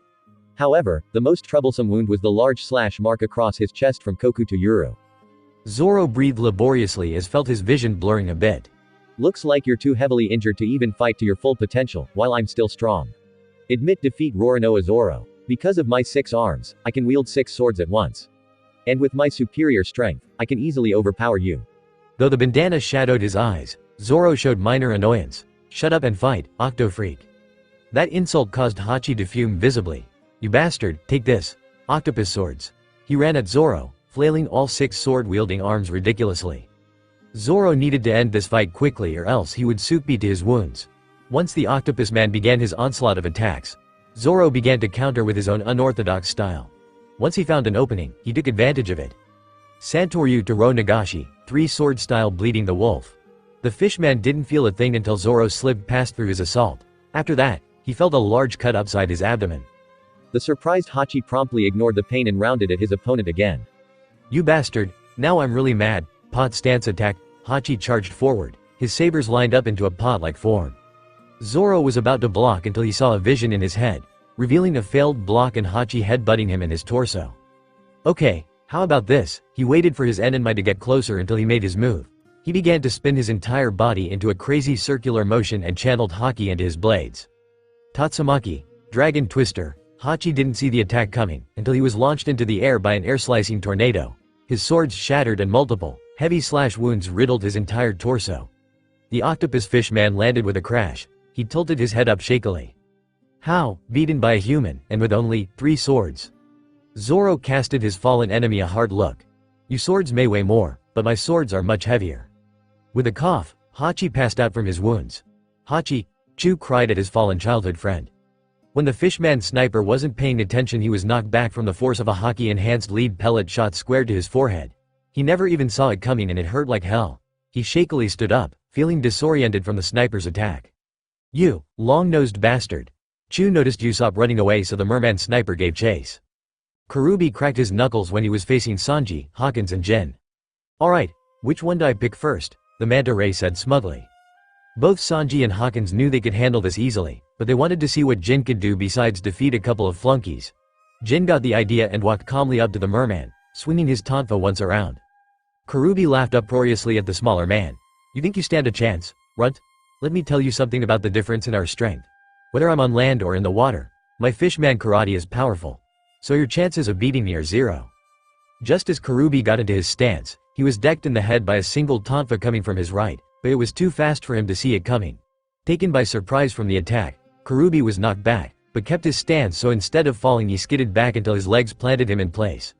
The manta ray fishman furiously grasped his wounded head and picked up a few pieces of his shattered pride. "Damn you!" Kurubi cursed vehemently at Jin.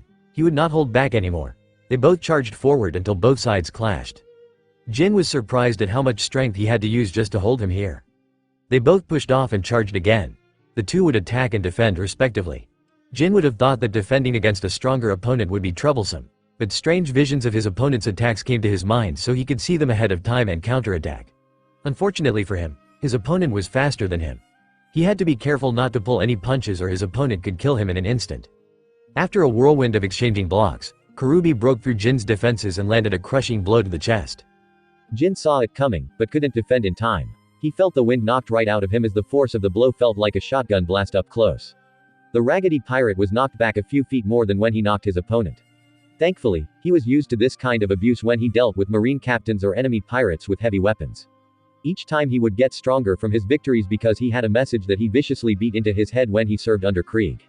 Failure is not an option. He would win. And this time, he had more reason to fight than to just prove his strength. He fought for the same reason the others were fighting right now. For your comrades, thus giving him the strength he needed to continue fighting. Kurubi unleashed a flurry of strikes upon Jin, who defended and retaliated as best as possible. After a few minutes of brawling, both sides were both beaten badly and bleeding profusely from their heads. After a steady standoff, Jin began twirling his tonfa at an alarming rate while his opponent got into a knife hand stance. Jin made a mad dash, his eyes fixated on his target, guaranteeing to end the battle. Whether it was God's divine gift or Buddha's blessing, Jin could suddenly see Kurubi's next move even though his eyes showed him that his opponent was still in his stance. Deciding not to waste this chance, he finally saw the attack his opponent made just as it was pictured in his mind. Jin dodged it in time and with all the strength in his arms, made the final strike. Aaron Shato. Iron shot. Both of his iron-balled tonfas made contact with the fishman's midsection and head, knocking Arlong's lieutenant out cold and sending him flying through the wall with a loud crash in a similar fashion his leader had received from Luffy but not as strong. Jin panted heavily but remained standing. That was the most difficult fight he had ever been in. During his days under Krieg, he had to fight off 3 units of marine battleships all on his own, avoiding many shots fired at him, and dodging and retaliating against marine soldiers and captains that were 2x stronger than he was. The only thing that kept him going was his resolve of servitude. Hell, all those times he had fought were merely brutal trials of the world. This fight he had just come out of proved to be another test of his resolve and to prove himself to the crew. Meanwhile, Usopp was running from Chu until the path led them to a dense thicket of woods on one side and a small pond on the other.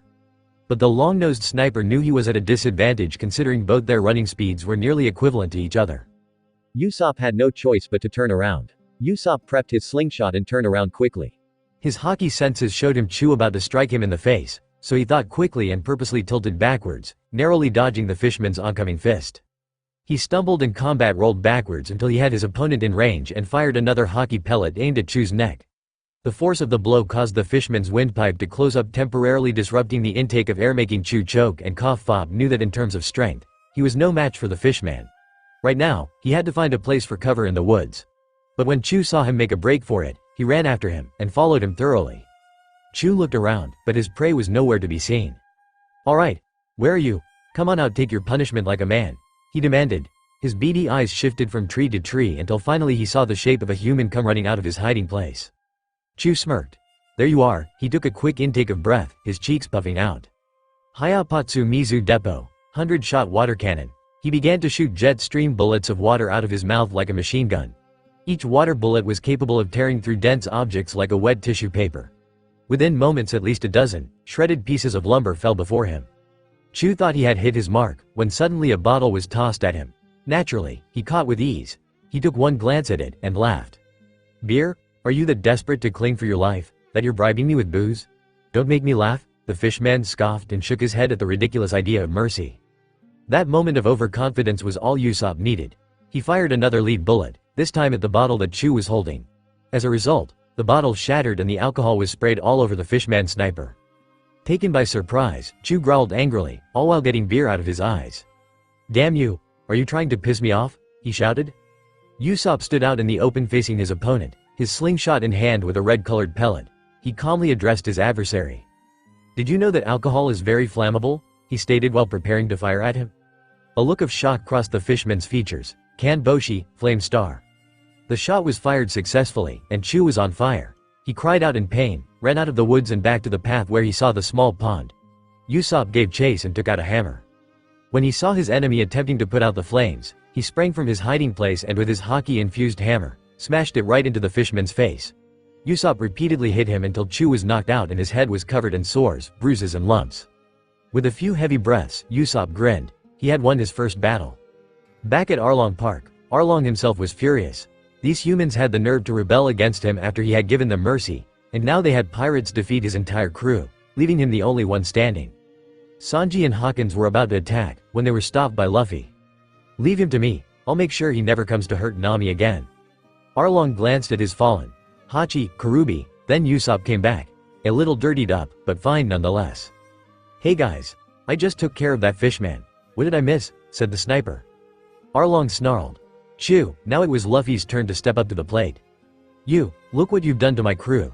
Do you have any idea how angry you've made me after you've killed my crew?" Luffy stared at the shark man with a blank expression. "No, and I don't care. You're outnumbered and outmatched." Arlong's misdemeanor shifted into a menacing grin, a guttural chuckle escaping his throat. "Tell me, human, what's the difference between us?" Luffy pondered on this for a few moments before a number of answers came to him. Teeth, fins, gills, noses, each answer continued to add insult to injury on Arlong's part, pissing him off to no end. The villagers were speechless at Luffy's carefree attitude towards their oppressor. "Oh, now I know, it's webbed hands and feet, that was last straw. It's our species." Arlong jumped at him, preparing to bite down on Luffy's skull, had not said pirate seen the attack coming and retaliated with a powerful kick upside the fishman's head, launching him up to the air. Luffy disappeared and reappeared right in front of Arlong, with a twisted arm stretched back. And then, just like a spinning top, the arm spun so fast it was like a human drill. Gomu Gomu no rifle. Gum Gum rifle. Luffy's twister punch made contact. The force of the blow was so strong, it ruptured a few of Arlong's internal organs and broke several of his ribs in one shot. The saw shark fishman was shot into the pool area and a colossal crashing of waves was heard by everyone witnessing the fight. Luffy landed nimbly on his feet. His arms relaxed at his sides. His expression was still blank. He suddenly caught sight of his enemy swimming around in a very shark-like pattern until he submerged. Luffy closed his eyes and relaxed. Nami and the villagers began to protest. "Luffy, what are you doing? If you stay like that you're a sitting duck."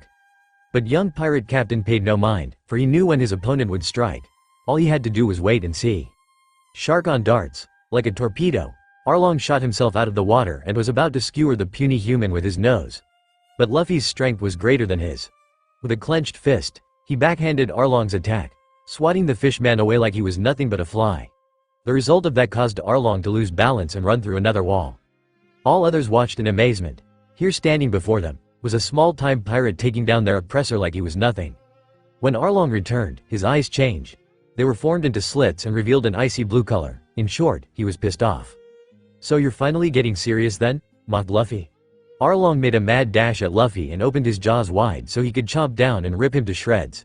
Sadly for him, Luffy was faster than he was and could predict his attacks easily. Arlong resorted to shark frenzy and continuously attempted to bite at Luffy from various directions, only to find them futile, as his prey had his eyes closed and arms crossed, all while dodging his attacks with relative ease. "Ma, is that really all you got? This fight isn't even the least bit interesting," said a bored Luffy. Arlong was seeing red. How dare a human both mock and belittle him? He was the superior species and his enemy was a lowly evolved life form. So why couldn't he lay a finger on him? The shark man refused to believe he was getting beaten so effortlessly. All of Kokoyashi's villagers and Nami included were dumbfounded. Luffy was toying with Arlong. He only landed 3 strikes on Arlong and already they saw the fishman having trouble with him. "I swear, you're way too slow." Luffy insulted him some more while dodging, fueling more rage in Arlong. "Damn you! Damn you! I'll kill you and eat you alive," Arlong roared. However, just when he was in mid-chomp, Luffy grabbed his nose out of nowhere. Arlong thought he was being foolish in doing that and attempted to stab him with it. But wait, he couldn't budge. With all his fishman strength he desperately tried to push his nose forward so he could stab Luffy, but to everyone's surprise, he just didn't budge. The answer, Luffy was holding him in place. Impossible. No human should be stronger than a fishman. To Luffy, it was hardly an effort just to hold him in place. When Dragon trained both him and Ace, he made sure they would be strong enough to take down a giant like an average human. "You seem to be very proud of your nose," he stated before snapping it to the side with a flick of his wrist. Arlong howled in pain. He stopped his assault to clutch his nose and snapped it back into place. "That's it, I've had enough of this." Arlong ran to the side of his HQ and ran his arm through the wall. He seemed to be trying to find something. He found what he was searching for and yanked it out from the wall. It revealed to be a large saw-toothed Zanbatu capable of shredding and destroying. Nami gaped. "That's Kiribachi." Luffy whistled. "That's a dangerous-looking sword," he remarked. He grasped the hilt of his scimitar, unsheathed it and showed it to Arlong. "How about a sword fight?" With a roar, Arlong leapt at leave him in 2. Luffy just smirked. With a loud clang, Kiribaki was the one cut in half. The top half went flying into sky before landing over the gate and into the open sea. The Zanbatu was cut down to size, leaving only 2 saw teeth. Luffy sheathed his sword. Arlong looked at his now broken sword before snarling. Luffy could have sworn he saw foam coming out of his mouth. "Ah, are you cranky 'cause I broke your toy?" mocked the teen. Arlong charged again, swinging the broken sword. But Luffy disappeared in a blur, making the shark man miss. He looked around for the young pirate punk, until he heard another whistle. Over here, Arlong heard that coming from his upper left. He saw Luffy standing up on the scaffolding roof of the 2nd floor. How did he? Arlong launched at him again, shark on darts. No one saw what happened next except for those with keen eyesight. When Arlong ran Luffy through with his nose again, the scarred teen merely sidestepped out of the way, and decided to use the fishman's force against him. In that short span of time, Luffy grabbed the back of Arlong's head and rammed him through the window. Luffy followed swiftly by jumping in. "Hey, what is this place?" he thought out loud, not even paying attention to heavily wounded and beaten fishman before him. He was too busy noticing the piles of paper in the room. "What's with all these pieces of paper?" Arlong grunted when he got up. A sinister smile plastered on his face. "This is Nami's room, the place where she makes maps for me." Luffy listened on until a pen dropped to his leg. He picked it up and noticed it was covered in dried blood. "This pen is," Arlong chuckled. "Ah yes, Nami used that very pen to make all these stacks of maps. Normally we fishmen know the sea like back of our hands, but it's hard for us to draw maps as perfect as these. I will admit this boy, among your vermin, Nami stands out perfectly than all the rest. When she was 10 she had the cartographical skills that only people would dream of having. She truly is a prodigy, that's why I'm not letting her go. Her skills serve no other purpose than to serve as the pillar for my fishman empire. And it all starts here in the East Blue." Once I have all the world's maps at my disposal, no one will stand in my way. My empire will flourish and you humans will serve as our slaves." Luffy only paid half attention to the fishman's rant. He was too busy crushing the pen in his hand, his eyes shadowed by his hair. "You see, I have full use of Nami as my tool. What could you possibly hope to use her for?" That moment, all hell broke loose. Luffy felt rage and hot white anger fill his soul. He lifted his head up to meet Arlong's predator gaze with his own. Only his was 10x's scarier. "Use? You expect me to use her?" Luffy's vocal roars echoed and amplified over the entire complex of Arlong Park. The foundation itself was shaking. Concrete walls began to crack with large hairline fractures and lumber supports began to chip and splinter. Cold sweat beaded down the side of Arlong's face. What is he? He thought frantically. His attention was brought back when Luffy began smashing the place. "You fool! My maps, what are you doing to my maps?" Arlong yelled indistinctly. Luffy's glare only intensified at the fishman. "It's this room, she doesn't want to be in here anymore. I'll destroy this place and absorb it into my darkness." As if on cue, Luffy activated his dark logia powers. The darkness around him began to swallow the papers into the dark oblivion. He shot his leg up through the roof and high into the cloudy sky above as far as his powers would let him stretch. The darkness was coating it, resulting in the clouds above the complex to turn pitch black themselves. With a sound of thunder was heard, Luffy made his final attack. Gomu Gomu no Yami Kujiku, Gum Gum Darkness Crush. Arlong made the foolish choice of attacking Luffy, which proved useless as he felt the force of Luffy's wrath added with the force of 100x's normal gravity. The attack itself felt like an almighty weight crushing the fishman as he went through several floors and 15 feet through the ground, leaving a large fishman outlined crater. Sawtooth Arlong was finished, beaten by the very humans he claimed were inferior. Suddenly, the outcome of Luffy's last attack destroyed Arlong Park from the inside out. The spectators stood clear as large building crumbled to pieces. When the dust settled, there was no sign of Luffy. The locals were now worried. Surely a crumbling building wouldn't topple someone as powerful as him, would it? The answer, hell no, for just then, the same person who had liberated them appeared from out of the rubble. He dusted himself off like it was no big deal. The scarred teen's eyes landed on Nami. "Nami, we're Nakama," he exclaimed with pride. And for once in her life, Nami shed tears of joy. However, the villagers and the rest of the Straw Hat Pirates noticed that he wasn't finished as Luffy summoned his darkness again. He slammed his hand down onto the ruins of Arlong Park. Black hole, all of the rubble was pulled into the darkness, leaving nothing but an empty space on the ground. Luffy turned to the direction of the pool, noting that the gate was still open to the sea. Aiming carefully, he released all that he absorbed into the darkness. Liberation. The debris that went into the human black hole came out in smaller, crushed pieces and released into the ocean, where they would sink to bottom and no one would have to see it again. After switching off his powers, Luffy turned to face the stunned, speechless villagers of Kokoyashi. After a few minutes of silence, they all cheered. They laughed, they cried. Some even went so far as to slapping each other to make sure that this was indeed happening. And it was, the nightmare of Arlong Park was over. It was a glorious, sunny day out in the east blue. Luffy sat upon his usual post on the Going Merry's figurehead, smiling broadly at the whole sea in front of him past Ryoku's newly evolved neck. While the sea was the only thing that could kill him, that didn't stop his yearning embrace of freedom in the world. Hell, he would jump in head first into the water if he wanted to, devil fruit or not.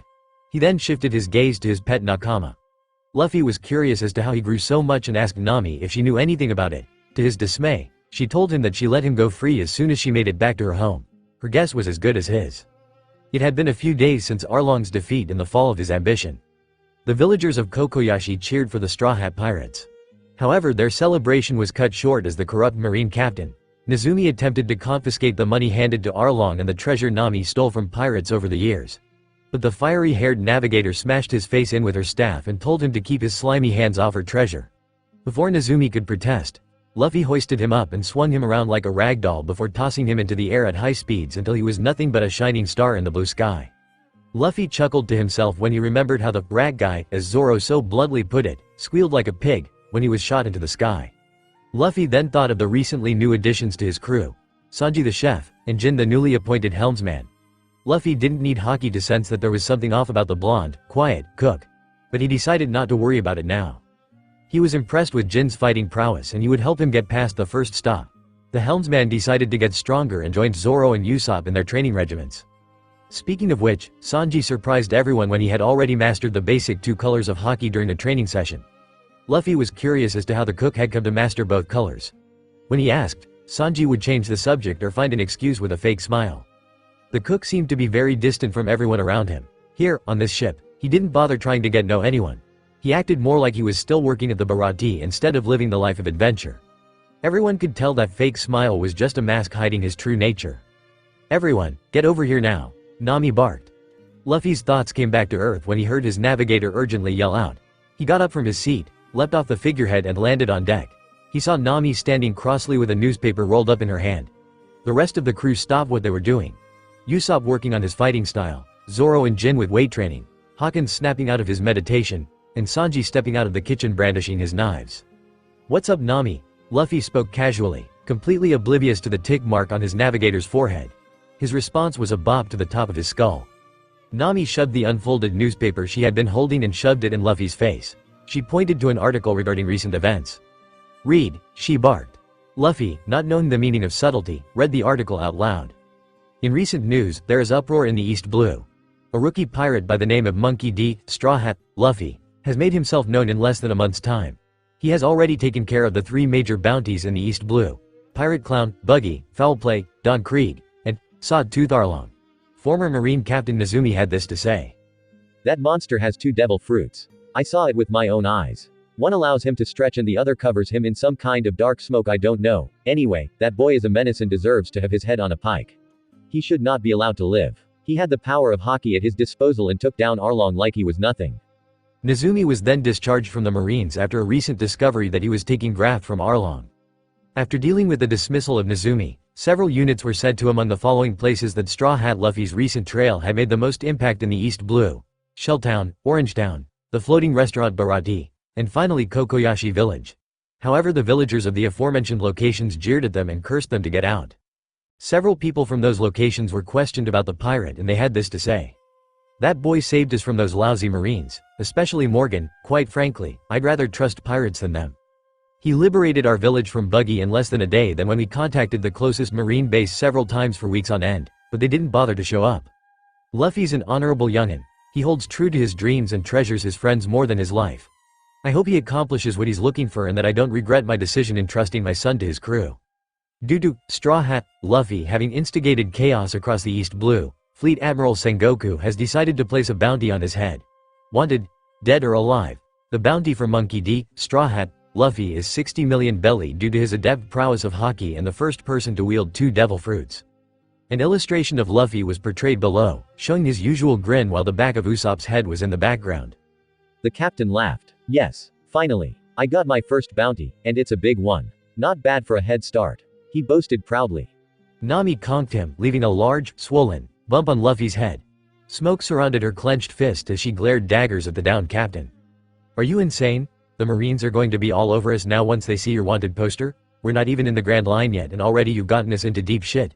The navigator berated and cursed. "Nami." Luffy spoke with a serious tone, making the navigator's anger vanish instantly. "We live in golden age of piracy. Being a pirate alone will get you in trouble with the Marines. Bounty or no bounty." This time Luffy's voice went back to his lighter tone. "Besides, it was bound to happen sooner or later, and I prefer to let happen sooner than later, so I'm not complaining." Nami wanted to say more but was interrupted by Sanji's call for lunch. Later, the crew sat and enjoyed their meal until Usopp popped a question. "So, where's our next stop?" he asked. Jin voiced his grim reply. "At the rate we're going, Loguetown, the place where journeys begin and end. It's the final stop before entering the Grand Line. It's also the place where the Pirate King, Gold Roger, was born and where he died and began the Golden Age." At this, Luffy's grin threatened to split his face in 2. "Alright, I want to go there," Luffy yelled. He felt as happy as a kid in a candy store. "If anything, I hope I can find some new swords. I can't fight to my full potential this way," said Zoro. Usopp scratched his chin in thought before answering. "I've needed some new goggles. Maybe something that can help me in battle." Nami looked pleased. "And I definitely need some new clothes. Maybe ones that shows off my curves in the right places." She winked at Sanji, who caught her look before turning back to his meal, hoping she wouldn't see the faint blush on his otherwise blank face. Hawkins said nothing. He was too busy looking at his tarot cards. After a short period of silence from the mystic, he spoke. "Luffy, expect another recruitment. Someone you've recently met." Luffy looked perplexed at Hawkins' statement. He knew it was a prediction, but with Hawkins, every prediction was a cryptic message. So he shrugged and pumped his fists into the air. Then it settled. "Set a course for Loguetown," he yelled. As soon as Ryoku was given the directions, he pulled the reins with all his might. the Going Merry hanging in tow. They sped off into the horizon like an extra-large motorboat to the death place of Gold Roger. In You New World, CC Captain, it's Mihawk, he's here, cried a newbie pirate as he ran into a clearing where his captain would be. Sure enough, there he was, sitting under a large umbrella. Around him were his generals. One was a rotund man chomping on a large piece of rotisserie. The other was a lackadaisical scruffy man laid back against a stump without a care. The last was the captain's first mate, smoking a cigar and had an X-shaped scar across the left side of his face. Before them stood the world's greatest swordsman. "What is it you want, Hawkeye?" "I'm not in the mood to fight you," the captain replied. "Don't worry, you've bored me long enough. Actually, I came here to tell you that I met some interesting pirates. One of which happened to be a young rookie wearing a similar straw hat you once wore. He's very strong for a rookie." Mihawk pulled out a wanted poster that he'd been given by the world government. It was of Monkey D. Luffy. The sun took the time to illuminate the jungle, revealing a red-haired pirate with a tri-scar over his left eye. He flashed a big grin at Hawkeye's description. "Well, I'll be damned. It's Luffy," Shanks exclaimed happily. All of red-haired pirates lit up with joy at seeing Luffy's first wanted poster. "So you've finally started out, Luffy," Shanks said aloud. Fuchsia Village, back in Luffy's hometown. The local villagers smiled and laughed at how the boy could make a wanted poster look a lot less threatening. Makino smiled when she saw Luffy wearing Shanks' hat. She was sure that Luffy would go far in the world to accomplish his dream. Mayor Whoop Slap scolded the people for supporting the pirate, but Makino knew that he was happy for Luffy, even if he didn't show it. He was a stubborn old man, the mayor. "I wonder how Luffy is doing," she thought. The Straw Hat crew had reached their island destination. It was filled with a lot of hustle and bustle and people were coming in and out of shops. "Whoa! This place is huge!" exclaimed Luffy. Usopp gaped in awe. "So this is the birthplace of Gold Roger. And the place of his execution," inputted Zoro. Luffy puffed out his chest in a goofy attempt to look tough. "Yosh, I'm going to go see the execution scaffold." Hawkins decided to stay and guard the ship while examining his tarot cards. Usopp wanted to get some new goggles as he remembered that they broke during his fight with Curo. Jin and Zoro decided to get new weapons of their caliber, so they went in search of a local weapon shop. Sanji probably needed more kitchen utensils and food. Just as he was about to head off, he was promptly yanked by his arm. He snapped his head in the direction of a redhead navigator tugging at his arm. Nami-san. He stuttered surprisingly when he noticed a playful, mischievous grin on her adorable face. "Gomen ne Sanji-kun, but you're going to help me shop for clothes." Before the cook could say anything, she pulled him away and went to the nearest clothing store, his cigarette nearly falling out of his mouth. Zoro and Jin walked for a couple of minutes trying to find the weapon shop. Well, trying and failing since Zoro was the one leading the way. "I'm telling you that we should just stop and ask for directions," Jin argued. "And I'm telling you we don't need directions," Zoro countered. "If there's a weapon shop around here, we're bound to find it, so shut up." Jin scoffed. "With your sense of direction, I'd rather take my chances with a blind man," he remarked. Zoro rounded on him, his eyes flashed dangerously. "What did you say?" he growled, preparing to unsheath Wado from the scabbard. Jin prepared a fighting stance. Sparks of rivalry were shooting from their respective eyes and clashed with each other. "You wanna fight?" challenged Jin. Just as the swordsman and the helmsman were about to duke it out, they heard a commotion going on in the middle of a crowd nearby their location, disrupting their argument. They turned their attention to two pirates hassling a young woman with glasses, wielding a simple katana. "You damn Marines put our boss in jail and now you're gonna pay," said one ugly, lanky pirate. "So we figured that if we kidnap you, we'd hold you ransom in exchange for our boss's freedom," threatened another fat ugly pirate with pigtails. "Well, I'll be happy to take you on," the woman replied with no fear in her soft voice. The crowd of civilians surrounding them stood silent and scared. As Zoro and Jin were about to step in, they were surprised when they saw her take them both down in one swift motion of fluidity from her sword. In one strike alone, the two pirates were down and out. Jin was impressed while Zoro was heart-struck at the graceful woman's movement and how she handled her blade. Of course, that moment passed when she tripped on her own 2 feet and fell face. The crowd laughed a bit at her klutziness and her calm facade was replaced with one of a clumsy high school girl. Oh dear, my glasses. Where are my glasses?" The woman searched fervently all over the ground for her fallen spectacles. Zoro found them and picked them up, then knelt down to the woman in front of him. Upon closer inspection he noticed the woman had indigo hair. "Here are your glasses." He handed the young woman her glasses. When the woman lifted her head to meet the person kind enough to retrieve them, Zoro froze. The woman had the face of his long-dead female friend and rival, Kuina. "Ah, arigato. Sorry, without my glasses I'm not as visually perceptive as the next person," she said with a nervous smile. Zoro was still frozen on the spot. The Kuina look-alike stopped smiling and looked at the green-haired swordsman perplexingly. Hello?" She waved her hand in front of his face a couple times. Jin groaned at this as he unclenched his comrade's fist to prevent from crushing the glasses. To save face, and what's left of the swordsman's dignity, Jin lugged him over his shoulder while Zoro was playing dead weight. He was muttering something about beautiful ghosts, but it was pretty inaudible. Sorry about my comrade, he's currently suffering from an advanced case of retard syndrome. The scruffy helmsman dragged Zoro along, leaving behind the confused woman. Smooth sword boy, real smooth, Jin said sarcastically. Usopp was not happy right now. Why? Well, rewinding back a bit to the point where the crew split up in different directions of the town, the first thing he needed to get was new goggles, better than the ones he used to have. When he reached a small goggle shop, he found a pair of sniping goggles that would be perfect for him to see and aim at longer distances, which would be incredibly useful for him to use in upcoming battles in the Grand Line. Or at least he would have if it weren't for a rude, snot-nosed, 9-year-old girl who swiped the purchase from him while he was searching for his wallet. After a brief, childish argument, the girl stuck her tongue out at him and ran off. Usopp chased after her and eventually caught up with her. After he demanded the goggles, demanding they were rightfully his since he was the one about to purchase them. However, when he was done scolding, the girl was brought to tears by his rant and started crying. Taken aback, Usopp tried to calm her down but to no avail. It was then he felt a tap on his shoulder. Not now, can't you see I'm trying to cheer up this bratty little girl? He yelled, not looking at the person behind him. Do you mean my daughter? Replied the person behind him in a gruff voice. Usopp froze before slowly turning around, standing face to face with a man in a desperado cowboy getup with large sideburns and a mustache goatee combo. He did not look pleased that the sniper was harassing his precious little angel. Oh crap, Usopp cursed inwardly at his misfortune.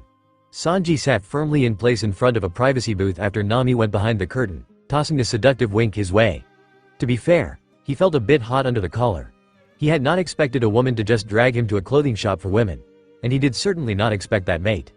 Within a few moments, Nami came back out of the dressing room in her full hourglass glory, scantily clad and wearing a red, skimpy, two-piece bikini which revealed a lot of cleavage for her D-cup-sized breasts. The bottom half seemed to be tied together as to give any potential suitor some perverted incentive. Nami posed like a high-fashion model by swinging and swaying her hips as to attract his undivided attention. She succeeded as the blonde chef sat in stunned silence and felt the heat rise up in his collar and felt his pants suddenly tighten. He caught full view of her creamy, shiny and lightly tanned skin with the exception of her chest and nether regions. Sanji swallowed thickly as Nami posed in an adorable fashion by placing her left index finger on her bottom lip and pouted cutely with her brown eyes shining. "Nay, Sanji-kun, do I look nice?" she innocently asked. The only response she got was a numb nod. Then her playful, cat-like nature re-emerged as she strutted towards his frozen form and pecked him on the cheek. Placing her mouth near his ear, she whispered, "Good, because I have several outfits I want to try on and I want your honest opinion about them. Every single one." Though Sanji struggled to keep a calm facade on the outside, inside it took nearly all his willpower not to succumb to his lower instincts. His credo was never to harm or take advantage of women as they should be treated as goddesses from the heavens. He lived by that, as it was one of the only few things he had worth living for. After several outfit changes, and some serious price slashing due to Nami's haggling skills, the pair left the shop with several shopping bags carried by the blonde chef. Eventually they crossed paths with Usopp who seemed to be gathering a crowd around him and a mysterious middle-aged man in a desperado outfit. The pair walked up to the sniper, who had fierce determination in his eyes. "What the hell are you doing, Usopp?" Nami yelled. Usopp ignored her. Instead, he focused on the challenge given to him by the famous bounty hunter in Loguetown. Daddy. The father. Masterson. The challenge was to shoot a local street sign hanging from a local shop that was several kilometers away. An impossible shot for normal people, but to Usopp it was a test of his marksmanship. The challenge was set as Usopp pulled out his slingshot and readied a single pellet. He stretched the elastic band and aimed carefully at his target. The wind provided even more of a challenge for him as it blew strongly against the wooden sign, making it toss erratically and harder to aim. Normally, a man would crack under the pressure, but Usopp kept his cool and relied on his instincts and his marksmanship skills to guide his aim. Time slowed down as Usopp kept his eyes on the moving sign, anticipating sign's swaying direction. Finally, he saw an opportunity and took the shot. Once he released the pellet, it soared in a perfectly straight line. No one heard the impact considering they were at a distance from the target. Tension filled the air for a moment before Masterson opted for his daughter to hand him the goggles. She begrudgingly accepted and passed it on to him. The two marksmen stared each other down before the older man handed him the goggles. "You win, son of Usopp," Masterson conceded. Grabbing his rightful prize, Usopp kept his ferocity and spoke in a strong, confident voice, similar to when he fought Curo, but there was no anger behind it, only pride. "The name's Usopp. Remember it, because the whole world will know about a fearsome warrior who sailed the Grand Line." The spectators, i.e. a few denizens of Loguetown, gaped in awe of the teen's boast. Some thought he was crazy. Most of them, however, thought he would actually do it. Nami was surprised by the bravado, contrary to how she met Usopp before. Apparently, after he was killed by Curo and miraculously came back from the dead, his attitude changed and he had been granted the same conqueror Haki as Luffy. Sanji eyed his crewmate with a curious stare before he caught view of someone in the crowd. An old man in his 80s wearing nothing but rags and had gray, curly eyebrows in the same as fashion as Sanji. His single eye widened when he immediately recognized him. The old man quickly noticed Sanji looking back at him and quickly shuffled out of the crowd and walked away in a fast pace. In a reflex, he dropped the bags carrying Nami's new clothes and ran after the old man. Usopp and Nami were startled and their attention was brought to the pirate chef, who ran off all of a sudden. "Sanji-kun, where are you going?" She called out to him, but no answer was given as his form had already disappeared. Nami suddenly felt a tinge of worry grip her heart at Cook's action to run off urgently like his life depended on him. Ever since she met him, she couldn't control the thumping of her heart and the uncontrollable heat that came with it. She knew how out of character this was for her to act like this, since she was the one who performed the charms and wiles to trick men into doing stuff for her. And now this Cook that she had just met a week ago had already sent her spiraling into storm of love and lust. But mostly lust. Her thoughts trailed back to when Sanji protected her treasure from Marines by beating them to a pulp with his legs, and she rewarded him with a kiss on the lips. Since then, her body grew hotter when she was close to his proximity, and it ached when she was apart from him. She nearly lost it back at the clothing store when she was so close to him and was nearly ready to jump his bones right then and there. Her physical need got so bad that the navigator eventually took up the habit of masturbating in her room at night, thinking of how she longed to be touched by the blonde chef. Usopp's voice made her lose train of thought. "Hey Nami, I don't want to interrupt your whatever it is you're dreaming about." He gestured to the crimson blush across her face and her fidgeting legs. "But maybe we should head back to the ship." Nami was suddenly brought back to earth when she suddenly realized that a few of the spectators were staring at her flustered form. Feeling the sense of embarrassment turn into rage, she rounded on the sniper, who stepped back a bit when he saw that murderous look women give men when they think they did something wrong but didn't know what they did wrong. "What?" Nami said nothing except shoved the bags onto Usopp and forced him to carry all of them while she stormed ahead of him. Usopp let out an exasperated sigh. Women, and followed her in step, leaving confused spectators before they went about their business. But Nami's fury vanished when she felt the familiar chill up her spine that warned her that a storm was coming, and a big one at that.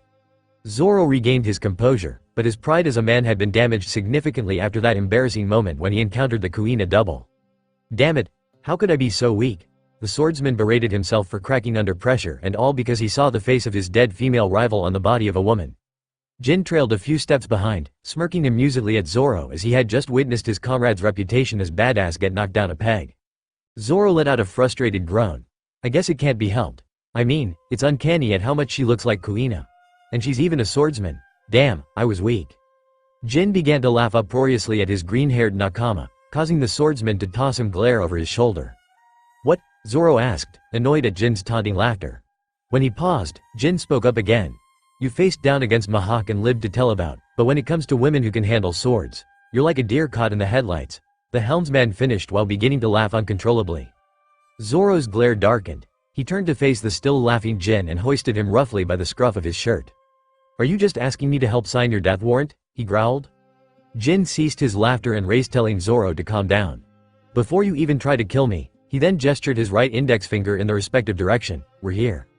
Zoro whipped his head in the direction Jin was referring to and went wide-eyed when they had finally found the weapon shop. Putting aside the conversation of Zoro's pride for the moment, the two pirates entered the shop.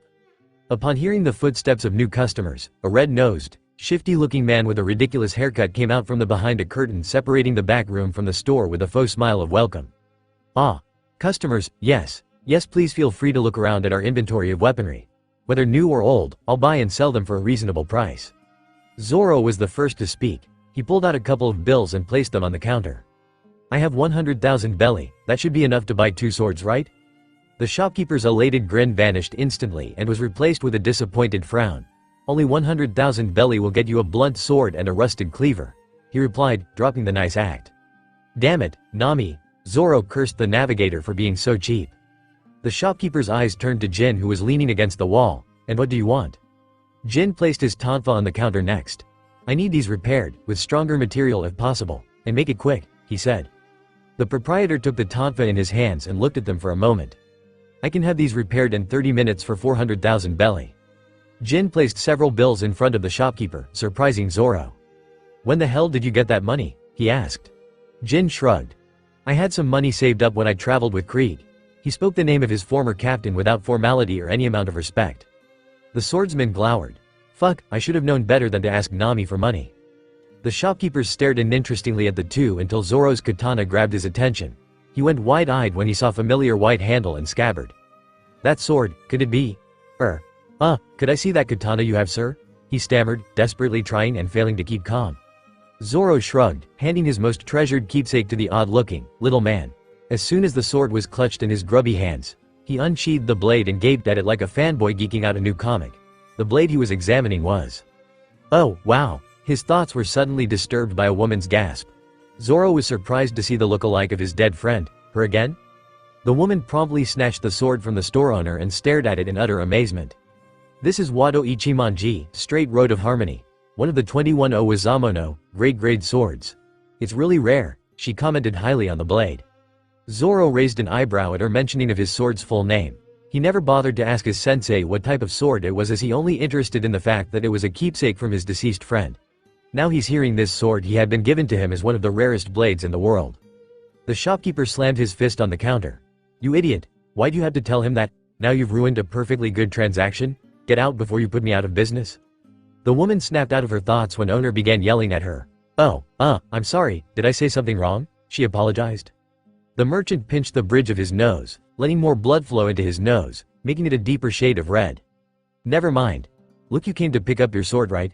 Meido Shigur, Autumn Rain, here, take it and get out.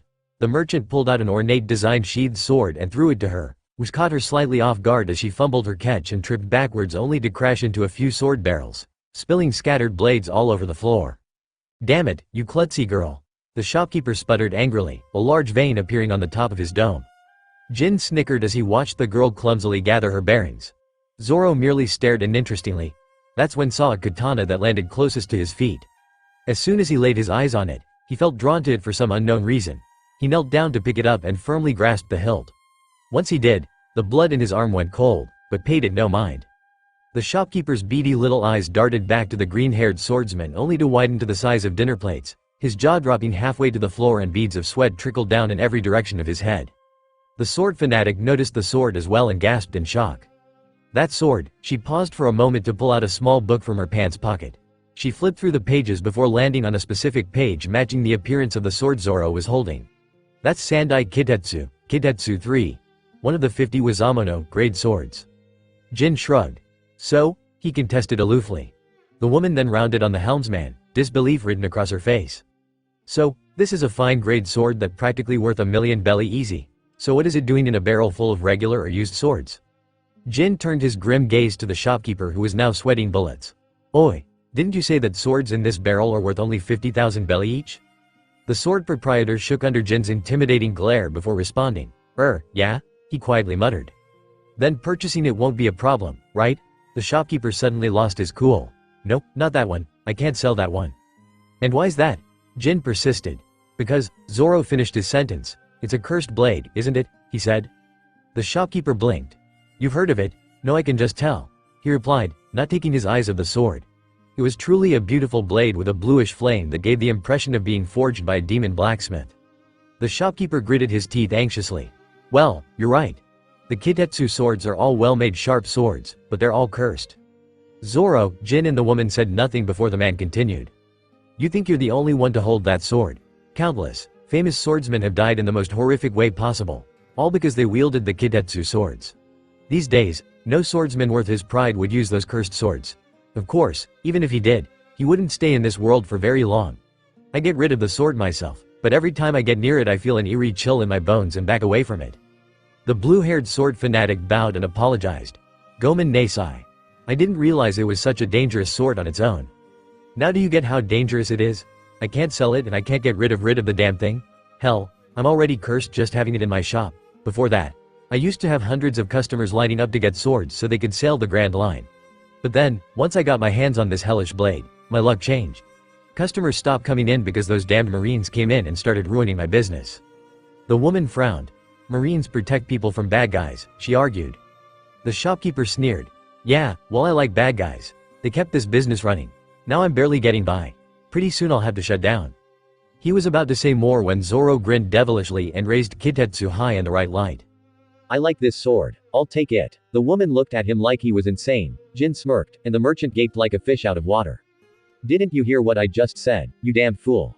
If you wield that sword, you'll die. His burly wife came up from behind and without warning smacked him upside the head. You're the fool. Just sell the damn thing and be rid of it. The shopkeeper whimpered from his wife's love tap, "Be but honey." Zoro interrupted them again. Tell you what, how about my luck versus the sword's curse? We'll see which one is stronger. The shopkeeper and his wife blinked confusedly at the swordsman's STW the sword up into the air and extended his bandana-covered arm out. All the color drained from the merchant and his wife as well as the pupils from their eyes. They started wondering about whether this man had balls of brass or was he just plainly insane? The blue-haired woman gasped as she made an attempt to stop him when a firm grip clasped on her shoulder held her in place. She abruptly turned her head to see it was Jin. What are you doing? Stop him from doing this. Aren't you his friend? She yelled at the helmsman only to be silenced by his fearsome glare. It's exactly why he's my comrade that he needs to do this. He spoke with his usual gravely tone. This isn't a matter of boasting or showing off. He's literally placing his ambition as a swordsman on the line. If it was a choice to do things by life's expectancies or death, he'd pick death any day of the week. He finished explaining to her.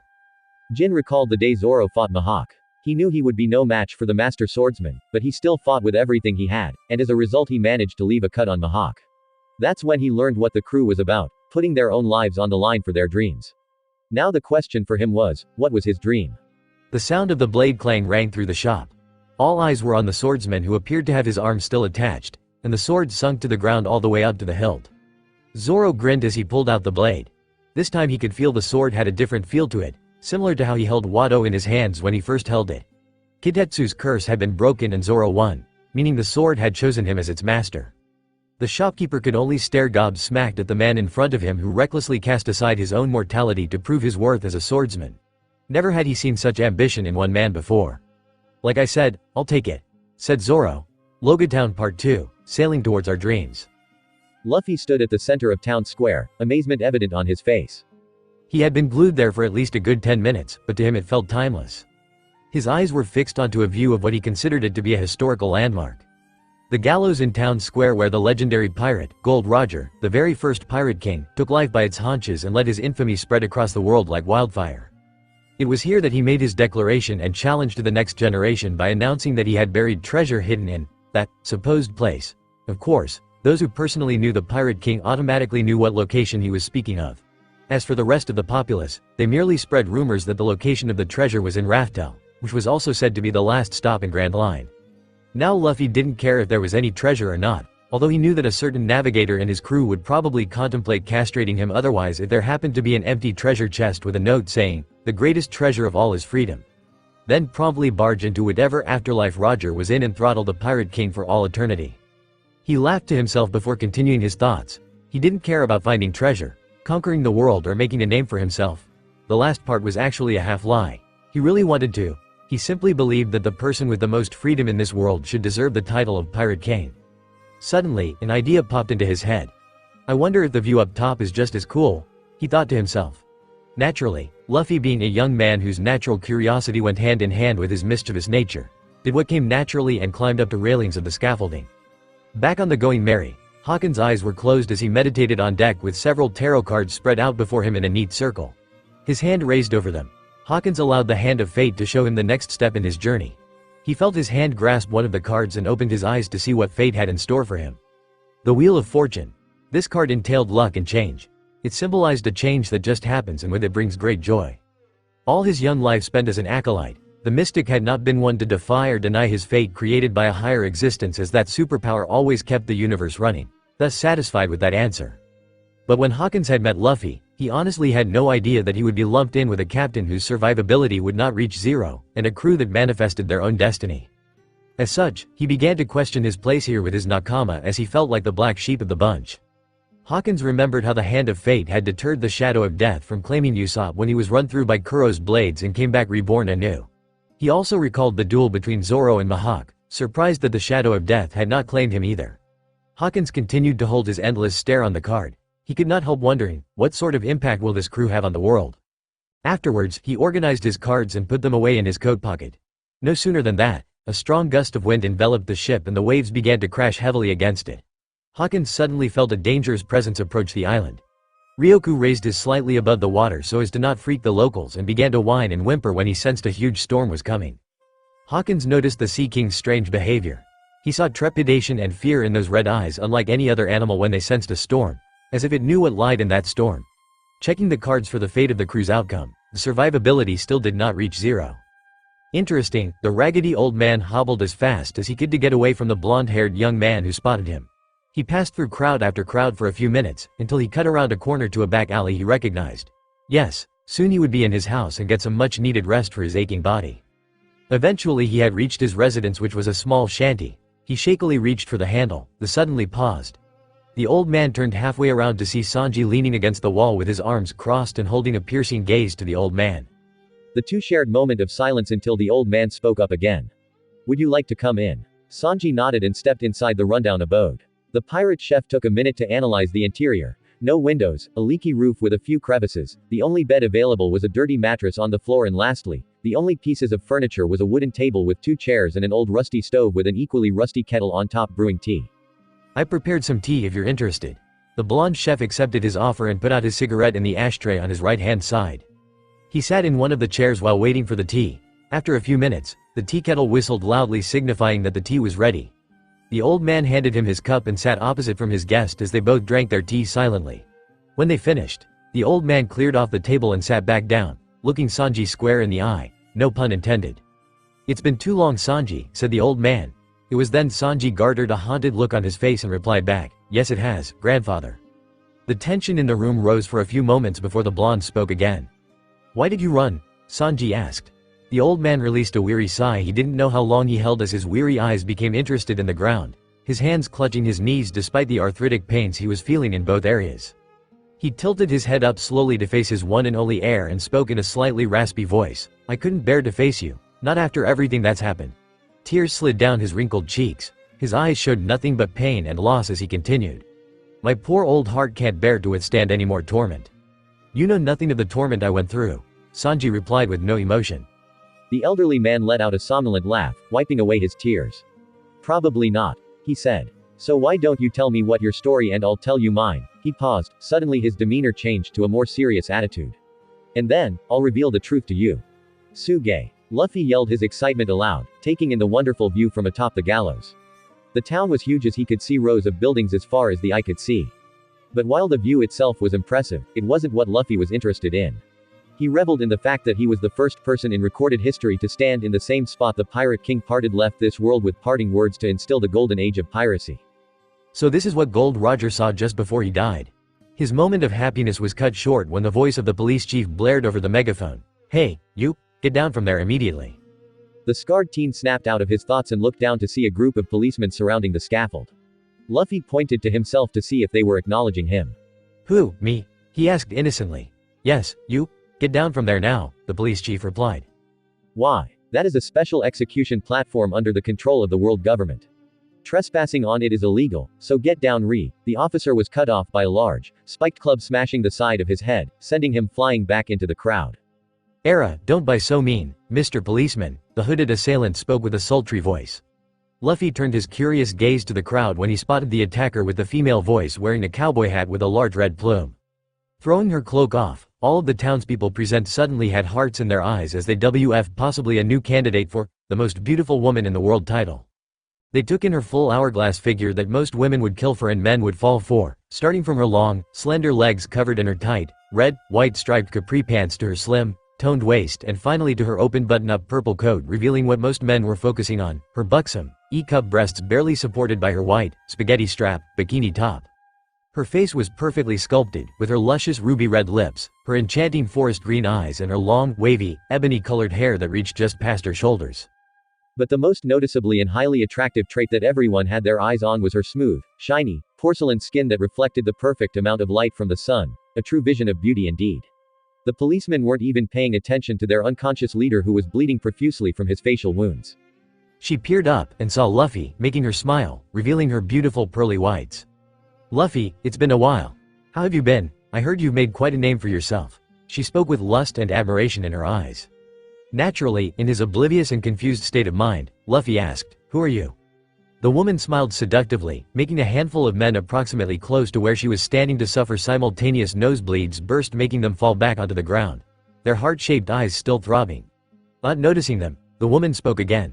"Now don't tell me you don't remember this face." Luffy scrunched his face in concentration as he racked his brain trying to remember if he had met Supermodel on his journey. The mystery woman giggled amusedly when she saw his expression until he gave her a blank stare with half-lidded eyes. The gears in Luffy's head turned and turned, but "Yeah, I got nothing," he said. The woman smirked to herself before replying, "Well, I never forgot about you." She raised her hand over her toned stomach and rubbed it lightly. "You're the first person to ever strike me, Luffy." "Huh? I hit you, lady?" he responded, still confused at the whole situation, not even caring that the vengeful glares of the townspeople in the square were directed at him when they heard that he struck this beautiful woman. "Yes. And your powerful fist," she spoke in a sensual voice, was so hard, the last part of her sentence had a sexual overtone to it as the crowd gasped and back up slightly, their enamored states returning full force. Luffy just scratched the back of his head in awkward silence, thinking of a way to get out of his situation and back to the ship since he saw what he came to see. Then the ravishing beauty spoke up again. This time her attention was to the crowd of people surrounding her. "Now tell me, who is the most beautiful woman in the world?"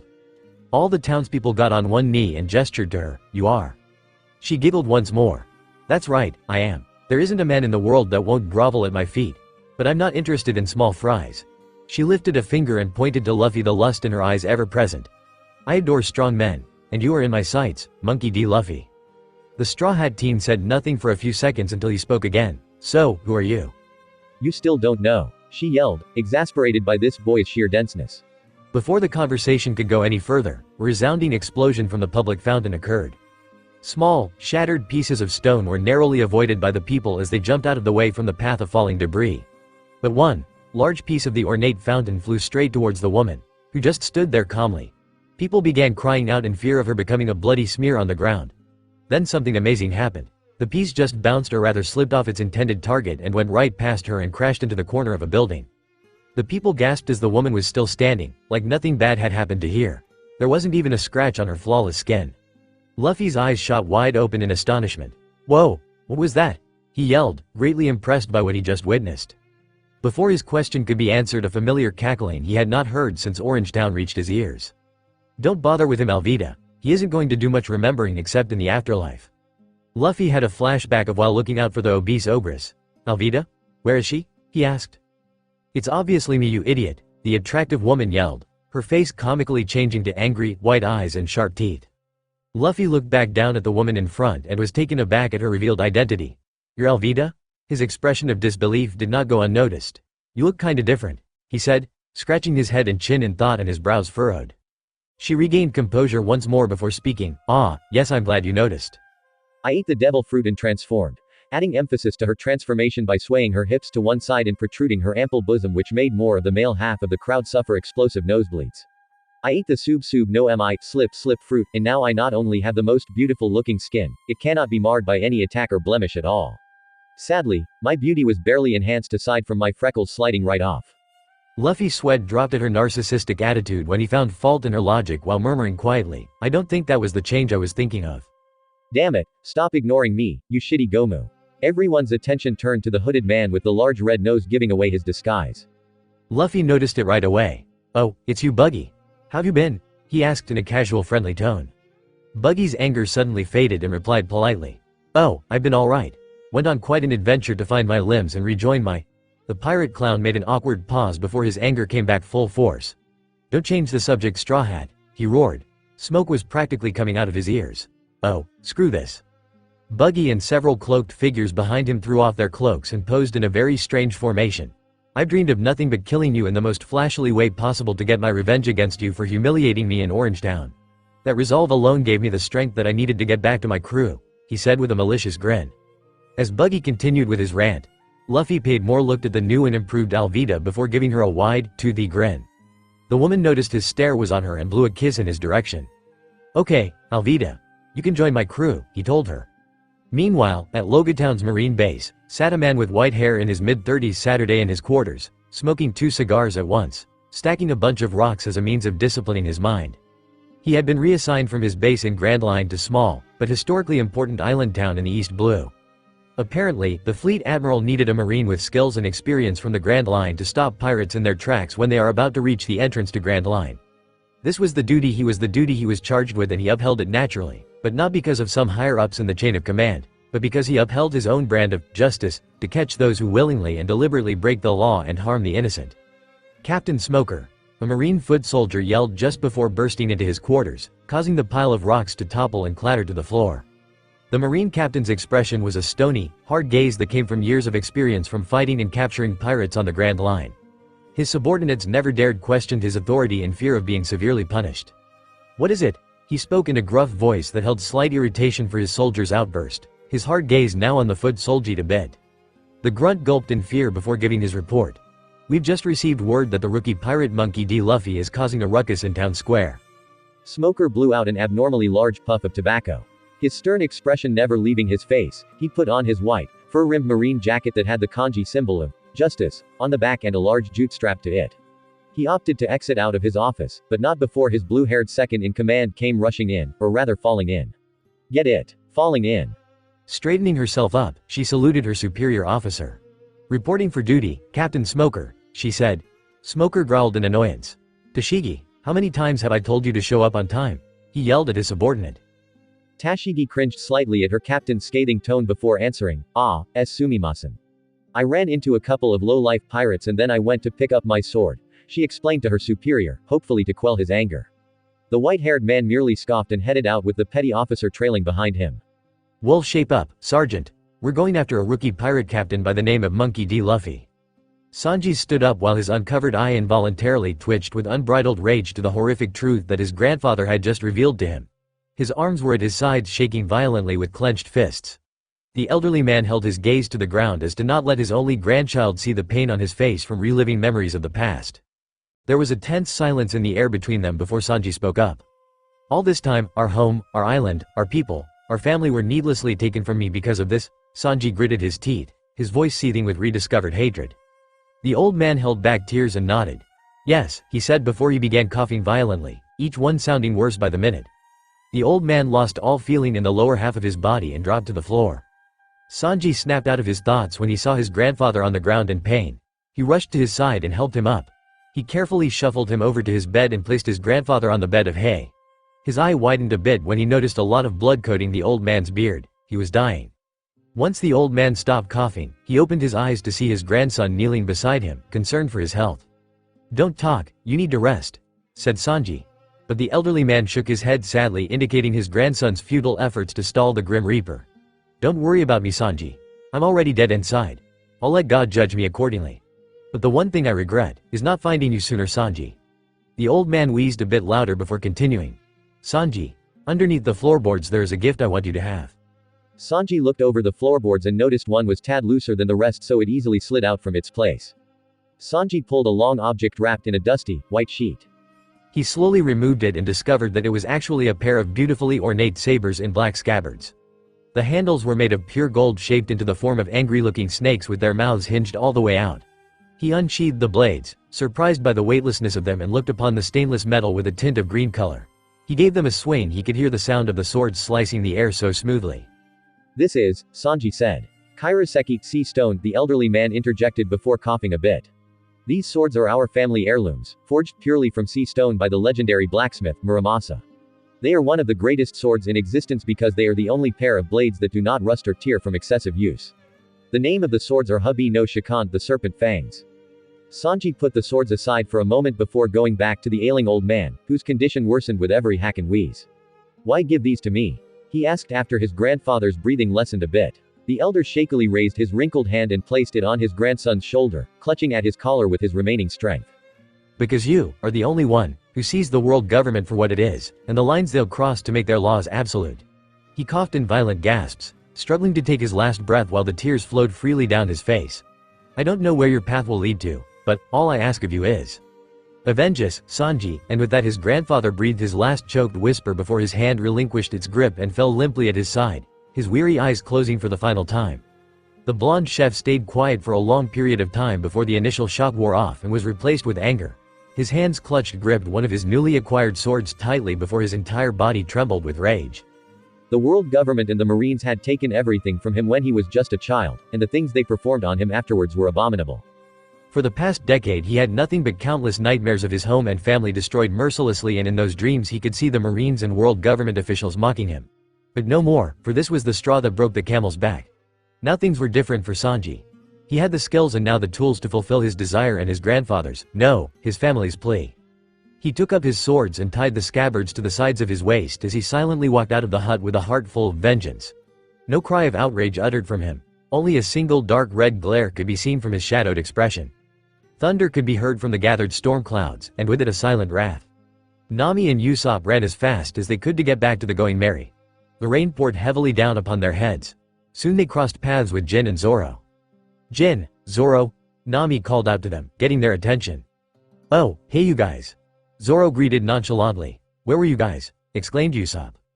Zoro opened his mouth to explain, but Jin cut him off. Sword Boy here was busy trying to score with some sword enthusiast chick. He spoke with a smug grin. The swordsman glowered at the helmsman, threatening to unsheath his swords, but the red-haired navigator prevented the fight. "Where's Luffy?" she asked. They both shrugged nonchalantly. "Dunno," they said in unison. "Well, where's Sanji-kun?" she asked again. "Dunno." By that time her temper started to flare as a dangerous aura surrounded her. "Well, go and find him. And so help me, if you two come up empty-handed, I will feed you both to Ryoku," she roared, her fangs snarling viciously. Not wanting to piss off Nami any further, Jin and Zoro made a turnaround and ran to the location Luffy was going to be in, the gallows. That same moment, Alvida had just finished taking care of Buggy and his crew. Each one lay bloodied and broken from her weapon. It was painfully obvious that the devil fruit did not tamper with her brute strength. Now she was both beautiful and deadly. She made her way up the scaffolding to meet Luffy, who greeted her with his usual large grin. She winked flirtatiously in return and asked, "What now, my captain?" Before the straw hat wearing teen could answer, Buggy regained consciousness. "Straw Hat, you bastard, Alvida, you traitor," he seethed. "I will hunt you both down, till the ends of—" Buggy didn't get to say anymore as a blast of Luffy's Haki hit him and he dropped to ground, his eyes rolled back and mouth frothing. Alvida nearly fainted when she felt a small wave of power radiate from him. It was as if it signified that Luffy was the alpha male. She swooned with delight when she made an excellent choice in joining up against a strong man like Luffy. Once the clown was out, the scarred teen faced the ever-growing crowd. During the entire ordeal, he began to recap the range of emotions shift the people's faces. All the commotion that had taken place here for the past half hour or so had brought in more people to see what was going on. At first it was Alvida who had gotten their attention with her new looks, then Buggy and his men had the people in a state of panic when they threatened their lives, which soon ended when the crowd nearly lost it after Alvida gracefully handled her mace and decimated the entire crew, the pirate clown included. But as much as Luffy held back on his power of authority to silence Buggy, it was enough to send a thoughtless command through every townsperson's mind, letting them know that Luffy had the floor. The crowd went silent, listening intently on what he was going to say.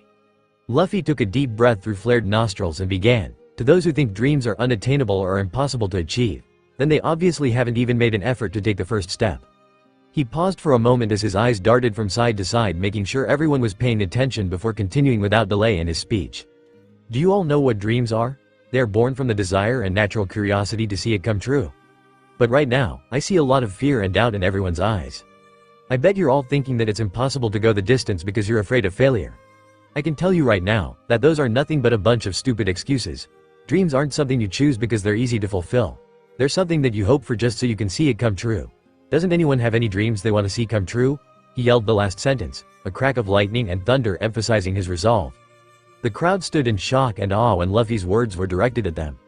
In a nearby balcony set across from the town square, Smoker narrowed his eyes at the young pirate after hearing his speech, feeling a strange sense of nostalgia from his childhood when he heard Straw Hat's speech.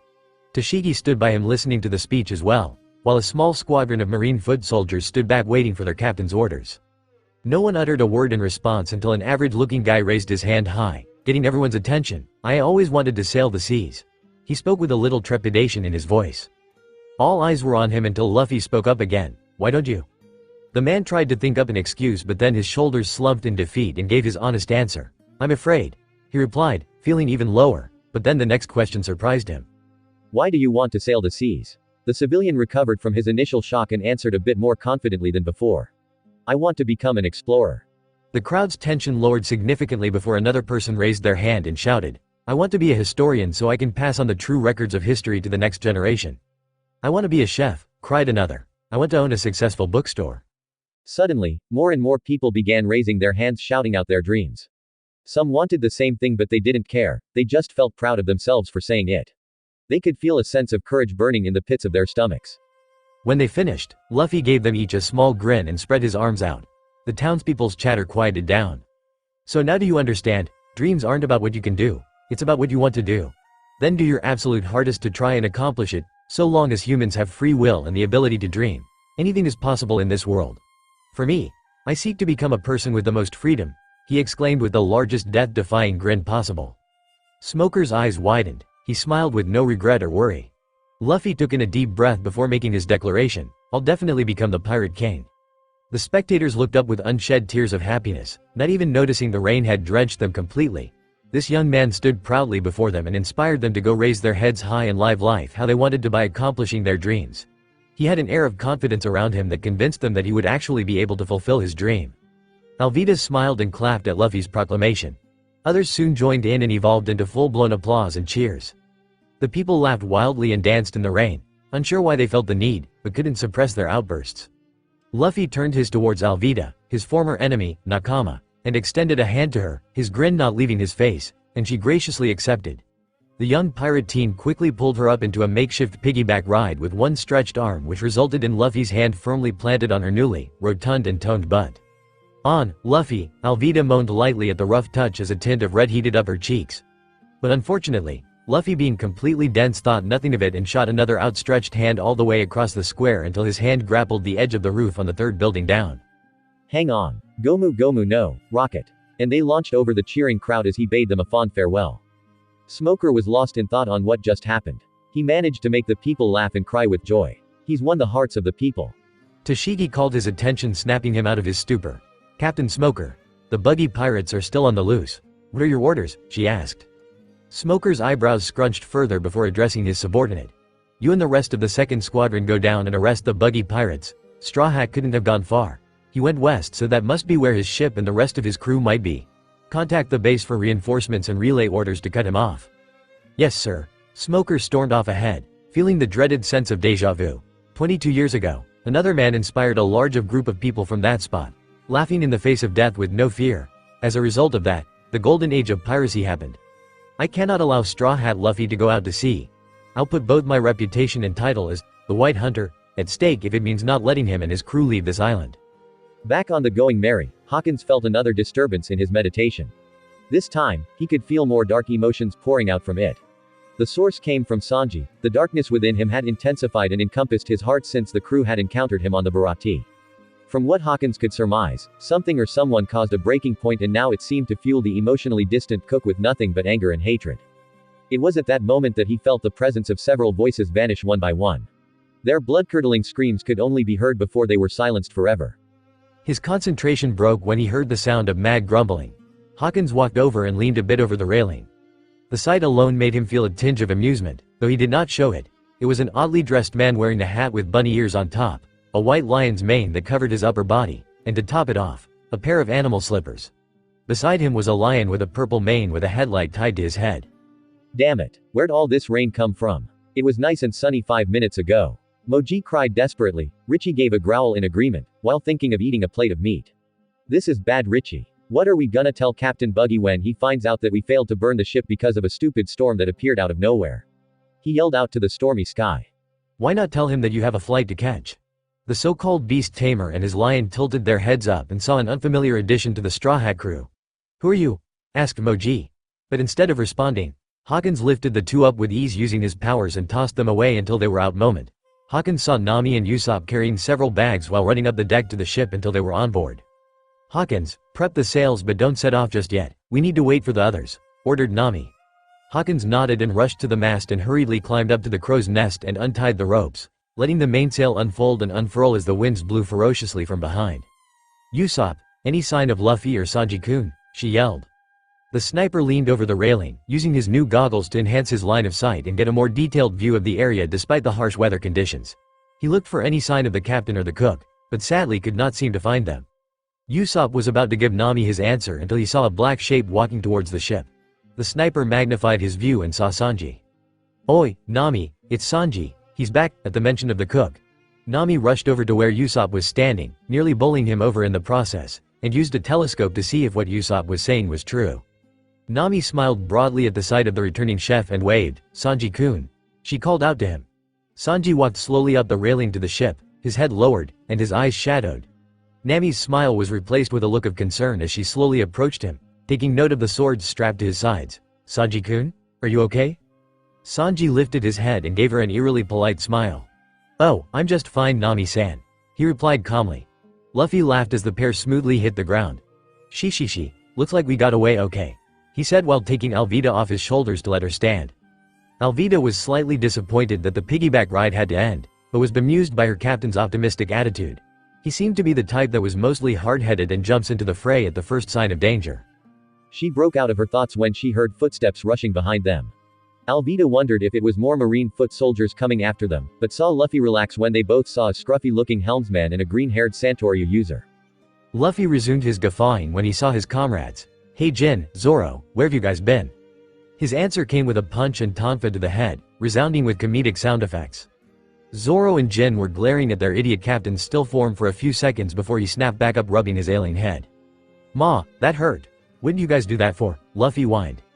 "For making Nami force us to haul your ass back to the ship," they both roared. Luffy blinked a few times before responding, "Sorry." Before they could berate the captain any further, Alvida let out an amused giggle at the comical scene before her. This gained the attention of both Zoro and Jin, as they turned their attention to her for a few seconds, then back to their captain. "Who's the chick?" asked Zoro. Luffy smiled brightly. "This is Alvida. She's a pirate that I beat up when I started out." The two looked at him like he had just grown a second head and looked back at the stunning beauty and nearly face-faulted when they heard the next words come out of Luffy's mouth. "She's joining our crew," he proclaimed. Before either of them could interject, a familiar woman called out Zoro's name. "Roronoa Zoro." The group turned their attention to a blue-haired marine woman standing before them, glaring intently at the swordsman. Jin smirked. "Hey Zoro, your girlfriend's back." Zoro tossed him a glare before facing Tashigi. "Oh hey, you're that girl from the sword shop, right?" said Zoro. "You never told me you were a pirate," she argued. "How dare you deceive me and use Wado Ichimonji for evil?" she yelled disdainfully. "Well, you never told me you were in the Marines, so I think that makes us even, don't you think?" he told her.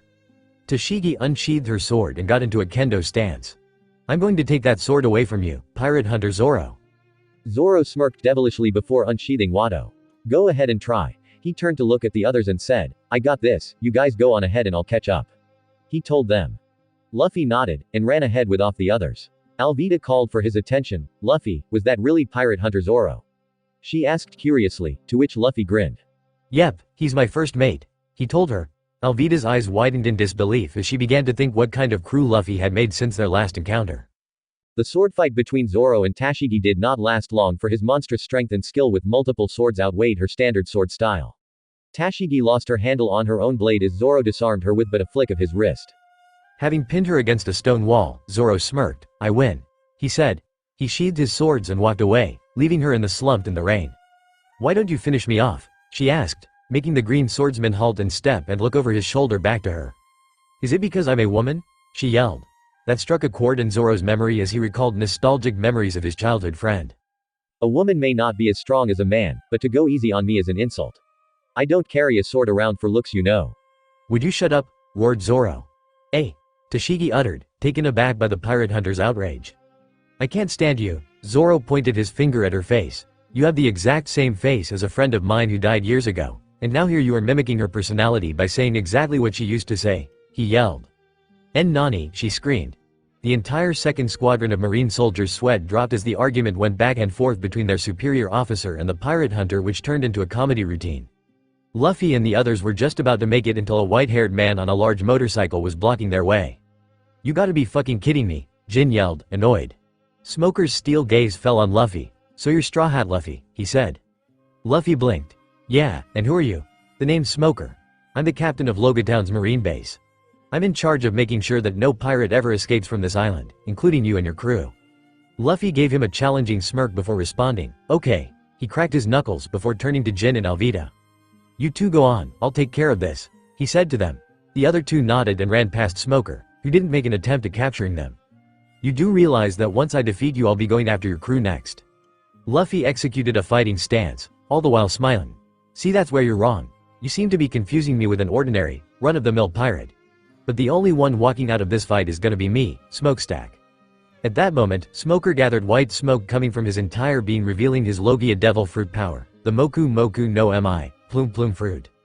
"Then show me if you've got the strength to back up your words, Straw Hat," he roared and jetted forward at high speeds. Luffy held his guard up as Smoker was speeding towards him and immediately sensed his enemy's movement. In the midst of time slowing down, Luffy could see Smoker's attack behind the mess of smoke and saw him wielding a large jute that shined at the tip. Sea stone, huh? Not wasting any time, Luffy shifted his entire body to the right, allowing him to find an opening and give hard kick into Smoker's abdomen. The result of that attack launched the marine through several houses before resounding in a large crash. Luffy could tell that the fight had only begun when Smoker reappeared moments later after reconstructing himself from wisps of smoke. He was now sporting a red sandal imprint on his stomach. Blowing a few puffs from his cigar, Smoker said, "I guess the rumors about you using Haki are true, but I doubt that you have the power of 2 devil fruits." Luffy smirked as he activated his darkness powers, raising a hand and pointing it at Smoker. Kurozu is taken by surprise and off guard as a powerful force raised him slightly off ground and was pulled into Luffy's dark hand as it clasped on top of his shoulder. Smoker tried to activate his powers, but to his shock, he discovered that he couldn't. What the hell? A devil fruit user that can cancel out another's powers? Impossible, Smoker thought. "Well, I guess I'm the exception then, aren't I?" Luffy retorted. Smoker's thoughts were broken when he felt a punch land into his stomach. The only difference was that this boy's attack proved to be more effective as he felt that similar gravitational force that involuntarily pulled him digging into his entire torso. It felt like a getting hit by one of Vice Admiral Garp's warm-up punches. The force of the blow nearly made all the air in his lungs and diaphragm knock right out of him, making his cigars drop out of his mouth and cough up a few blotches of blood at the same time as Smoker was sent flying back until he hit the side of his motorcycle, making it tip over and the marine tumbling over the floor. Smoker shakily got up onto his feet, still getting over the after effects of Luffy's heavy, gravity punch. "This rookie is holding back, I can tell," he thought angrily, "but I'm still not letting him get past me. If I can't win by conventional means, then I'll try a little strategy." He dispersed into small streams of smoke and made a beeline towards Luffy. But the wisps did not strike the rubber man. Instead, they began circling around him and transformed into a large spiraling column of smoke with no way out. White Vine. Luffy had his arms crossed and his eyes closed. Sensing a Logia type while they were in their intangible forms were a bit tricky, as having no physical form can make it very difficult to use his observation Haki. Thankfully, he recalled what his father had said when he trained both him and his brother, a trick he developed that made the situation a lot easier. Flashback. Remember this, boys, when crossing paths with a Logia type, you can't just focus on your opponent's movements like you would against a regular enemy, because the difference is that they can activate their intangibility, which compromises their physical form and masks their presence within their element. However, that does not necessarily mean that they cannot be overcome, for there is another way to use Kenbunshoku Haki. Now the question remains, how do you find an enemy that can disappear into thin air? The answer is, the air itself. The key is to focus on the air that surrounds you and being able to notice a certain shift, and that will be your moment to strike. Using Kenbunshoku Haki, Luffy focused his power, this time toward his surroundings. The rubber man could instantly feel and hear the rain and wind around him. Now all there was left to do was to wait patiently, sense the shift in the air. Much to the Luffy's fortune and Smoker's chagrin, his smoke-related powers created a huge change in the air, making him an open target and his presence made known. "You won't escape from me, Straw Hat. Take this." White spark. Several large tubes of smoke from within the column burst forth and jetted towards their intended target. Time slowed down once more as Luffy remained glued to the spot, cool as a cuber until he took in a deep breath of air. His cheeks puffed out and his entire torso inflated like a Haki-coated balloon. Gomu Gomu no Fusen, Gum Gum Balloon. Luffy's defensive measure proved to be effective when Smoker's attack rebounded, and just as quickly as his attack dispersed, so did the plume surrounding the young pirate. When the smoke cleared, Smoker stood panting heavily. A trickle of blood flowed from a gash in his right temple, down past his tightly closed eye. Luffy felt a surge of pride when he saw Smoker's damaged form that resulted in the rebound of the attack. "I see," Smoker tried to speak while catching his breath, "so there's more to you than meets the eye, eh?" Luffy blankly stared at him before fastening his hat with one hand and made a turn to leave. But Smoker wouldn't allow that. He used his fruit powers to appear directly in front of him, preventing his escape. "The fight's over, you know you can't win against me as you are," Luffy spoke. "This fight will end only when I defeat you and bring you in," replied Smoker, his voice steeled with resolve. Smoker's harsh glare did nothing to break Luffy's calm. But just before he could do anything else, the sound of harsh buzzing reached his ears and he felt a small vibration in his left shoulder pocket. Without taking his eyes off his enemy, He reached in and pulled out his standard-issued baby transponder snail. He held down on the transmitter and spoke. "What is it?"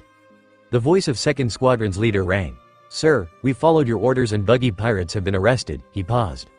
But Smoker assumed there would be complications given today's hectic circumstances. "Well, we contacted the base for reinforcements but no one's answering, it's just static. Maybe it's this storm? It's like we're in some tropical storm or a hurricane," he said. Smoker refused to accept that.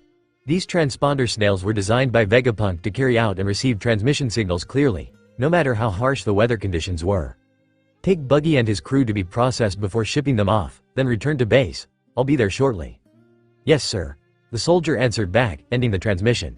Smoker lowered his arms to his sides, still keeping a locking stare on Luffy before walking over to his motorbike and flipped it back up on its wheels. He climbed up on it and looked over at the young pirate again. "Mark my words, Straw Hat Luffy, I will hunt you and your crew down until the ends of the earth and bring you to justice." Revving up his motorbike, he rode off, heading back to base. Now that Luffy had taken care of business, he made a turn to leave until a familiar voice rang through his ears. "I'd say you handled the situation quite well, Luffy," spoke a deep, mighty voice.